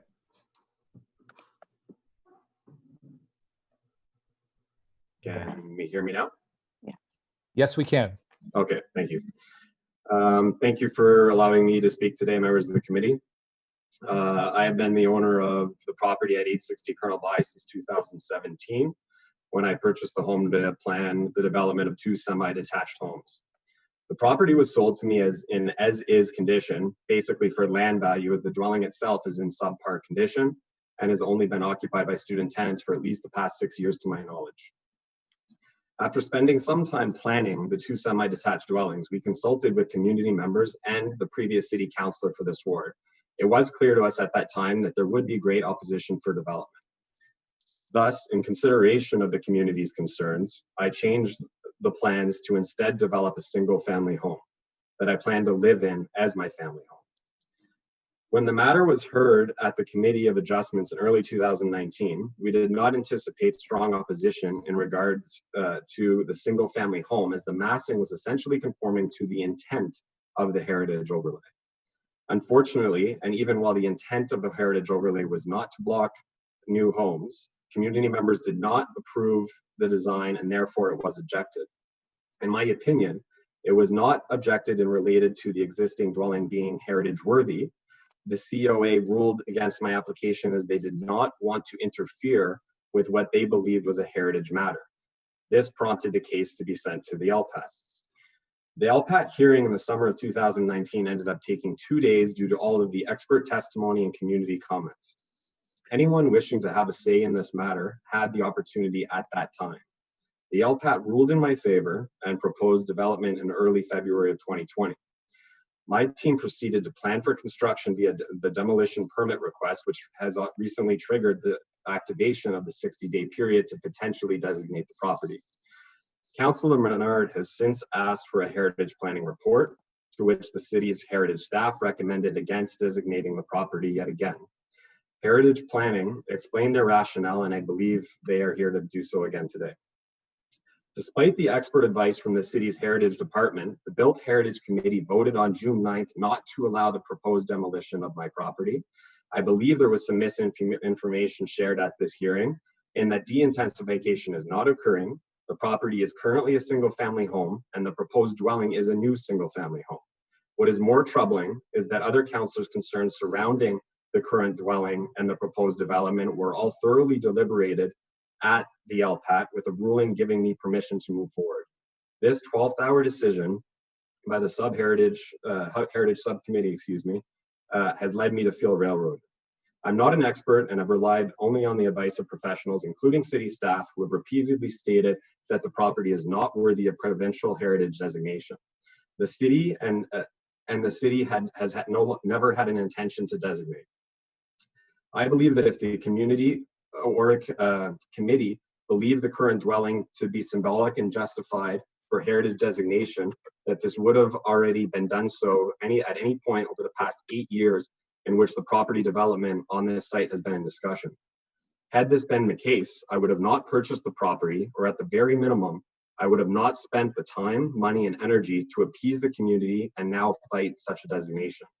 Instead of being over $100,000 in debt because of these designs and various LPAT and appeal processes, I could only perhaps, instead of have done an interior renovation on the property. I find any potential designation of the property now at the strike of midnight to be unfair and unjust to my right as a right to build, following many hours of community meetings and a tribunal decision which ruled in my favor. I have respected every step of due process in regards to the construction of my new home. On a personal, I'm just wrapping up, thank you. Just on a personal level, I'd like to note that I'm not building this property as an investment.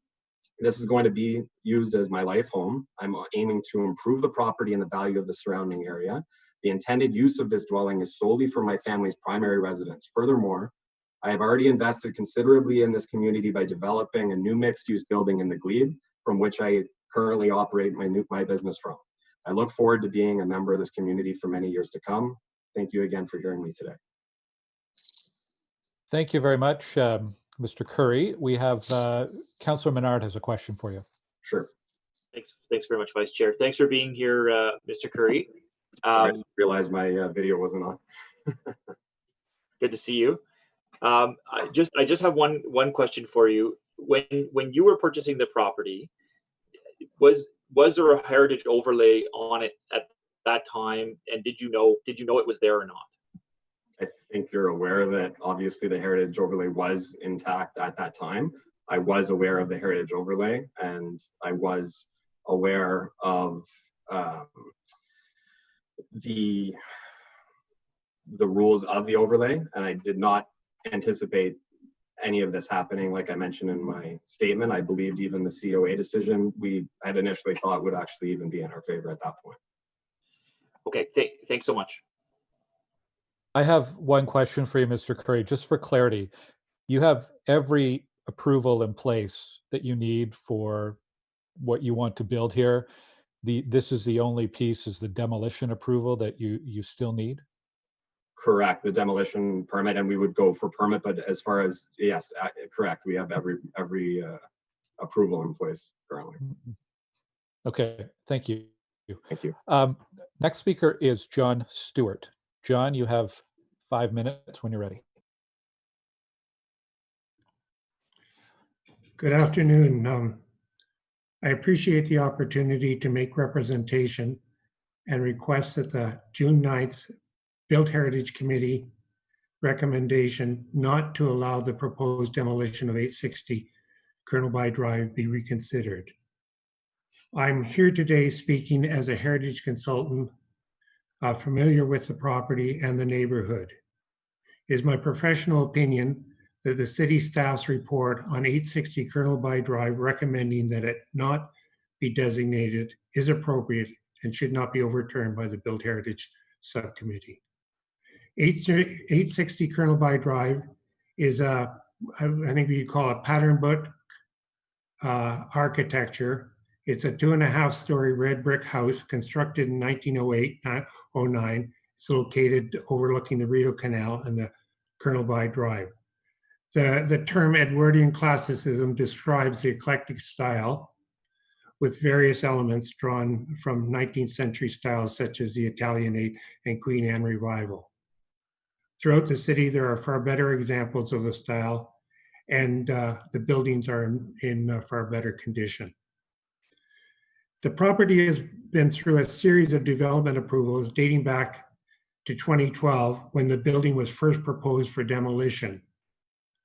At that time, city staff prepared a heritage survey and evaluation, assigning a minimum score for proceeding, and because the score was so low, they chose not to proceed with designation. Their decision was supported by an outside evaluator who concluded that the city score was overly generous in terms of design and context and recommended that the score should be even lower. In 2013, as a result of a zoning study, this section of Colonel By Drive between Bank Street and Bronson Avenue was rezoned to apply the heritage overlay under section 60 of the zoning bylaw. The overlay was proposed as an alternative to creating a heritage conservation district. In 2017, the property was listed. In 2020, LPAT overturned the 2019 Committee of Adjustment decision and granted a variance to the heritage overlay. The decision was based partially on the evidence provided by city staff's testimony at the LPAT hearing.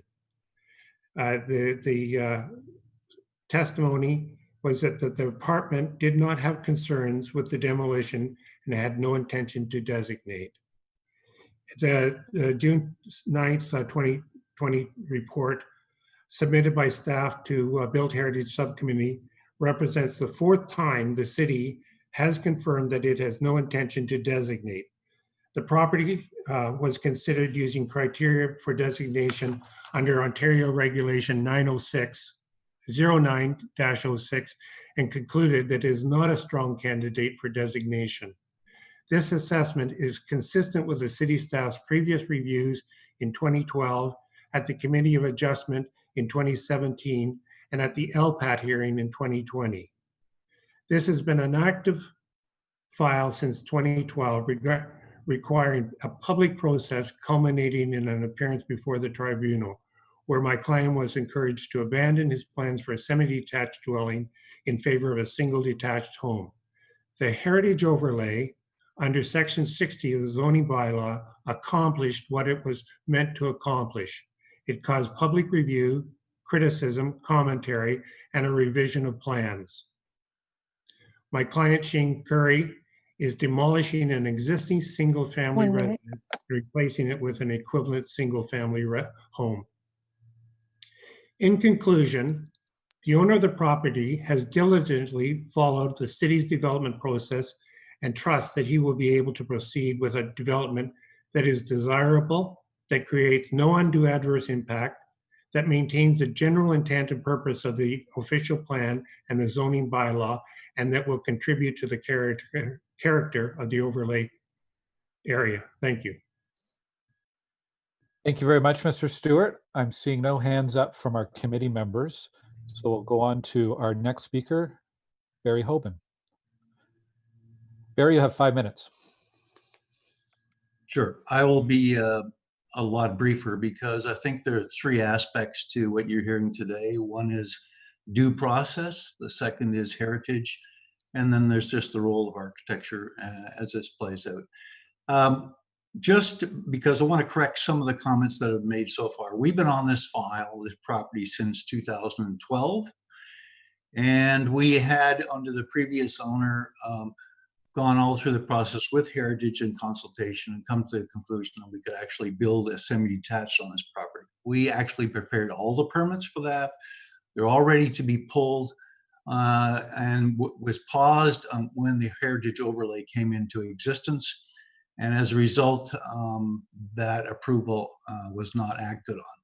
But let me just back up and just say that as an architect and someone who lives actually 3 doors from the existing property, I'm looking at it right now, that really we would not have proceeded with any new development unless we were encouraged to do so.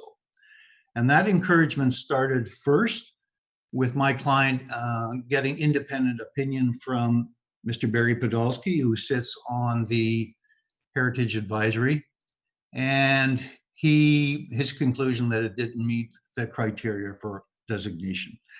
Then we met with city staff, and through all the time that we've been on the file, we first came forward with the semi-detached. As I said, it stopped. It went to a new owner. We looked at a larger single. Then it went to a third owner, which is Mr. Curry.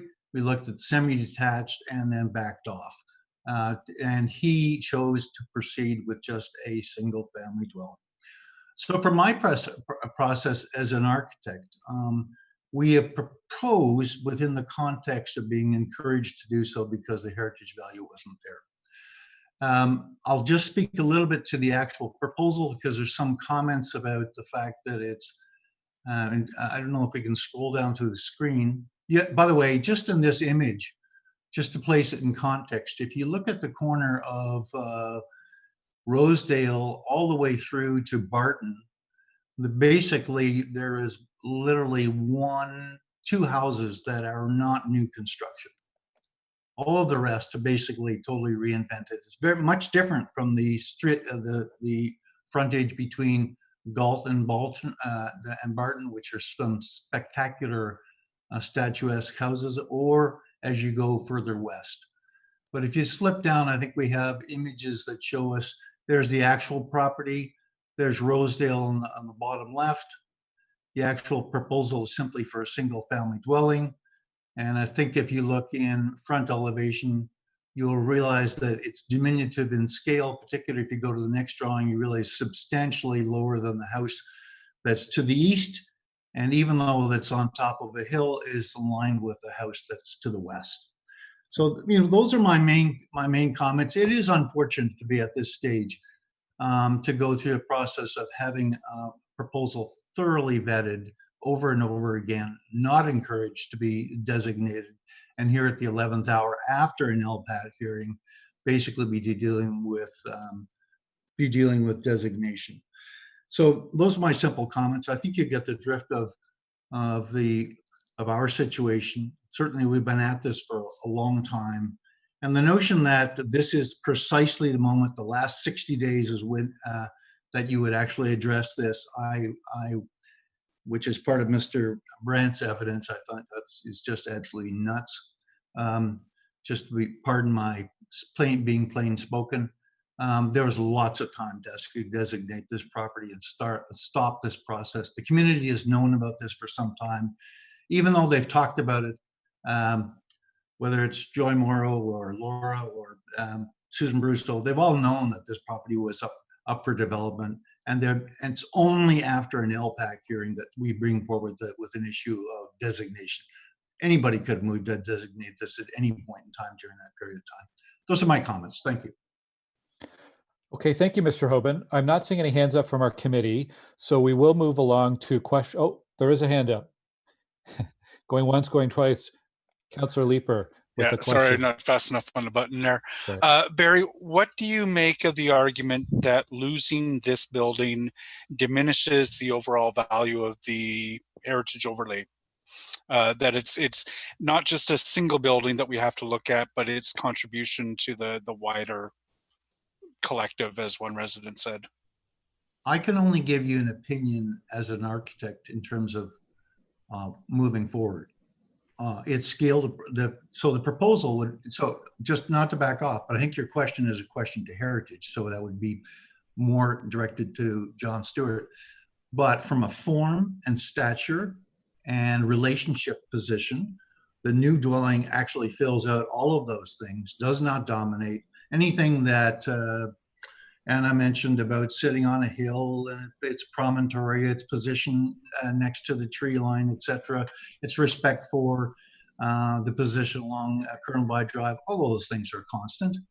It's a new build, and when I think it was Laura suggested that someone could come along and actually design a building that sort of looked like the previous building, like red bricky, and therefore that would be more compatible, even though it was not the original building.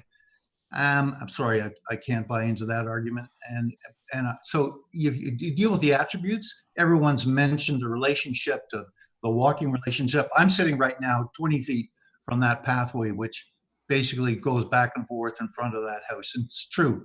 It's a wonderful piece of public realm, not dominated by a street. And during the period of COVID, it's been used extensively by people walking their dogs and or getting exercise.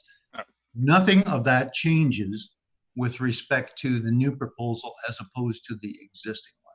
So I think if you're going to press the Heritage button a little bit harder, I believe John Stewart's the guy you want to talk to. All right, thanks, Barry. Thank you, Councillor Leeper. I would like to go to questions for staff, and I know councillors may have questions. I had a question for Leslie Collins, because we have heard a number of different definitions of a heritage overlay, and I think there's a lot of confusion as to what a heritage overlay is. This property is not in a heritage conservation district. It is under a heritage overlay. Can you explain what a heritage overlay is and what it does do and what it doesn't do from a planning perspective. Thank you, Mr. Vice Chair. I think the key point that has perhaps a little bit of misconception here is that a heritage overlay is a heritage conservation district and that it is about the collective. The heritage overlay is truly a zoning tool. It's a fairly blunt zoning tool that is intended to protect sort of overall character in terms of massing, scale, form of buildings, setbacks, those sorts of things. It does not protect the buildings themselves, and it does not sort of protect the collective of buildings and their collective heritage value. So I think that's the difference. It doesn't protect against demolition. It simply protects against, not against, it protects the character of a neighborhood in terms of what goes in its place, which is why if you are varying height, massing, scale, you require variances from the Committee of Adjustment. Okay. I hope that clarifies. I think so. So I'm not seeing any hand ups from councilors, so I just want to check to see if there's, oh, there are questions. Councillor Menard, questions for staff. Go ahead. Yeah, I mean, if there's no other questions by committee, I'll jump in. I just wanted to first just clarify on the process, because the process is important here. Respecting what's gone on already, you know, in the last 6-8 years, according to process and procedure, I've followed it by the book because I want to be sure we get the facts on this. With the demolition application, we have 60 days to review the property. When I talked to staff about this, they said that we have an option of bringing forward a report. And so I said, well, I haven't been on this file. I'd like to, through my staff, make sure that we get all the information on this. And it's not disagreed with staff in any way, shape, or form. It's that we need to see if this merits designation or not. And if it didn't meet merit designation, it would not have come back to the Built Heritage Subcommittee. It would not have come forward. But it did merit designation as a heritage property, which is why the Built Heritage. So I need to correct, because I'm not disagreeing with staff at all in the process. Certainly just wanted to see whether this merits designation or not. And I had made that clear as well to Mr. Curry that, you know, my support on this is really going to be weighed based on whether it meets designation or not. In this case, it's a bit of a difficult situation because there's been the process, but that's how our process works, is that the 60-day notice is triggered, and that's why the overlay is there. So I guess my questions to staff would be around the motion I've put forward. Residents and city staff have worked very hard to create the heritage overlay and get it passed. Can you just describe, staff, why you support the motion that I've brought forward, and how that may help us in the future, regardless of what happens with 860, how it can help us in the future to further protect this area, which there is obvious value in?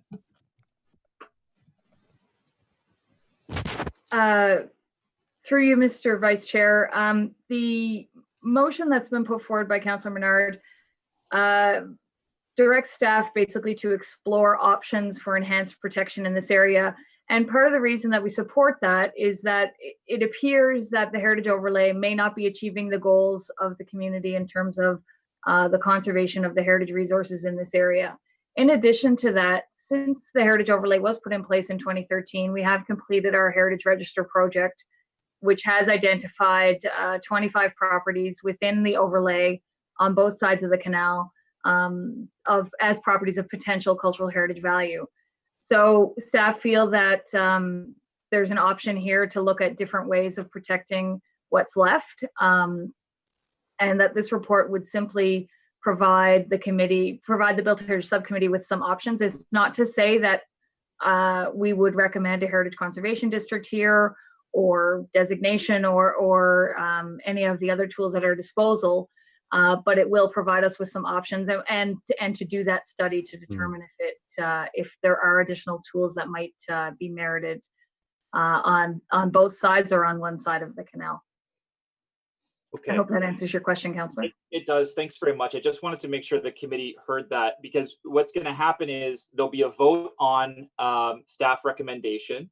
If staff recommendation passes, then it passes. And we'll also have this other motion from myself, which I think it's important to pass. If the staff recommendation doesn't pass, then the next logical step is to designate the building. So that, in terms of just today and procedure, that's my understanding of how that would go. I guess to staff as well, can you just describe to planning committee why the building itself narrowly meets the two designation criteria, just why it meets those two criteria for designating it a heritage property? Sure, through you, Mr. Vice Chair. As you would have seen in the staff report, staff have determined that the property is a representative example of Edwardian classicist architecture, which was a common common architectural style used for domestic architecture in the early 20th century in Canada. Similar features that the other heritage professionals on the call have mentioned over the last hour or so.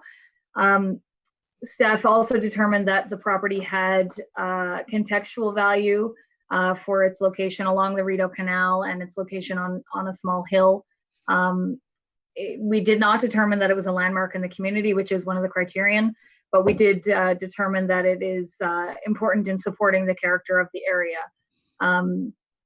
The building is a typical example of an upper middle class house that would have been constructed in Ottawa in the early 20th century in neighborhoods like the Glebe and Ottawa South, which were sort of part of the growing suburbs at that in the early 20th century. So those are the two main values that staff felt that applied to this building. That being said, we did determine that it's not a strong candidate for designation, and that's because not only because there are other buildings of this type or style, but also because normally the city, for a Part 4 designation, in order to maintain the integrity of our designation program, we look for very strong candidates for designation. We look for buildings that have, usually meet all three criteria, or if they don't meet all three criteria, they meet two of them quite strongly, as opposed to marginally in our professional opinion.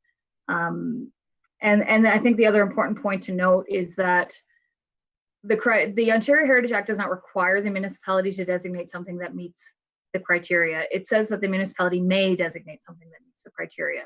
And there are often other issues at play that may mean that a building is not a good candidate for designation. So I hope that answers the question. Yes, thank you very much, Chair. I'll cede the floor for now. Thank you, Councillor Menard. Councillor Moffat has a question for staff. Thank you very much, Mr. Vice Chair. Just a question to staff. There was the way the process generally works for designations that don't meet criteria, that don't get recommended for approval, is that staff have delegated authority to undertake such decision. It's not normal that they would rise to the level of committee unless the councillor or the chair of the committee or subcommittee requested that such a thing come forward. So we at Build Heritage Subcommittee, and I've been on it since another committee I've been on since 2012, we get reports on this specific matter. So we get reports on designation refusals. Just curiosity for Leslie, and you might not remember this specific one, but not the report that we had just this past Tuesday, but the previous report from last year on designation refusals, 1 Renfrew Avenue, very similar nature in terms of the report structure to this one and the basis for refusal. The only difference would be that it wasn't brought to committee by the council. So can you just explain how that would compare, the decision on 1 Renfrew to the decision at 860 Colonel By? Through you, Mr. Vice Chair, I wasn't specifically involved in the research and evaluation of 1 Renfrew, but I can explain it process-wise. That property, we received a request to designate an application for designation from a member of the community. And then staff evaluated the property against the criteria, the same criteria that we use for this, and determined that it was not worthy of designation. We would have just responded to the property owner to the applicant and informed them that staff would not be proceeding with the designation report. And then it comes forward as part of that designation refusals report that is required twice a year to the Built Heritage Subcommittee. So I can't really speak to how it met the criteria, so I apologize there. No, that's fair. I mean, from the report, you can tell that it met some of the criteria. It had the arts and crafts movement. However, there were more impressive examples of the Tudor style in the community, similar in nature to 860 Colonel By, that there were characteristics, but they were better examples that were already designated. It also had characteristics, some cultural impact as well, but not enough warrant designation under Part 4 of the Heritage Act. Very similar in nature to what we're dealing with 860 Colonel By. So I just wanted to make sure that members of the committee are aware, that the public is aware that this is not uncommon, that staff do often deal with requests for designation, that the criteria can be subjective, and that there are some that aren't slam dunks and they do just get set aside and they don't get designated and they don't come to Built Heritage Subcommittee for a reversal of the staff position. So thanks for that. Okay, thank you, Councillor Moffat. I wanted to just say a quick thing about the heritage overlay. It was a line I noticed in the report from Mr. Brandt, who presented earlier. And the report contained a line that I thought was really instructive to this decision here. Heritage overlay is a mechanism to manage change, not to avoid or legislate out of change. And this speaks to process, and this speaks to exactly what the heritage overlay is. I'm going to be supporting the staff recommendation that designation is not warranted here. I think we always have a balance in heritage. We always have to make sure that when we're looking at designation that we're telling a real story, that we're designating because the building is related to the context of the community, the history, the architecture. As we've heard from staff, this particular building barely meets the criteria. And I think it's falling into that balance of heritage being used not to prevent unwanted buildings rather than to actually support something to tell a true story. So I'd urge my committee members to support staff on this as well. We have the motion from Councillor Brockington moved on behalf of Councillor Menard. So let's deal with that one first. And so this is, yes, the therefore be it resolved, which is for staff to, well, it's in front of you. Is this motion carried by the committee? Can I just ask a quick question on staff on the motion? Vice Chair? Yes, Councillor Hubley. Obviously, this is something being added to your work plan that's already been approved. Does that cause you any difficulty? Like, do we need to find offsets if approved? I'll respond to this one. The motion before you has a request to bring forward as part of our departmental work plan in winter 2021, a prioritization of where this would fall within our work plan. As members know, we are currently undertaking the Centertown Heritage Conservation District Plan.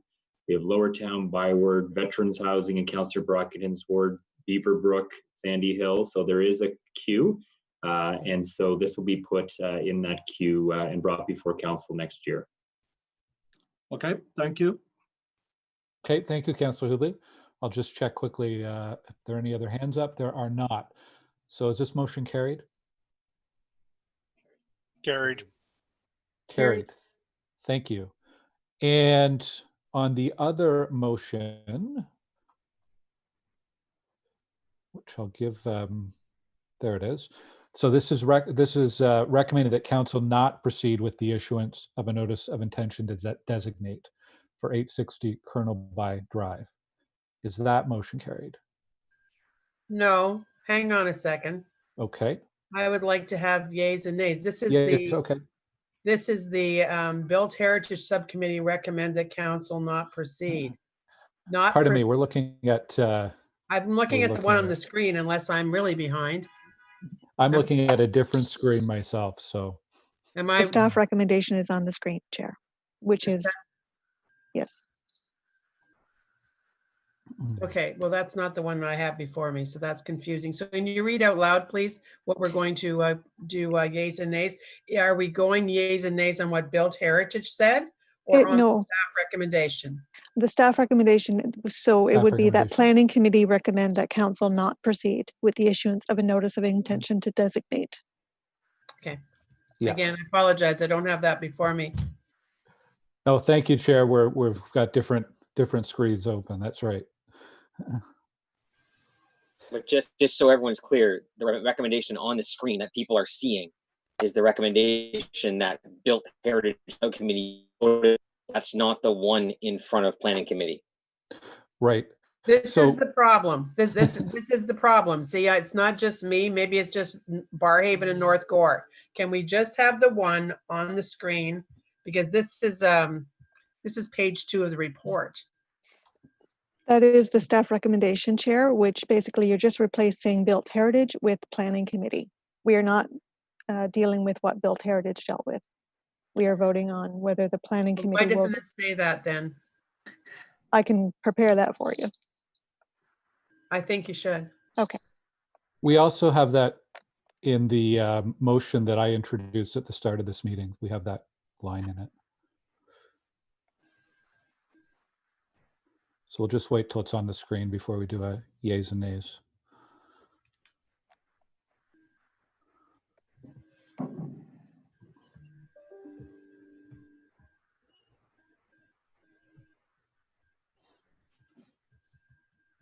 So you're just looking at the very last sentence.